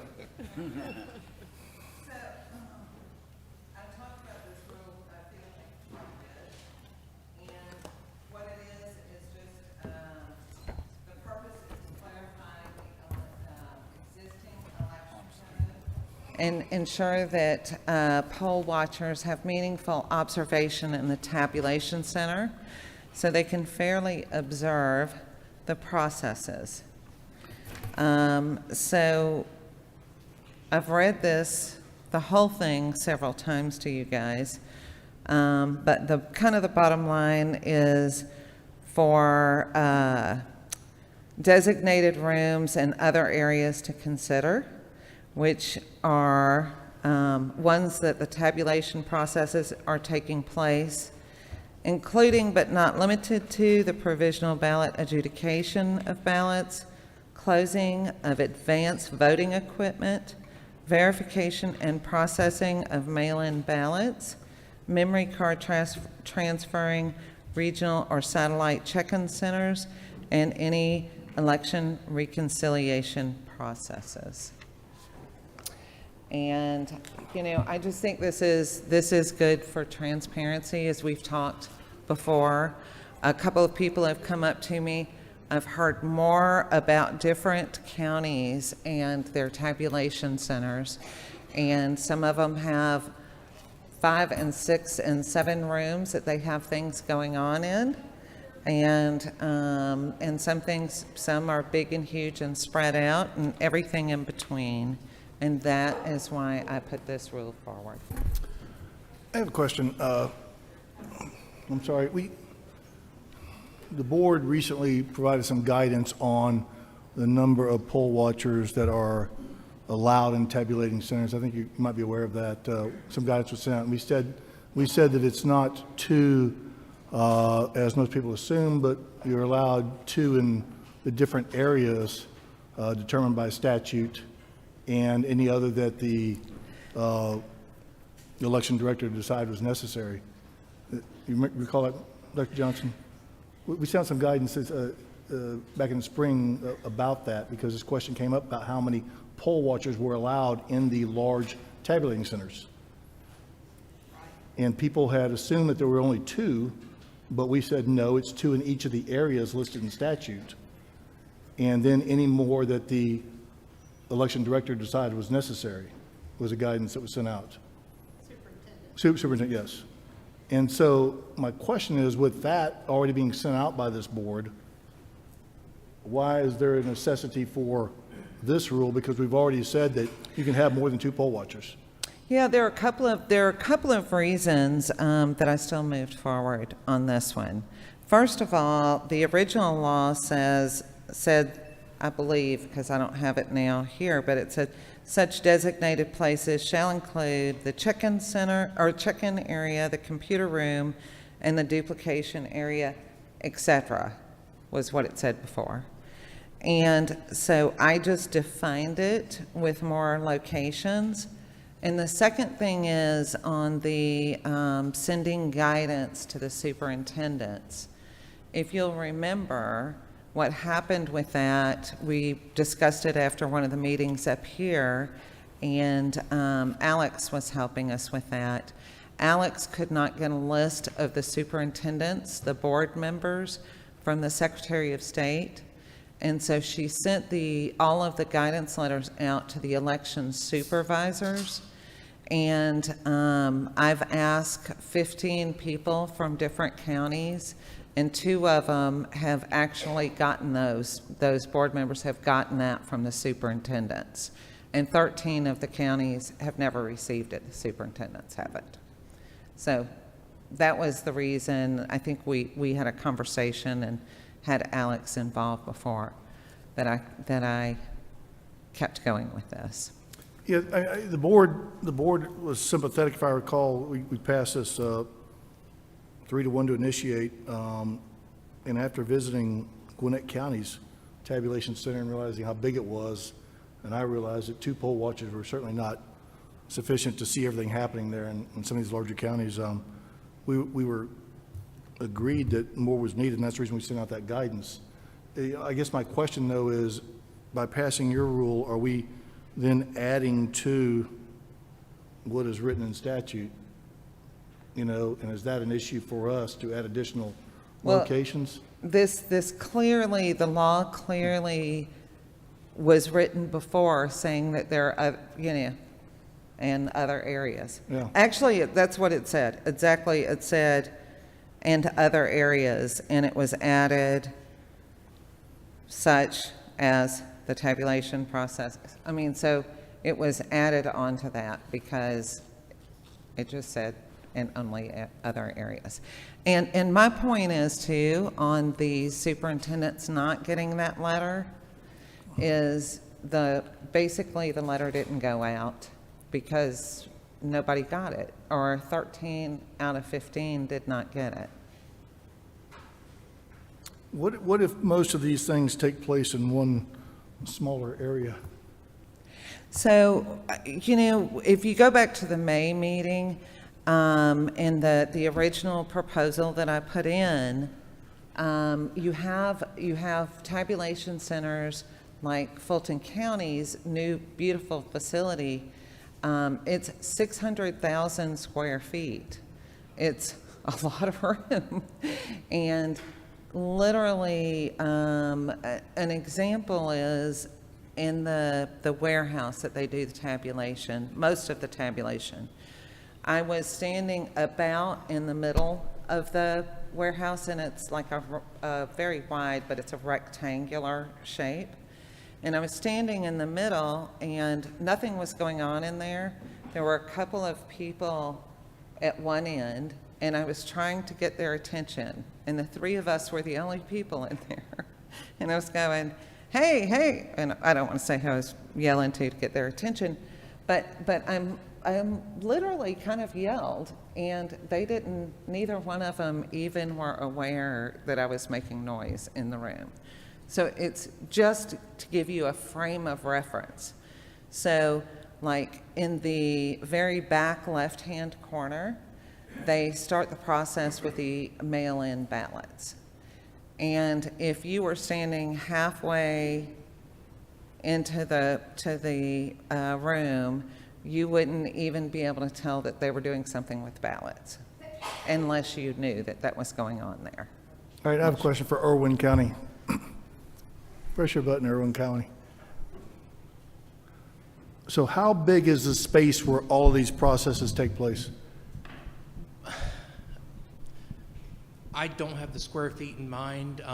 Every county has it differently, but in my county, our layout, we in our main lobby, we process our absentee by mail ballots, perform our adjudication in open view of the public.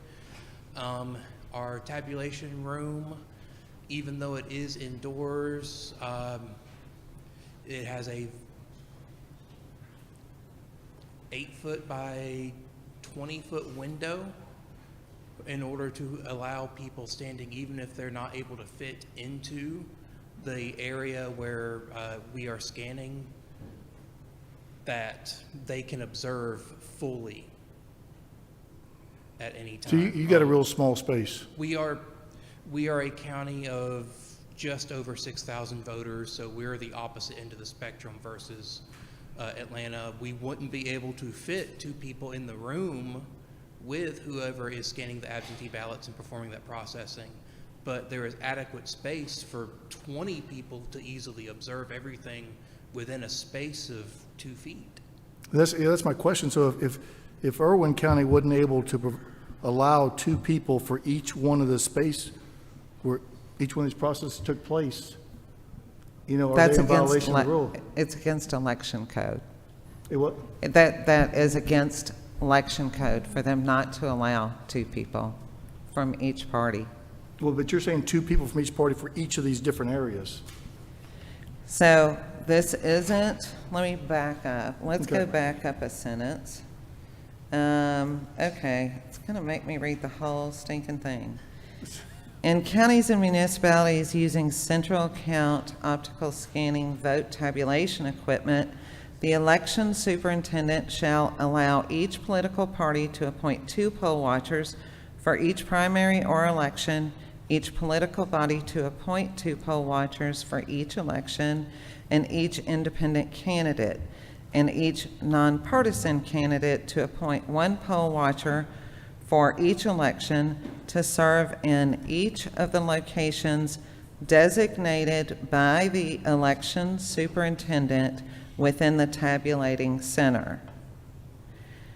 Such designated places. Now, so to my understanding, the way I read this, and you guys can tell me if I'm wrong, is that the check-in area, the computer room, and the duplication area, Georgia Code says 2 per location.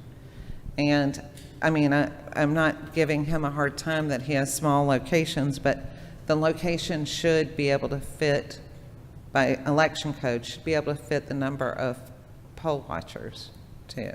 You read location, so that would imply the building itself.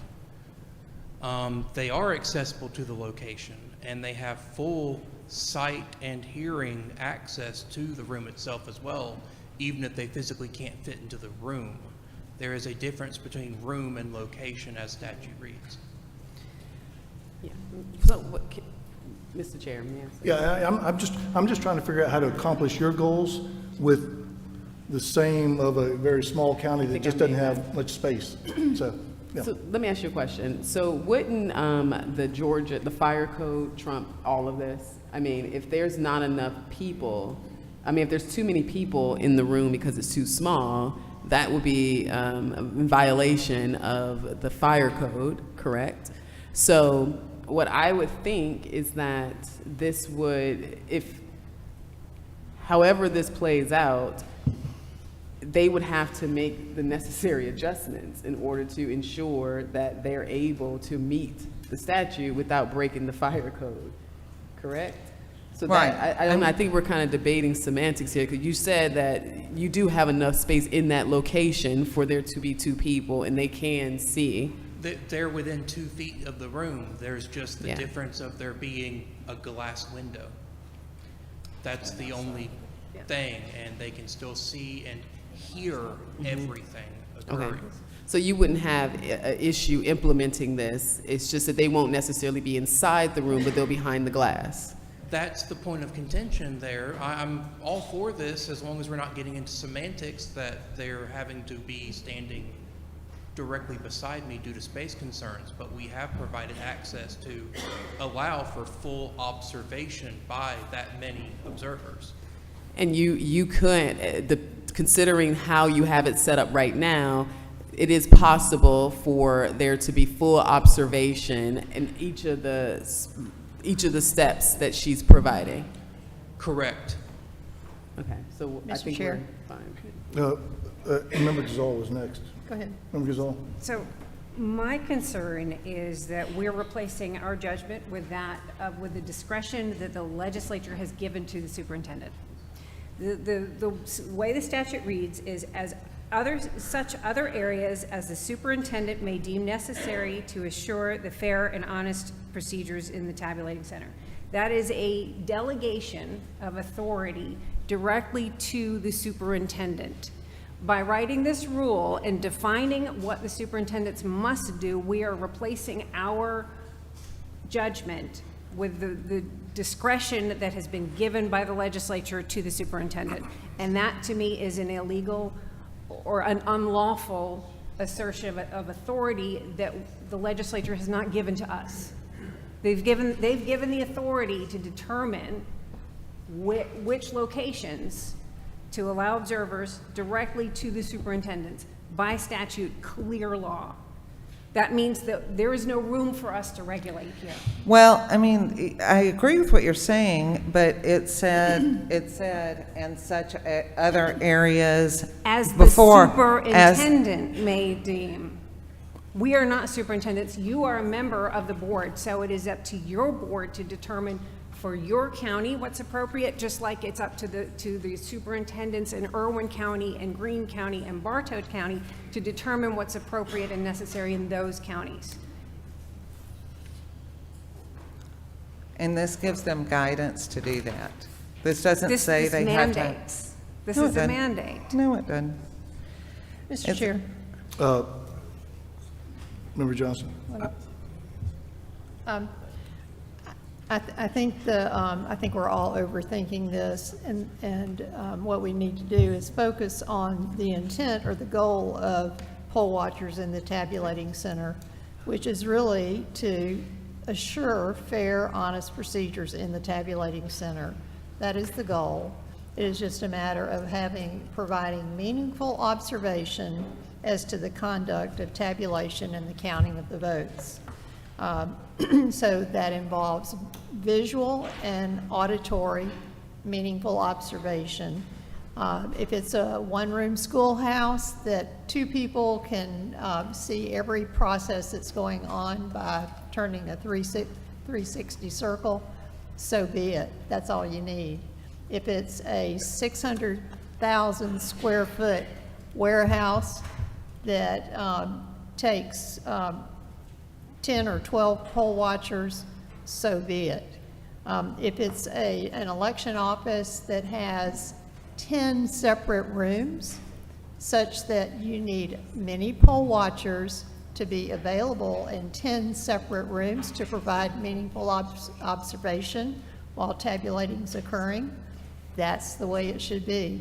So the goal here, it's not the goal of how many square feet or how many human beings. The goal is to provide assurance of fair and honest procedures, and the tabulating center is basically just poll watching. So I really think we're overthinking this, and I think this is consistent with what the intent is from the tabulating and poll watcher statutes that we have. I just think that the guidance that we had, I realize it may not have gotten out widespread, but I think the guidance that No, we gave earlier in the year. it literally It's was. complicated, because we Yeah. have a complicated system. Yeah. Okay, if we just had a few scanners and Yeah. a bunch of ballots, it wouldn't take very much. But we have a very complicated voting system with lots of different tasks and devices and things to watch. Plus, we have different methods of voting. So we have a whole absentee ballot processing, tabulating area. We have duplication areas. We have vote review areas. We have election management server areas. So it's complicated. And this board agrees. I mean, Yeah. we agreed in the guidance that we gave out that more than two poll Right. watchers was necessary in some areas. But, So we agreed to that. it may take more than what's in here, as the election superintendent may deem necessary. So I don't think this is restrictive or onerous. No, I do not think Irwin County needs to have, 18 poll watchers crowded in front of their, whatever, the window or whatever it is. But DeKalb County might. Or Gwinnett County might. So, I think we're overthinking what the goal of poll watchers for tabulating center means. Any further comments from the board? And one other thing, since we're using Gavrio as such a guiding force for us today, their ruling on this was neutral. They didn't even care enough about it to oppose it, so they just had nothing. It was neutral. So some of my friends are for it and some of my friends are against it. I'm with my friends. Any other comments by the board? The chair will entertain a motion. Mr. Chair, I move that we adopt this Rule 183-1-13-.05, poll watchers for tabulating center. We have a motion to adopt Rule SEB 183-1-13-.05. Is there a second? Second. We have a motion and a second. Any further discussion? Hearing no further discussion, we will vote by voice vote. Seniority first up. I Members all. wanted to actually support what Member Johnston said, that poll watchers are critically important. Poll watchers and tabulation centers are critically important. Ballot monitors, which are separate and under actually a separate provision, separate statute, critically important members of the public that help reinforce the sanctity of our elections. I simply can't support this because I think it exceeds our legal authority.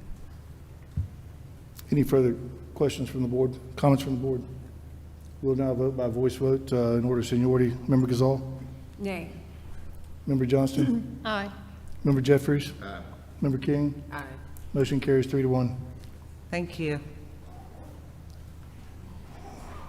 You're in third place now for the shortest. Okay. No, you're in third place. The next item on the agenda is discussion and voting on proposed rule amendment to SEB Rule 183-1-14-.02. Advanced voting, subject to the rule reconciliation presentation from Mr. Garland Favorito. It is tab number 11 in the board book.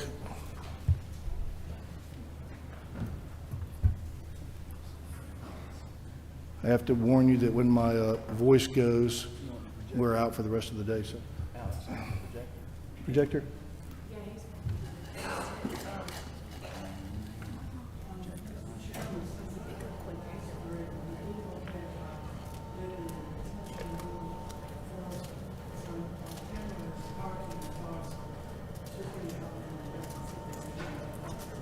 Which one's the retention? Is that the? Hold on, just a minute. Oh, you got to be at the podium. You want to do the storage of returns rule first? Storage of returns. Yes, sir, if that would be okay. While Tamara's going to help me on the reconciliation rule, and she's parking the car right now. Without dissent from the board, we will move that up to next on the agenda. So we will discussion and voting proposed rule amendment to SEB Rule 183-1-12-.13, storage of returns. Subject of rule is a storage of returns presentation from Mr. Favorito. Thank you. And that is tab number 13.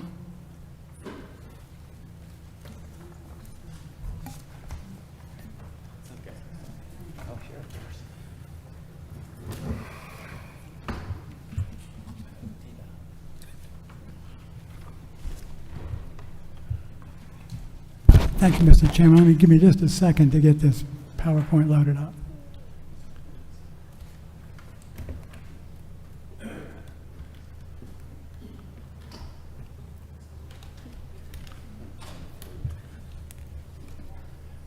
While I'm doing that, I have good news for you. I think I'm going to be able to do all mine in 5-minute recap each. Yeah, okay, I'm going to put that down someplace. Okay, because I want to be in one of the top 3 places.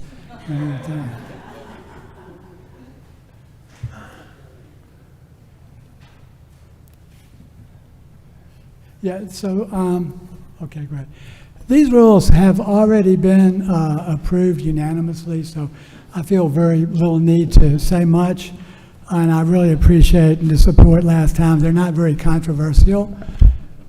So I want to start off with the reconciliation rule. Whoops, I got the wrong one. I beg your pardon. I want to start off with the retention rule.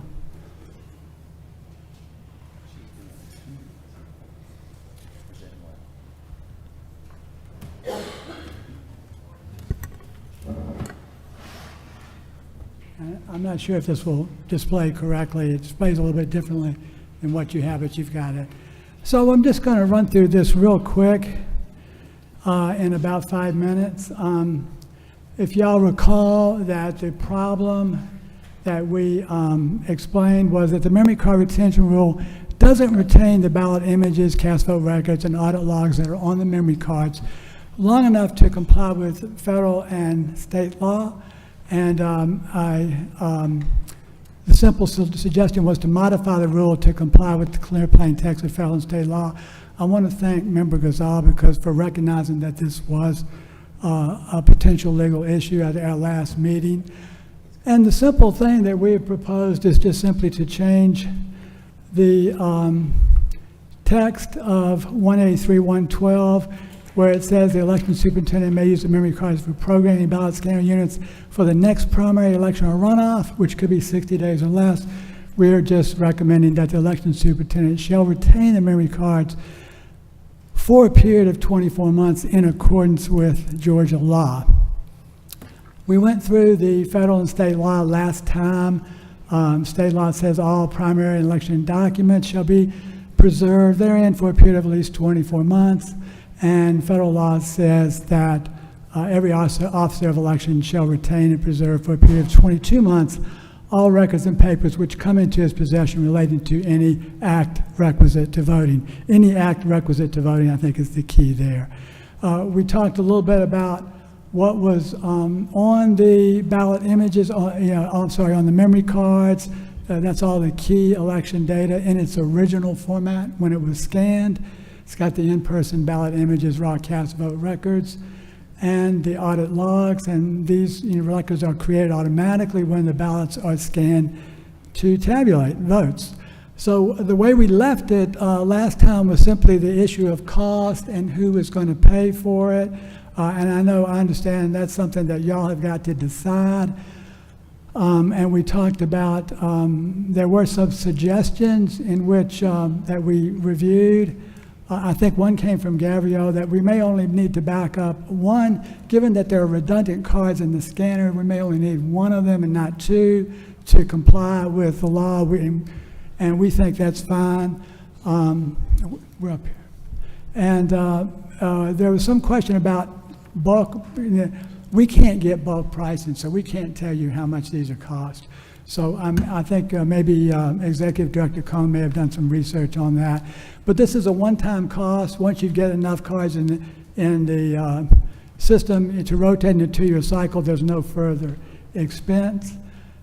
And just in regards to cost, I would just leave you with two questions or 2 points. It's interesting to know, why weren't the costs to comply with the law included in the $100 million Secretary of State budget for the system? And regardless of who pays for the cards, we really believe that the rule has to be changed to comply with federal and state law. And that's all I have. It's pretty clear cut. Are there any comments from the board on this? Member King? Yeah, I would love it if, Mike, if you can share, I know you've been working with team as it relates to getting additional memory cards. Can you share an update on where we are on that? Thank you, Member King. Where we are right now, we were trying to work with the Secretary of State on buying these cards, but they were pretty adamant about buying them through Dominion at $46 to $48 a piece, which I went to one of our local precincts during the election, saw the card. It was not a special card that Dominion has. It's one off the market. This had a Secretary of State's logo slapped on it, so it wasn't anything special. So I said we need to go on the open market and bid it out and find the cheapest price so we can buy more of them to do what you're trying to do. And quite frankly, I was looking at trying to buy 3 of them with the monies that we have left over from the ballot auditing tool that you heard about. 3 for each. Yeah, 3 for each precinct. And so I think it was 40-some thousand memory cards. Well, so basically it got wrapped around the axle because they keep wanting to hold the line that we need to go through Dominion, and I refuse to do so. So it's pretty much come down to this. We're not going to buy them right now until the session starts, and we're going to look to put that in the supplemental budget as a redirect from the monies left over and do it that way. And we'll go through a bidding process, which to your point, yes, we will be able to get cheaper pricing, and we'll buy it in bulk, and we'll save taxpayer money. And so we'll be a good steward of the money. And that's really where my heart is on all of it, is we should always be looking after your money. Thank you. And if So- I could just address one point, I'd like Mr. Parikh to come up for a second since he is an expert on this. But the memory cards are not specific to Dominion. They're generic cards, just like I have a generic USB stick. It goes in the machine. It's interchangeable. So the concept that you've got to use a Dominion card is superficial, but I'd like Mr. Parikh, since he is familiar with 7 different voting systems, would you come up just for 1 minute and address that for the board, because they're going to be hearing this again and again.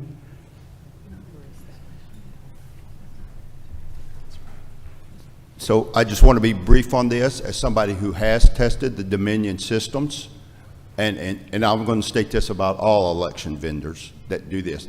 They can put security controls in on the USB drives to only select certain storage devices. I know I did this on a classified network for the Department of Defense, and it can be restricted, but they have no controls to do this. I have personally tested these USB devices. I put files on them, harmless files, but they still didn't detect them.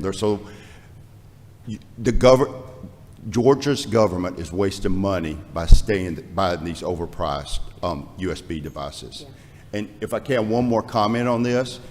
As a forensics person, and you heard Mr. Hari talk about having controls in a paper chain of custody, there's also what's called a digital chain of custody.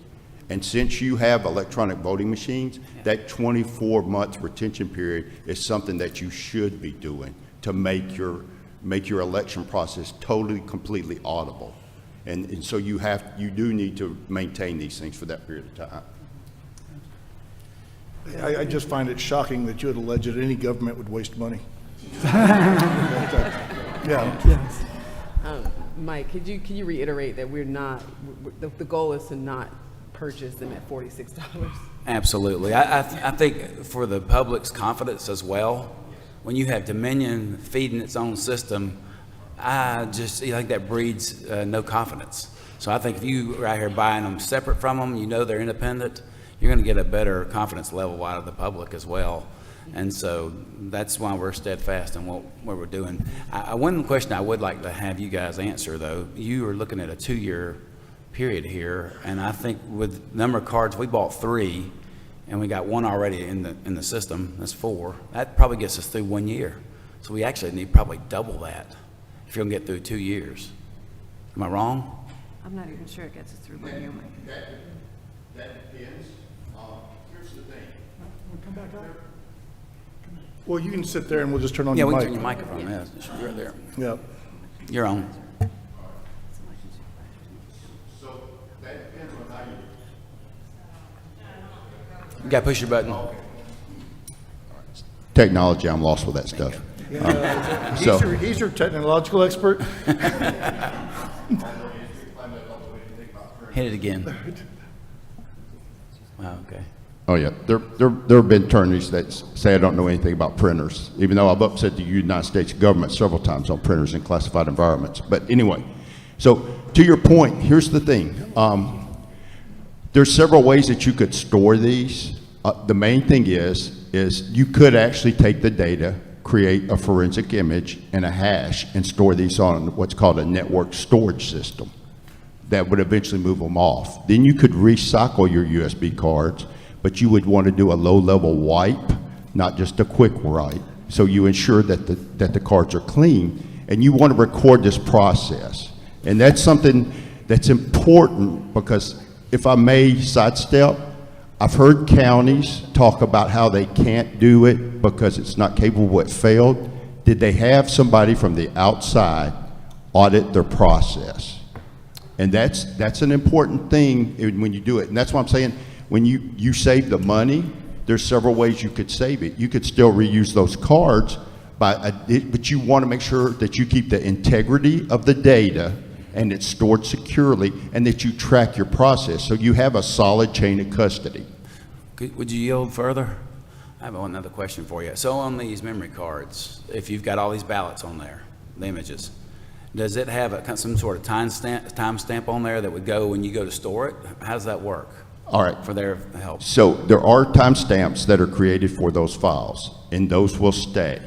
Now, the thing is once the file gets opened and you move it and you access it, those timestamps can change. I don't want to detract, but believe me, I've done a lot of forensic stuff on election equipment, and some of them have been transferred incorrectly, and you'll get like a January 1st, 1970 date across everything. And that just says bad forensic steps, and now you got to start all over.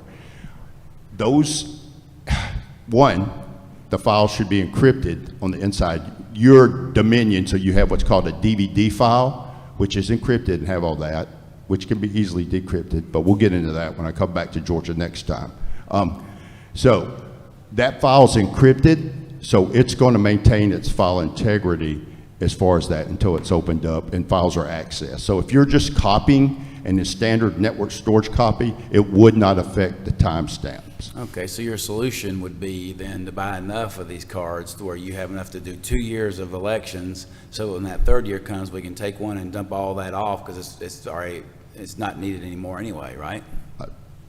That sounds good, but I'm a technical person. I would have to have more data on the county structures, your number of machines and stuff like that to answer that. Thank you. It sounds like this is another one of those rules. It's a good rule. It's just a timing issue on when it needs to be implemented. And it ought to be implemented after the election this year when the legislature can appropriate funds for this thing so the counties don't have to come out of pocket on this. And so, And Mr. Chairman, the question I would leave you with is, why isn't the Secretary of State paying for these cards if it's in violation of both federal and state law? He has a budget to do this, and this is chicken feed for the Secretary of State's budget. He should be coming in here volunteering to pay for these cards right now. He's seen this rule. They have looked at it. I know you really don't want me to answer that question. As I said, it sounds to me like this is another one of those timing issues that needs to be considered after the election when we have confirmation from the legislature that they're going to pay for, which they apparently, Executive Director Cohn's had some conversations with them, are willing to discuss over there. So, Yeah, I think what to answer your question, you were trying to get them to pay for it, but they want to pay $46 a memory card, and we would rather save money. Yeah, I would say the Secretary of State should pay $46 if he wants to. The only difference that we can see in the card is that the card is an industrial grade card. The Dominion system card is apparently industrial grade, as near as we can tell, which is a little bit more expensive. It wouldn't be $5, probably be more in bulk, about $12. But we can't get the bulk prices. Only y'all can get them. Member Gazal? There's a lot of security implications in sourcing something like this. It's going into our election systems. I think like folks in Lebanon might have a word or two to say about sourcing where you get your things.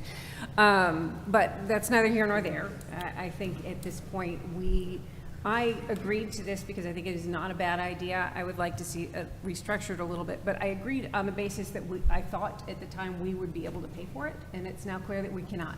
So I think, I don't know whether we should table this or decline it at the moment, because there is one other change I would like to see in it, which is, I think that if we're going to maintain those cards, it's better to maintain them with the remainder of the all election documents that are being retained for the same period. I think that's cleaner. I think you're less likely to have somebody misplace them if you've got changes in the office. So rather than have them retained by the election supervisor, I think that they should be retained with all of the other records. I think we would be very amenable to that. Excellent. Just to clear up something, I just want to make sure it's clear. Mike, can you speak to if we were to purchase outside of Dominion, the security and all that? I just want to make sure.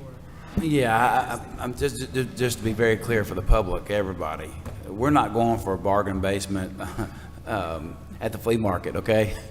We're going to go there's reputable companies out there that are sourced here in America, and we'd be looking to buy from them. And by the way, these memory cards I've seen at the local precinct have a brand name on it, so we'll probably go for that same brand if we can get it, and then nobody can argue. And by the way, if you have those specs on that, the speed and the gigs, I know it's 16 gig, but I don't remember the speeds. If you could have that, pass that to me, I'd love to have that as well, so we can make sure we got it. And just, Mike, because you're state, it's like with any of the major companies, they usually have what's called a VIP or a Gold Star agreement. So they get a discount anyway because you're gonna buy in bulk. Yes. So you can, like Rob said, the state of Georgia should be able to get. DOAS. You can get those industrial grade at a really good price. That's great. That's right. That's what we will do. Right. That's the plan, so thank you. I appreciate your point. And the fact that it's industrial grade, that ensures you that it's not a bargain basement memory card. Any more questions from the board? Any comments? Is there a, Member Johnston? Yes. So my concern about this is that these documents are the metadata, or the complete electronic file is required currently with the statute. And I'm not confident that that is being retained today. And in fact, I think there are many counties that still do not produce ballot images or retain ballot images as required by law. So I really would urge this board to adopt this rule and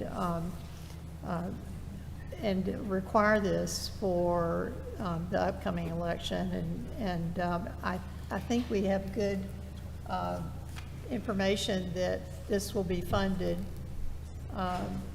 in the next session with the discounts that we're talking about right now. Is it possible to, if we were to adopt it, how would it go into effect if we don't have the memory cards? Because the bidding process doesn't start until January, so if we adopt it, will it just sit until we have the memory cards and then it'll go into effect? How would that work? No, if it's adopted today, it will go into effect prior to the election. So how would they be able to carry it out? It needs to be deferred. If you want it to pass again next year, it needs to be deferred until after the election, and I would suggest until we have confirmation that the legislature will fund this and pay for it, or we end up with a situation where we've created a mandate that the counties has to pay for, and that with no funding. So.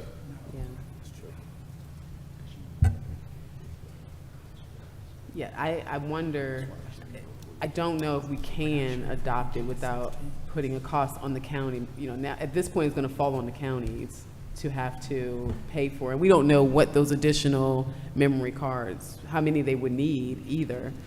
So we don't know what their costs would be, and then they would have to go through their own bidding process, I guess, and, you know, try to locate it. And then we may have, each county may have a different set of cards, and it's not a uniform process if we were to adopt it now. But I do think maybe tabling it until it's been passed, that we can go through the bidding process, get the memory cards, then we can send the memory cards to the counties, and then we can pass this to store it. Do you have a motion on that? Well, first I want to make sure Dr. Jan is, I know she's still thinking. Well, while you're thinking, I did want to point out, since Dr. Johnston mentioned it, at the last session, I explained to you that we did a statewide survey of ballot images in 2021 after they were public record. And we found a total of 1.7 million original ballot images missing for the 2020 election in Georgia. So that's 1.7 million missing ballot images. Each one is a violation of both federal and state law. So this is a pretty critical thing for a government that has a $2 billion surplus to say they can't spend $20,000 on memory cards. That's a pretty severe problem.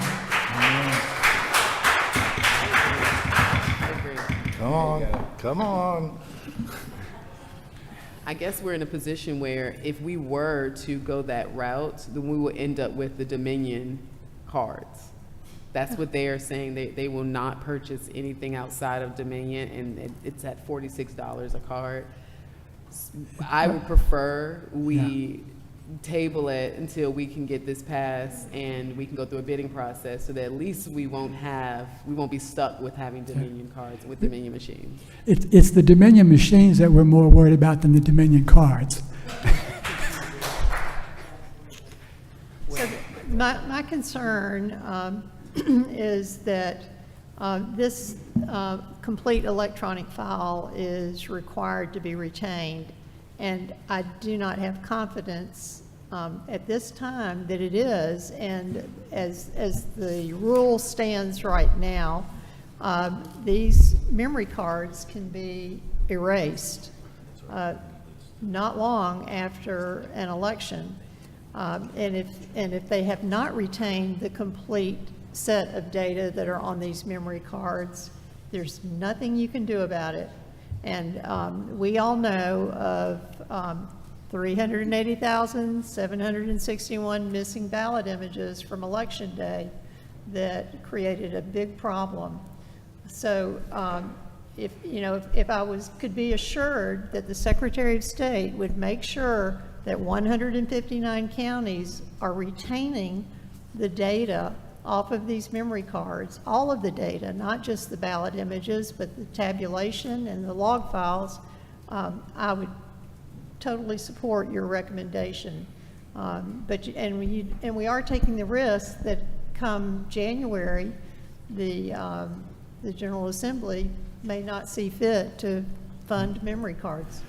If I could just add to Dr. Johnston's point, the only thing that you can do, as Dr. Johnston's saying, is to go back to the original paper ballot.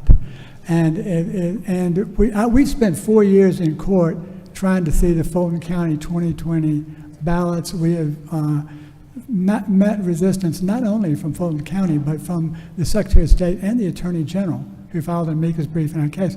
So the ballots, even though we've tried to make them open record, the Secretary of State fought that, and we will not be able to have that available until January 1 of 2025. So that raises the question, what do you do to comply with the law for the November 2024 election and any runoff that might occur? I think that's a really serious question that the voters of the state of Georgia would like an answer to. Mr. Chairman. Member Gazal. Have you examined the ballot image library that is on the Secretary of State's website right now that is supposed to contain all of the ballot images from every election we've had so far in 2024?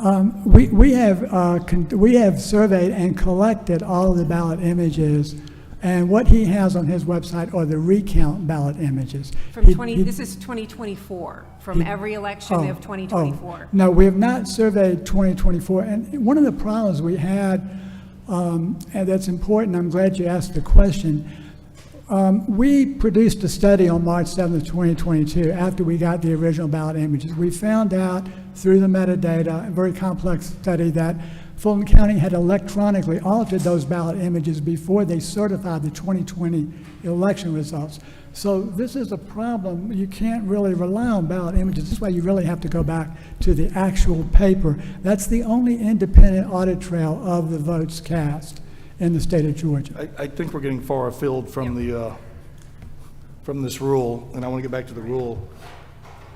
Are there any further questions pertaining to this rule from the board? If not, the chair will entertain a motion on this rule.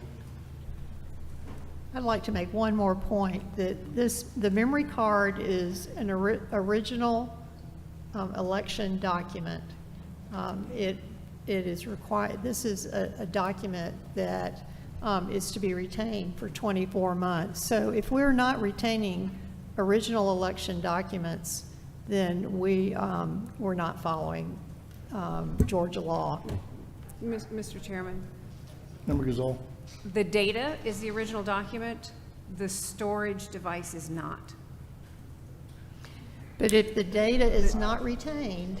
If the data is not retained, but the storage device is not. So there are many methods of retaining the data that would be compliant with state and federal law.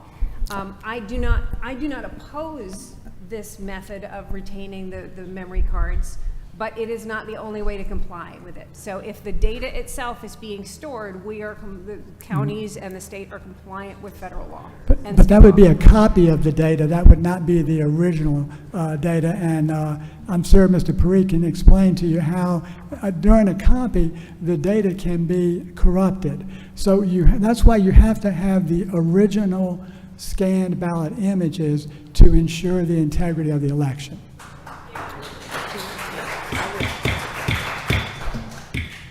I would like to ask can you explain what happens when you remove the data off the memory card and download it somewhere else? Do we lose information, or what's the concern in doing that?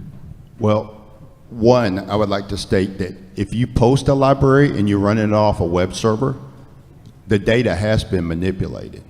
It has to be, because the file structure systems for a web server and the way it's hosted is going to change that data. To answer your question, Ms. King, yes, because here's the thing. The data on those SDK cards is supposed to be encrypted. So therefore, to see ballot images, that means that the file was decrypted, and then those files are going to become standalone files and they will get moved. And depending on the type of system that moves it, whether it's a Windows system or a Linux-based system or Unix-based, I'll say, but most everything is Linux now, that will affect your metadata. And that's why sometimes it gets complicated, and Garland's correct on that process. And the data as it resides on that image, like I said, believe me, I've gotten SDK card images, and the very first thing I have to do is check the hash of the image, and then I mount the image and look at it forensically. And sadly, I'm hoping that Georgia's are encrypted. I found states to where it's not, and that means that the data could be tampered with while it's on the card, and therefore makes chain of custody.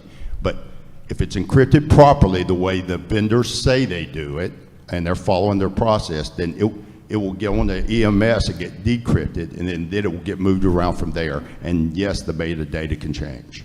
Okay. So just to be clear for everyone, so what we're debating basically is whether or not, so if we were to pass this, that would require counties to purchase additional memory cards for this upcoming election. We don't know how many they would have to get. That depends on the county. We don't know which card they would be purchasing. There may be several different cards throughout the counties. And then, but the rule would be enacted. Or do we table it until we can get the legislators to go through the bidding process so we have a uniformed card that everyone will utilize, and it will also fit, it would be cost effective versus us spending $46, and then we can then pass or support this rule to have it stored on those memory cards, because now each county will have enough memory cards. That's kind of the... I can answer part of your question, Member King. So each county would only need 1 or 2 memory cards to get through this election cycle to the legislative session, and at a cost of about $20 a card per scanner. That's not a whole heck of a lot of money for a county to have to pay to ensure the compliance with federal and state law. I think we're assuming too that they have a surplus, that the counties have not already, like I said earlier, allocated their funds. However, are you certain it would be 2 cards, or what are you thinking from what your research?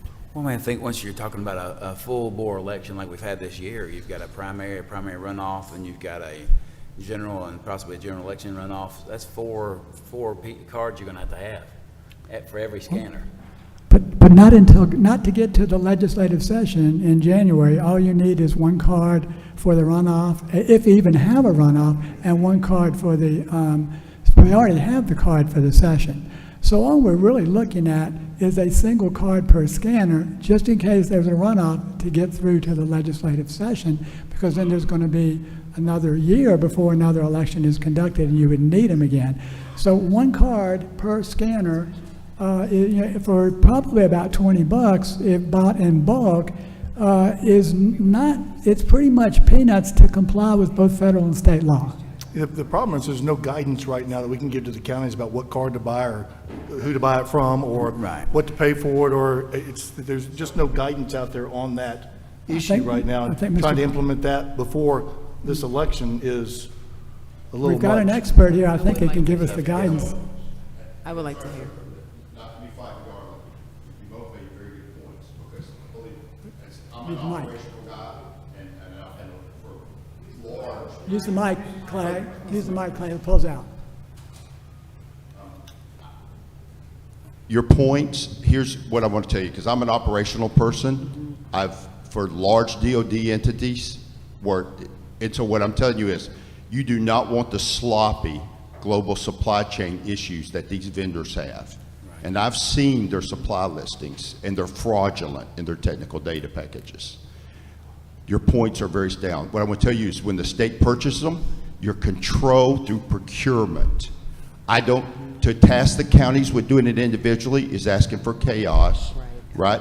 But you want to get them, you want to control them, you issue them, and they say issue because you want to ensure they're clean and brand new, so you don't run the extra steps to make sure they are, which would be the low-level wipe and then doing them. And then as you give them after the counties use them, they're surplus, they should store them securely until they're used, and then they put them in, and like Garland said, you don't need that many because they're backup, but you want to have them. Then after they're loaded, they're just like the ballots or anything else. They need security controls on them and to be checked. Well, so you bring up a question that I have, because I am not technically savvy as you are on this issue, but how many ballots could one of these cards hold? Could you do 2 elections on that one card? If you can do that, then you've solved the problem. And I don't believe have I given you this stuff before, Garland? All right, so I have the documentation from Dominion that tells that. And so here's the thing, on the 8 gig SDK cards that they talk about, they can hold up to 10,000 a two-sided ballot. So if you have a front and a back on your normal ballot, that card can hold that many along with the extra data that's put on the card, because there's log files and other things that are on those cards. So most of these are 16 gig, 16. So they're going to be good, because believe me, there are other questionable things that got when the SDK cards got pulled from systems during an election when they obviously weren't full, but that's a whole nother story. Then that's a lot of cards for Gwinnett County or Fulton County or DeKalb County or Cobb County, and with the general election with maybe a runoff that's a lot of cards. But here's the thing, there are 2 SDK cards. One is like the administrative card, which has the encrypted configuration files that give the brains to the ICP2s, the tabulators, the system. The other one is a lot of the data, it holds the image files for the ballots. You're going to have the CVR and all the log data. All those things get backed up on the 2 cards. And so the main thing is you want that one primary card to always, that has the CVR and the ballot images to always be retained. To Mr. Favorito, the State Election Board's technical expert has just stated that we need to go through the proper procurement procedures before we can do this. Mr. Chair. Member Johnson. Could we ask Mr. Kirk to weigh in on his inventory of cards and what he does? Push your button, Mr. Kirk. Okay. So I actually don't mind this idea, especially if y'all are going to provide them to us. I like the retention. One thing to flag, currently our standard practice is up to 10,000 ballots in a scanner, and that's just the guidance. And I think that works with the size of our containers and the size of the secure boxes and bags that we use. The one thing I would like to flag, and Tom may be able to answer this better than I can, is the idea of unscheduled special elections. Going into legislative session, there could be things ordered by the governor, special elections we have to have, and some other things are scheduled next year. Tony, would you mind? Yeah, we actually have a June special primary for Public Service Commissioner next year. So we're already, in my county alone, we know we're going to have 3 elections at the very minimum. That primary in June could have a runoff in July, and if a third party qualified for Public Service Commissioner, we could even have a special general runoff. So we could have as many as 5 elections next year, because I already know I have a March East Lost and a special city council. So we would just want to, we're in favor of the rule. It's just a matter of making sure we have the supply of cards that we can get through an entire election cycle, which in a nightmare scenario, you could have as many as 14 elections in 2 years. And Mr. Chairman, we did mention, you mentioned Gwinnett County, we did do a quick cost math. There's about, we think, about 275 counties, scanners in precincts in Gwinnett. One card, $20 each, would be about $5,000 expenditure to get through to the legislative session.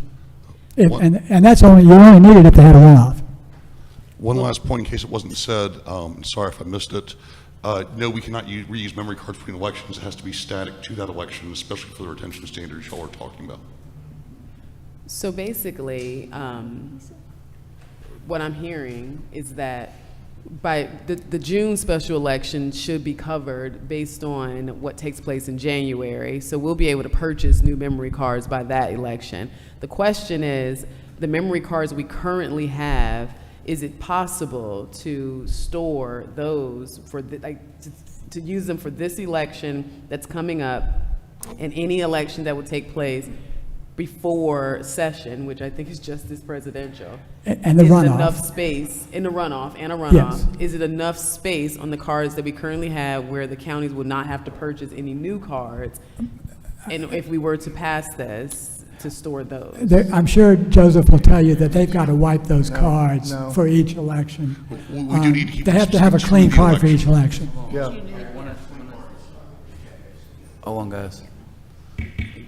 So we do need to keep the cards specific to the election. Especially, as I said, with the retention standards we're talking about, I think you'd agree that we want to keep them with the election. There will be a small number of counties who have runoffs in December. There's a potential for unscheduled special elections for legislative seats. It's not a really high number, but it's greater than zero. And it's really hard to predict what the needs for that would be.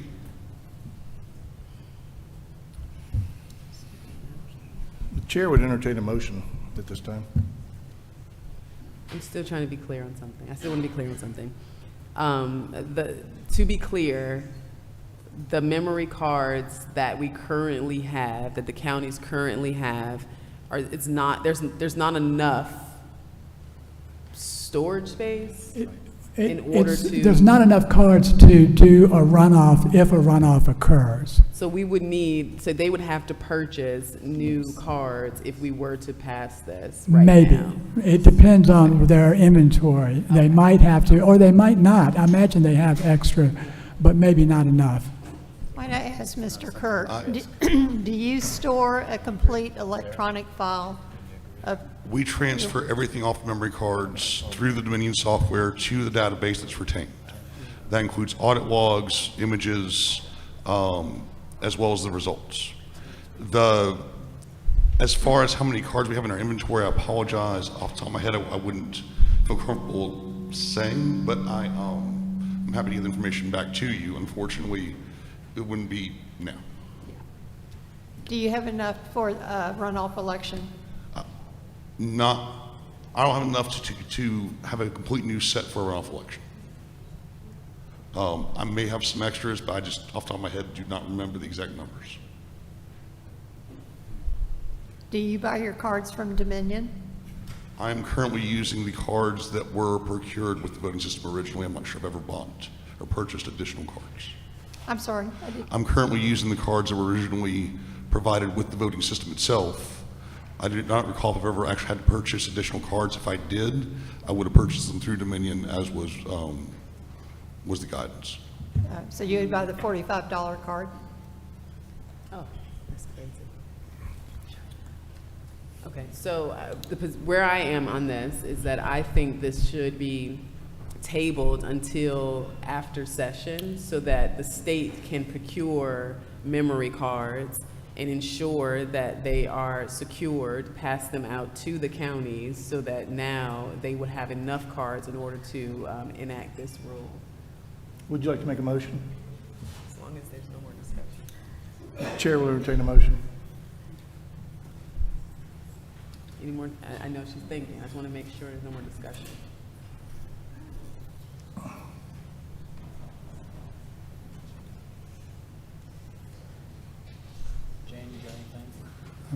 Are you thinking? You have any more questions? No more No more questions? Okay. Yeah, so I'll make a motion that we table this until after session so that we can ensure that we have a uniform approach to handing out additional memory cards to every county so that we will be able to store this. We have a motion to defer this rule for further consideration. We have a second? Second. We have a motion and a second to defer SCB Rule 183-1-12-.13 for further consideration. Any discussion? Hearing no discussion, we will vote via voice vote by seniority. Member Gazal? Aye. Member Johnston? Nay. Member Jeffries? Member King? Aye. The motion passes 3-0. Now he's getting angry with the gavel. You promised us 5 minutes on that. I want you to know you're about 40 past that. I stuck to my 5 minutes. It was y'all that asked all the questions. But they were good questions, and seriously, I want to thank the board for that. Was a very serious discussion, and I could tell that every one of you were trying to, accommodate the need, and it just sends a bad optics to voters, not for you, but for the governor and the Secretary of State in not funding this board properly, and I know that as the legislature intended. Okay, how long is your next one going to take?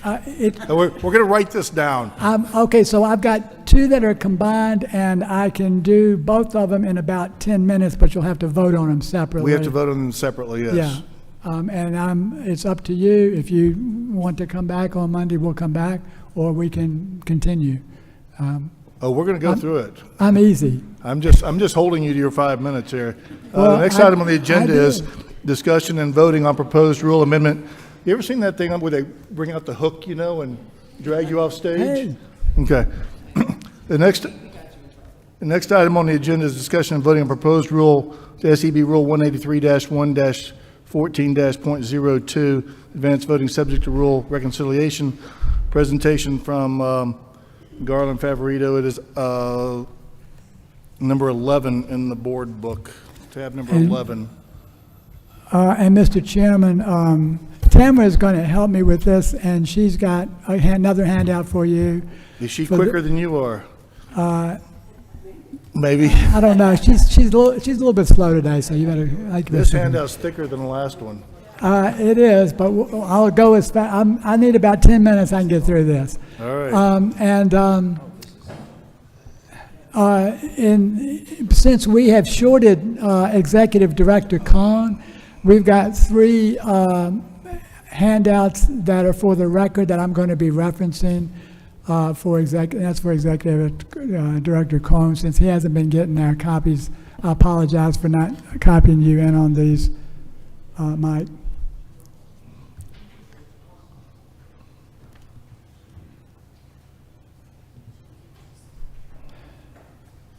So I'm ready whenever you want to proceed, Mr. Chair.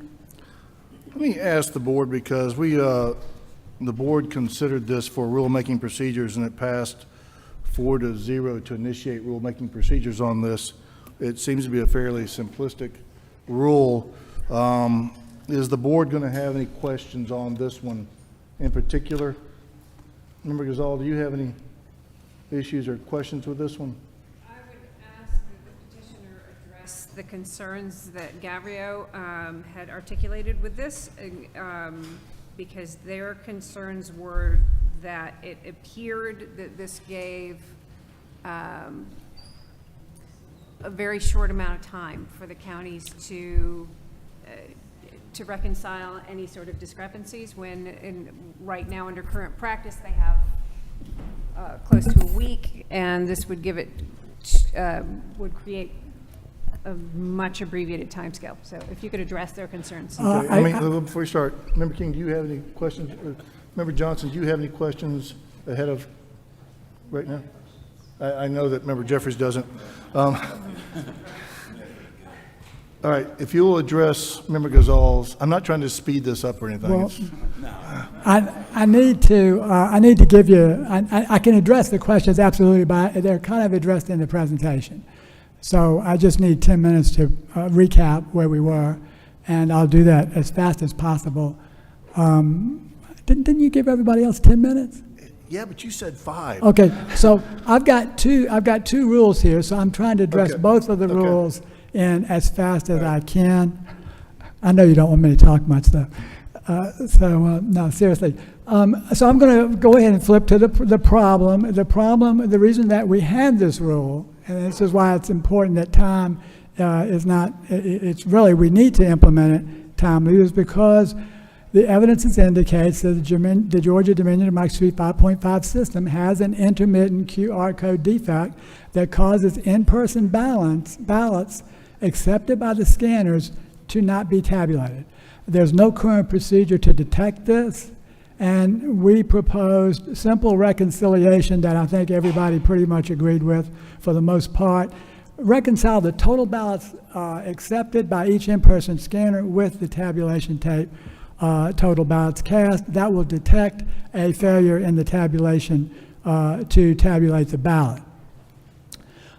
This was discovered. As you recall, a QR code signature mismatch was first found in Dominion on the same system, Democracy Suite 5.5 in Williamson County, Tennessee. They confirmed that the ballots were not tabulated, and not just the Williamson County, but the Tennessee Secretary of State, the Election Assistance Commission, and Dominion Voting Systems all confirmed that that was a legitimate error that caused the ballots not to be tabulated.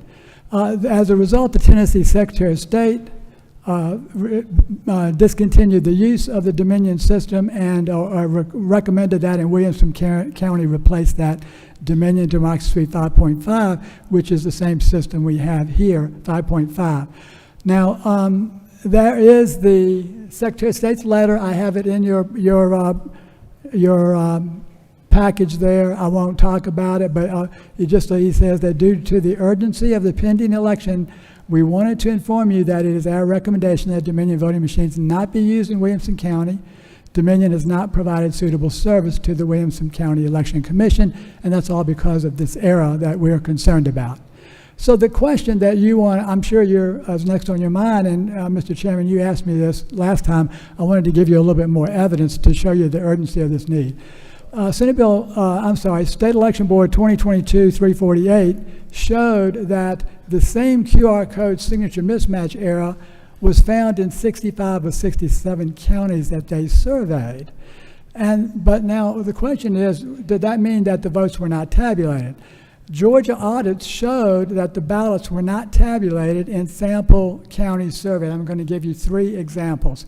1,642 ballots were not tabulated in the Gwinnett 2020 election results.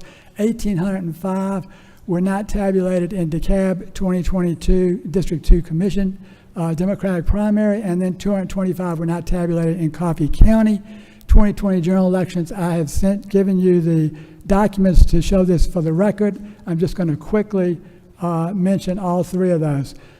Here is an affidavit that can be confirmed by the Secretary of State's own summary, and this affidavit in the U.S. District Court, sworn under penalty of perjury, says that according to the audit summary published by the Secretary of State, attached hereto as Exhibit 1, during the audit, Gwinnett County discovered 1,642 more ballots than what were counted, and this is in regards to the 2020 election. Moving on to the second one, and this would be, I'm not sure which page this is but on your hand here, but the DeKalb County primary. This is a story that most of you remember, but you don't know all the details. So a candidate named Michelle Long Spears came in 3rd in the DeKalb District 2 Commission primary, but she had gotten no votes in the precinct where she and her family lived and voted. She reported that problem to DeKalb Elections, and they tried to rerun the machine count and got the same results. So they postponed certification to do a hand count. This was the only race that was hand count audited in the 2022 election, including the Secretary of State's race. So the results of this are shown in the document that I'm leaving you, but let me just illustrate it for which page is that? Page 8 that you've got the illustration. So this shows that Michelle Long Spears was shorted 3,000 of her 4,000 votes, 75% of her votes. 1,400 were given to an opponent, and 1,800 were not counted at all. So that is, now this can be attributed to a ballot alignment problem. And that is what the DeKalb report does. However, it does not, the report never accounted for the 1,805 votes that were never tabulated. So we know that 1,805 votes were never tabulated. We know 1,642 were not tabulated. This one was in 22. Gwinnett County is 2020. These are just samples that we have. Here's a third one that's very illustrative. This is the actual Coffee County November 2020 election results spreadsheet that they did. This is on page, is that 10, 9? Page 9. And it says here that we reviewed the results and there were no change in the vote count despite 185 ballots counted. So 185 ballots were counted, were not counted even though they were cast. And then if you look up on the original count, you'll see that the hand count confirmed that another 40 ballots were not counted, not tabulated. So that's a total of 225 ballots not tabulated, and that was also in the 2020 election. So that was the evidence, Mr. Chairman, I wanted to give you, because you had asked for that last time, and I did not have that. So I apologize for that, but I do appreciate the fact that you were concerned and you wanted to see some more. That said, in order to solve this as a stopgap measure, we proposed two simple reconciliations. I'll probably talk about the first one, the election day first, if that's okay.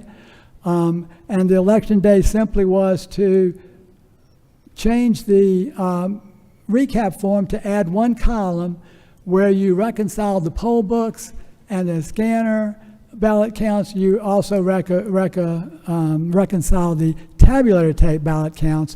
So instead of a three-way reconciliation, you have a four-way reconciliation.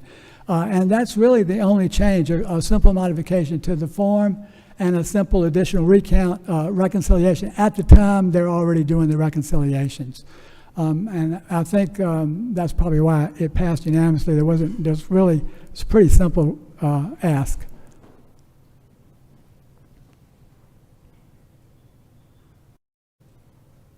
Now, I was going to stop there because I know you need to vote on the election day and the early voting separate. There's a couple more things we could talk about on the early voting.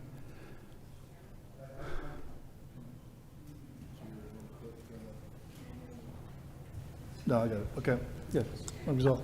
I would actually like to ask one of our election supervisors if the recap forms are already printed. Let's pick somebody who hadn't been able to speak yet. Do we have any more election supervisors here? Come on, come on.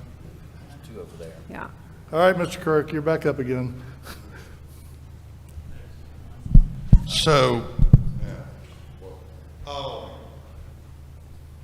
yes and no. They're printed. We have them in our offices, but some of us print them on demand as well.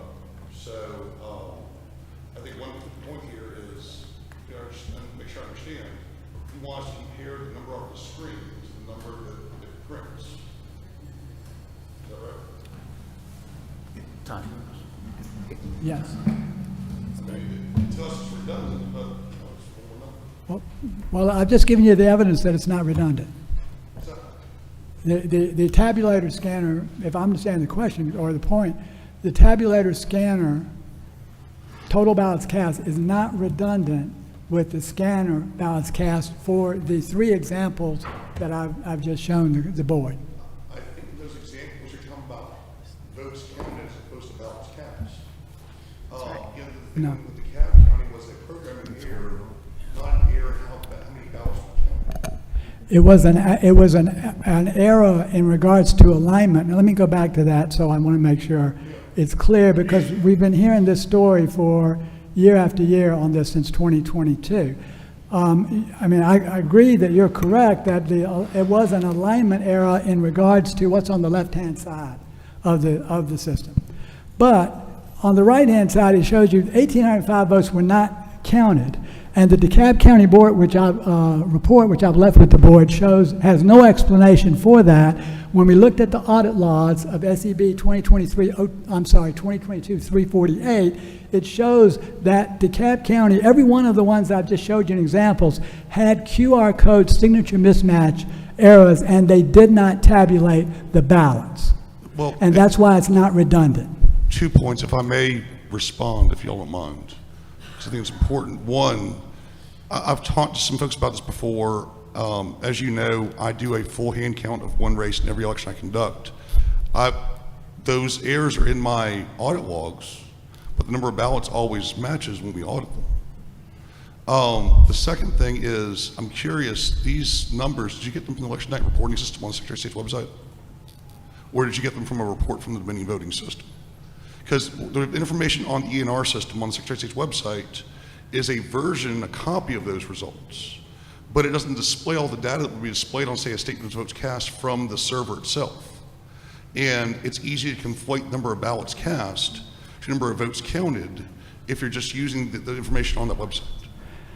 Every vote has to be on a ballot. So all of these are actual ballots that were not cast. There's 1,805 ballots that were not cast. The easiest way to explain this is, let's say you have two candidates in a race. Candidate A gets 10 votes, candidate B gets 5 votes, and then there's 5 more ballots cast with no votes on them.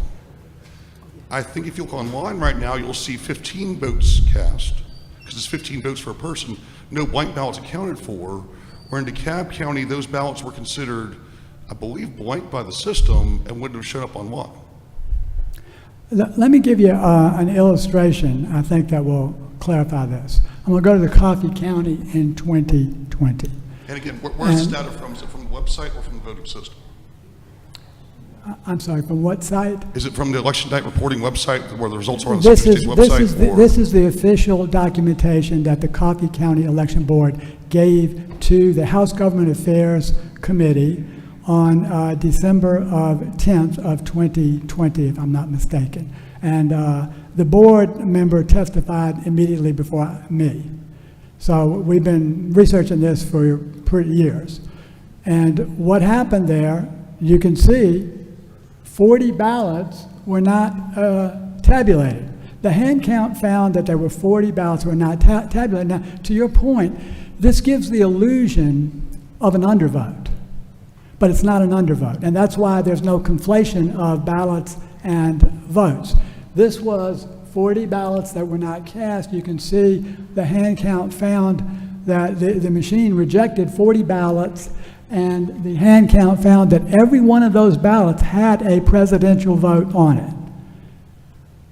So the machine failed to tabulate 40 ballots, and that's just one simple example. I just pulled 3 for the board.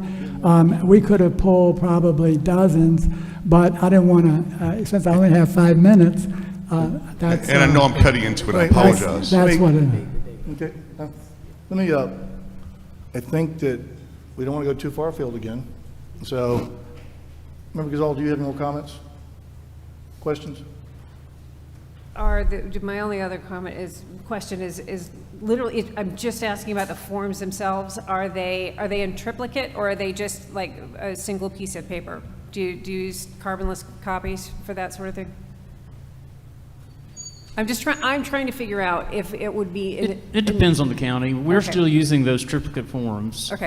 Because it's just what we've always done. But a lot of counties have their own forms that they, basically what counties have been doing is when they're doing their logic and accuracy testing, they have an entire workbook. So that when they type one seal number on a screen, it populates all of the fields, the necessary fields in their recap sheets, so that they're just printing off a recap sheet rather than using the states. It makes it a lot easier to get everything done. And it depends on the county. But we're still using the triplicates. A lot of the smaller counties still are. Mhm. Some of the larger counties have their own form.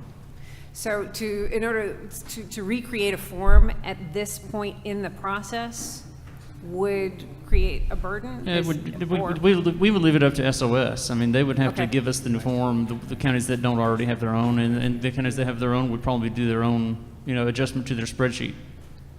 But yes, a new form would need to be made. Would we have to recreate a form, or could we just write it on the form that exists and notate where the data is coming from? I mean, you could theoretically write on the form the number from those tapes, but you'd have to, that would be part of the poll workers' instructions, that would have to be added. You just add that. Easier if it's on the form and push them to fill it out so that they do it. Exactly. Okay. Well, either way. Could I ask a question? Absolutely. Thank you very much. Aren't these forms required to be handwritten? Are you referring to the seal numbers themselves or at the poll? At the poll. Yeah, yes, ma'am. Those are, the totals themselves are, as are the seal numbers that the poll workers write in on election night. But the seal numbers that the poll workers are expected to see in the morning when they get there, the counties are using their spreadsheets to print those as a way of making it easier to generate all the forms. Because when you're doing in Fulton County alone, you have over 400 different precincts, and you're generating these forms to make it a more seamless procedure. Okay. Easier to read, easier not to. It is easy, but there, Right. at the poll, there's a handwritten confirmation of the counts that are seen. So simply, it is, the Secretary of State, I'm sure, could generate a form quickly. And you just need one more column for the number on the tabulator tape. Right. That would just require another column. Right, no problem. Any further questions from the board? The chair will entertain a motion on this SEB Rule 183-1-14-.02. Mr. Chair, I move that we adopt Rule 183-1-14-.02. We have a motion to adopt the rule. Is there a second? Second. We have a motion and a second. Any discussion? Any no discussion? All those in favor of adopting Rule SEB Rule 183-1-14-.02, we will vote via voice by seniority. Member Gazal? Nay, simply because I think the administrative burden this late in the game is not worth the benefit. Member Johnston? Aye. Member Jeffries? Aye. Member King? Aye. Motion carries 3-1.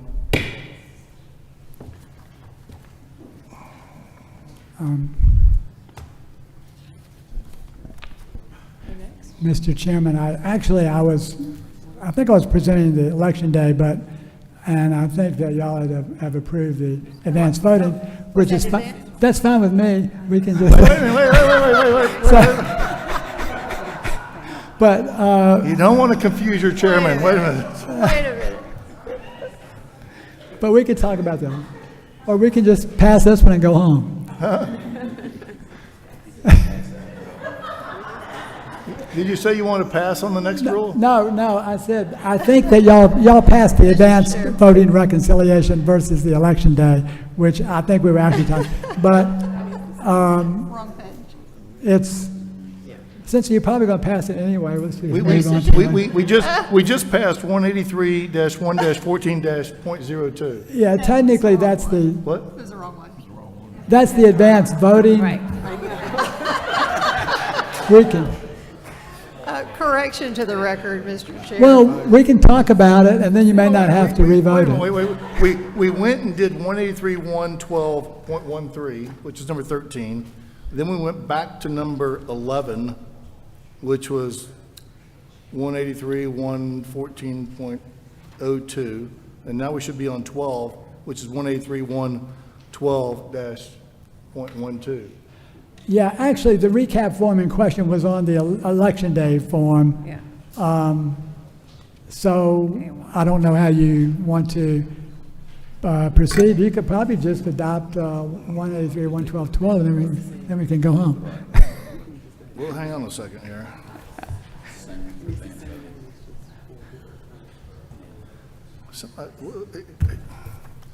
Same difference, is that what you're saying? Well, There's a there's a very minor difference in the two. This board voted on number 11, 183-1-14.02. That was the one that we voted on. We passed it already. Okay, great. All right. Well, then there's nothing different about 183, 112, so I think right. you could probably just call for the vote.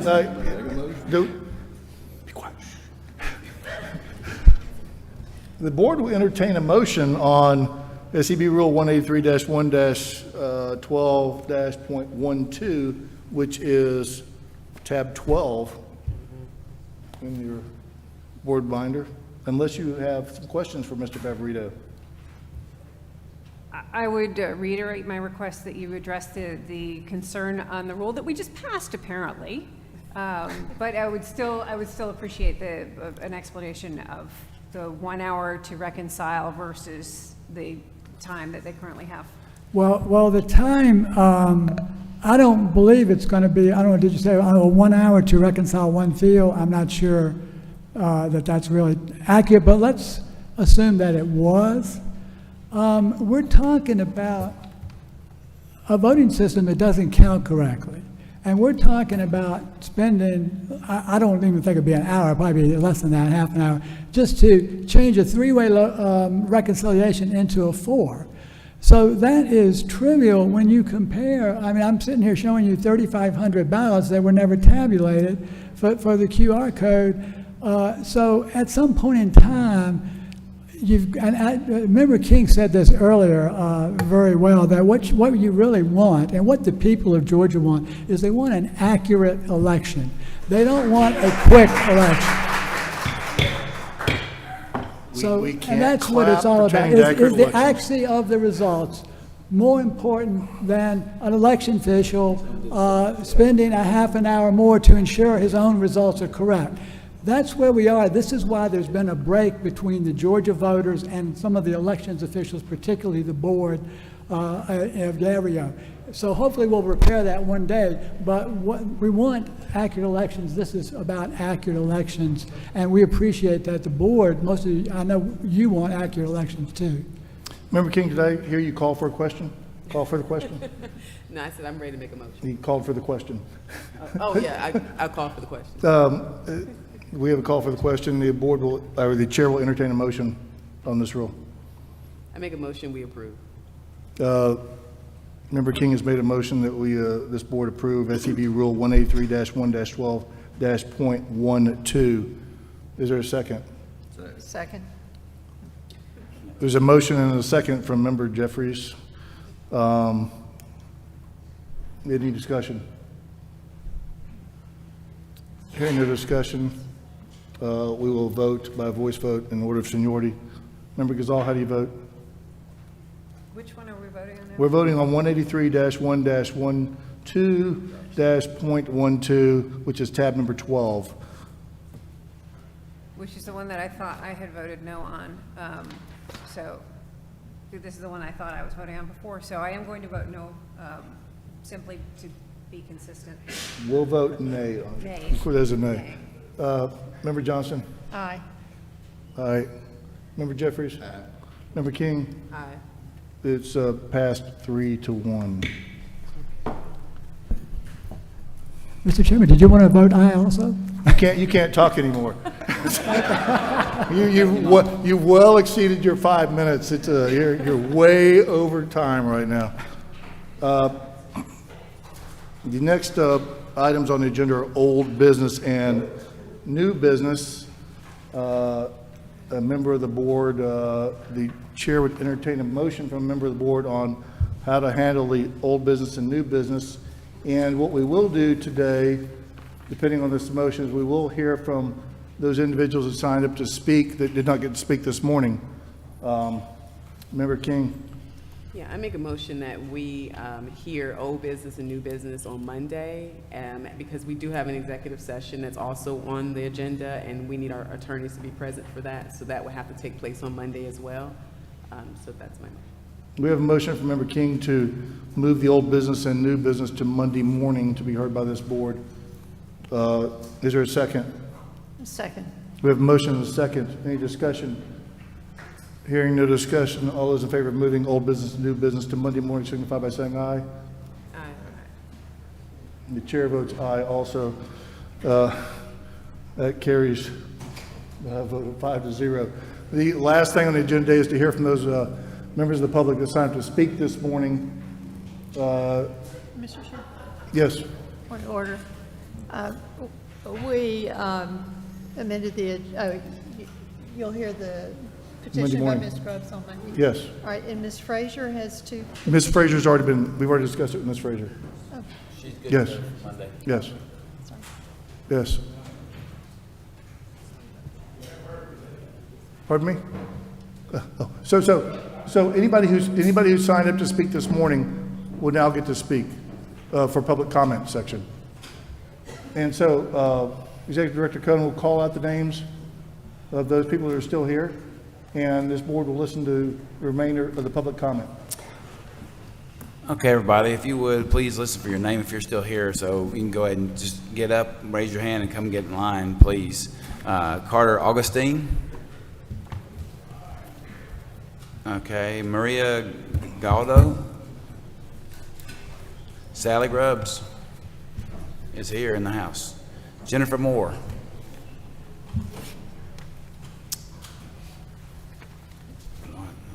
Mr. Bush. Not George.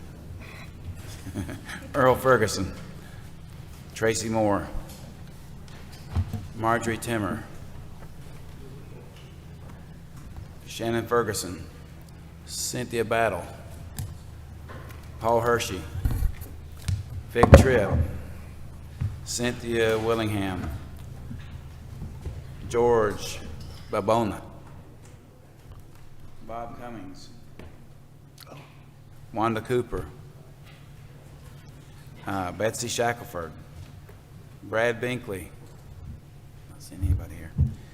Brandy Burke Banks. Dorothy Kirkley. Excuse me. Joey McKinnon. Michael Kincaid. That list got very short. All right. If you guys would, when you get up there, just go ahead and state your name for the record. That way we know who you are, because I've called out a lot of names. Sally, would you like to lead us off? Sure. You've got the floor. Thank you so much. My name is Sally Grubbs, and I'm the Cobb County Republican Party Chairwoman. And so I am on the agenda for new business on Monday, correct? Yes. Before I say what I have to say, I just want to be sure. The one thing that I wanted to address in public comment today was the Atlanta Press Club event that I went to last week. I really wanted to hear what former Governor Roy Barnes and Nathan Deal and Senator Saxby Chambliss and Mayor Shirley Franklin had to say about this Project Democracy initiative that they are doing.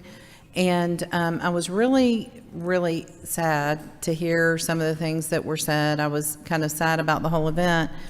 But I talked to a lot of press, and I have a lot of questions from press, particularly with the rules. And number one, I think it's very unfair that there's this narrative that unfortunately Gavrio seems to be going along with, and some of the election directors, about this board is so radical because there's MAGA Republicans. And I can tell you, looking at each and every one of the people sitting on this board, I would never say, oh, they're MAGA. You know, it's just, I mean, Ms. King knows exactly what I mean. It's not that, and there's this narrative that is a very dangerous narrative that the press is putting out there, and they're not being held to account. And I would say it's incumbent upon this board to hold them to account when they're not, like for instance, in the rule proposal that I presented back in July, the big narrative is that we're trying to delay certification, and it's anything but that. And in fact, at the end of the paragraph of that rule, it says, and shall certify by 5:00 p.m. on the Monday following the election. So there are a lot of lies, the just out and out lies that people have put out, and I could name the reporters, but it is a very dangerous game that people in this room that come to report on these topics are putting out there, and the election directors are not holding them to account, and I've shared with the chairman some of the things that I've gotten in the mail, he's gotten in the mail that shut down in-person board meetings, and the press that is given preference in this room with reserved seating needs to stop. Because this is about the people of Georgia. This is not about the press. And so I would just ask that you guys stop giving preference to the press, because all you're doing is ginning up more hatred, more disinformation, and that kind of thing. So thank you for giving me the opportunity to speak, and I'll see you Monday. Thank you, Ms. Grubbs. I always appreciate your comments. Who do we have next? Hello. I state your name. Earl Ferguson, and Thank I you. challenge voters in Fulton County, registered individuals who have moved outside of the state of Georgia and registered or have voted elsewhere. Last fall, I told the chairman of the Registration and Election Board that it looked like we had more people than we had adults in the county, and she said that's not right. So I challenged in December, challenged about 1,800 people that had moved to North Carolina, registered to vote there, and all of my challenges were denied. And later this year, I challenged 2,000 who had moved to Florida and had already voted down there, and those challenges were denied. In 2020, I did the same thing in North Carolina. All of my challenges were approved. There's a reason for that, and we need to think about what that reason is. Why does the system not want to remove ineligible voters? And these are ineligible if they've moved out of the state and they've done something like register or vote. They are ineligible to vote in Georgia.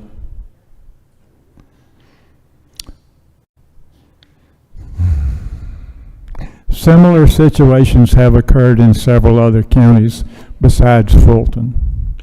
I know that DeKalb, Cobb, and Gwinnett, right in the metro area, have, but also Forsyth and Chatham, and I understand Bibb County has the same thing, where you have a lot of population. It seems to be the same thing happening. And it needs to be stopped. The registration system needs to remove ineligible voters. I have challenges for my two that have been filed here, and I would like to hear them treated properly and taken care of. Is the Atlanta Journal still present? Oh, shucks. And August the 30th, there was an article in the Atlanta Journal that said my challenges had been approved as eligible in the December challenges. They weren't approved because they were eligible. They were approved because the registration board did not care whether they were eligible or not. Thank you for your attention. I have to go home and feed the dog.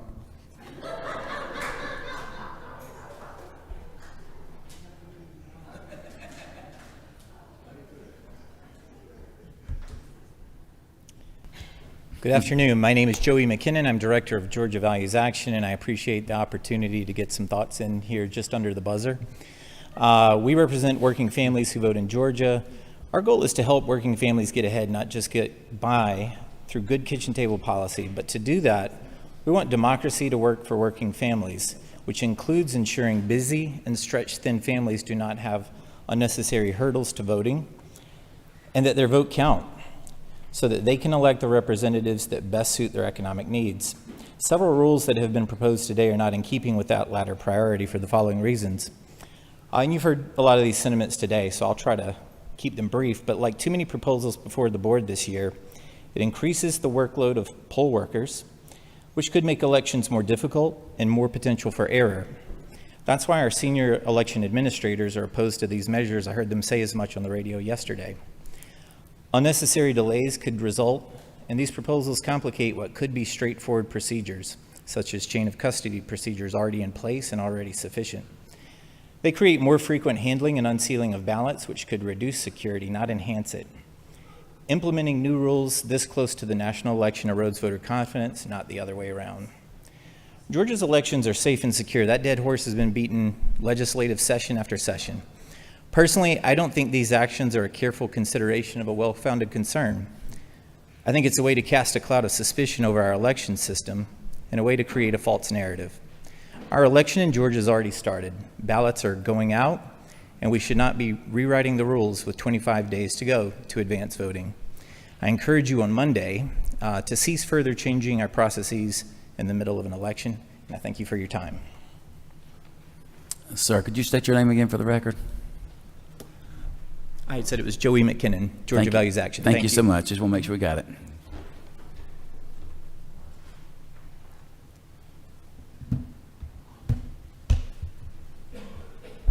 Short. Good afternoon. My name is Tracy Moore. Tracy Moore. Thank you for listening to public comments today. As I mentioned, my name is Tracy Moore, and I'm simply a concerned citizen of DeKalb County. I'm also trained as a mechanical engineer, and I volunteer with the American Bar Association Democracy Task Force.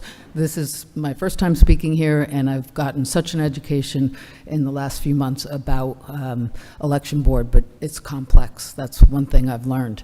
I wanted to share one correction because I started my training yesterday in DeKalb County as a poll worker. And one thing I learned that is different than what I heard today is that the discrepancy between a voter that votes on the machine and the number that comes from the ballot after it scans, there are valid reasons to be different. And I was actually coached about that. And what that is if somebody votes and changes their mind or says, I don't want to put my ballot in, I'm pissed, or I couldn't write in, Mickey Mouse, then I don't want to put my ballot in. So there are valid reasons. And my job as a poll worker will be to make sure they know their vote does not get counted. It's not counted if it's not scanned. So there are valid reasons for discrepancies. That's just one example, but I think overall my frustration with all this is that it's very anecdotal. As an engineer, I hear bits of pieces of this, and what about that? And if the purpose of this group is to find uniformity, why isn't it coming from the bottoms up with data? How are you doing it today? What are the best practices? How do we share them as opposed to top down with rules that somebody thought this was a good idea and then we ignore the people that are making it? So I'm just really disappointed as a voter and a citizen that this is the way we behave. So I just had to share those remarks, but most concerning is that we've ignored our legislators and voters. The voters put these people into office, they've made the laws, and now we're making changes, and I think that's disrespectful and rude. And I look forward to changes in the future. I don't know how it's going to happen, because surely it doesn't happen by us standing up here and speaking. Thank you. Thank you, Tracy. I appreciate your comments. Next up, you state your name, please. Good afternoon. Thanks for the opportunity. My name is Michael Kincaid. I am a Fulton County resident. I was also a poll worker and a poll manager in the 2020 and 22 cycles. I will keep this very brief since it's the end of the day. Serving in the capacity of poll manager in Fulton County, I was really impressed by the seriousness and the commitment to the democratic process that I saw both for my team of poll workers at my location, from the other poll managers that I worked with at nearby locations. I would say that also goes for the full-time county staff, with the officials that we worked with those that did our training, that wrote up our materials. The rules are complex. The election law is complex. I would say everybody who chose to participate in the process, we certainly don't do it for the money or the fame or the glory. Everyone involved takes pride in doing it right, in being thoughtful, in really doing the training, reading the manuals, understanding the material, following the law, and providing good customer service. to that end, I would say the training process, the instructions, the manuals, the training, really clear understanding for everybody involved, for our assistant managers, was really, really important. And so because of that, I would say I oppose making these kinds of rule changes so late in the cycle when everyone has already started to do the training and to learn how to do things as they stand today. I think that many of these rules, kind of on their own merits, with enough time to think through them, are good and are things that I would support. But when we're already training people and learning how to do things, it's just too late in the process. And so I know that some of those actions have already been taken today, but I would say going forward, I would really be supportive of something like maybe a 90-day quiet period. I think it's really a lot easier for our teams to execute correctly, to understand the rules, and to be really consistent when those rules are, stated in writing, and there's not something new kind of coming overnight when they arrive at the poll site on election day. Thank you.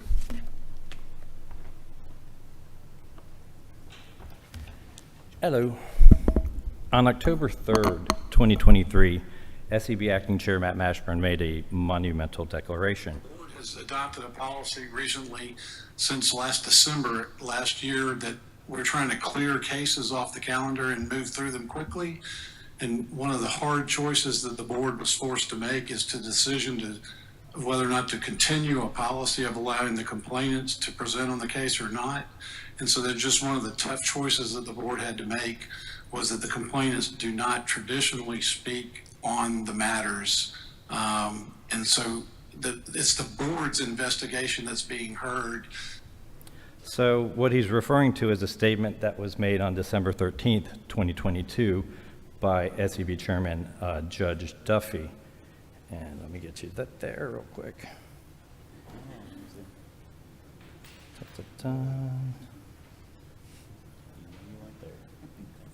As I've explained to others, in cases where a determination is made that it be dismissed because there's not sufficient allegation to move forward, we do not allow complainants to speak, because the complainant is the one who initiates the action, is supposed to have given us everything that we needed to know to make a determination on how to process it. And in fact, we have been pretty generous with people that want to add information to their complaints after they file it for us to consider. And so as far as we're concerned, the complainant in this case has had sufficient opportunity to present whatever they have for us to make a decision. So there's two major problems with what Matt Mashburn is inflicting upon the Georgia voters and the SEB. One, there's absolutely no documentation of the SEB voting on that major change, okay? Two, Duffy stated that only complainants in cases that were being dismissed don't get to speak. Matt Mashburn unilaterally expanded that to all complainants for all SEB cases, okay? I know this firsthand because they did it to me. I had a recent case, it was SEB case 2022-217. I was the complainant, I didn't get to speak, it was not dismissed. Cobb County got issued a letter of instruction. I didn't get to present damning, information. And this unconstitutional SEB rule cannot stand. Now let's get out of here. Thank you, George. We appreciate your comments and your work you do every time. Well, that concludes all our speakers, unless the GSP wants to speak. He said, no, thank you. Well, happy Friday evening to you guys. John, you're...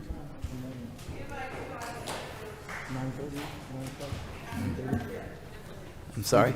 This, it'll conclude our session for today. We'll take a vote on recessing in a second and reconvening Monday morning at 9:30 in this room.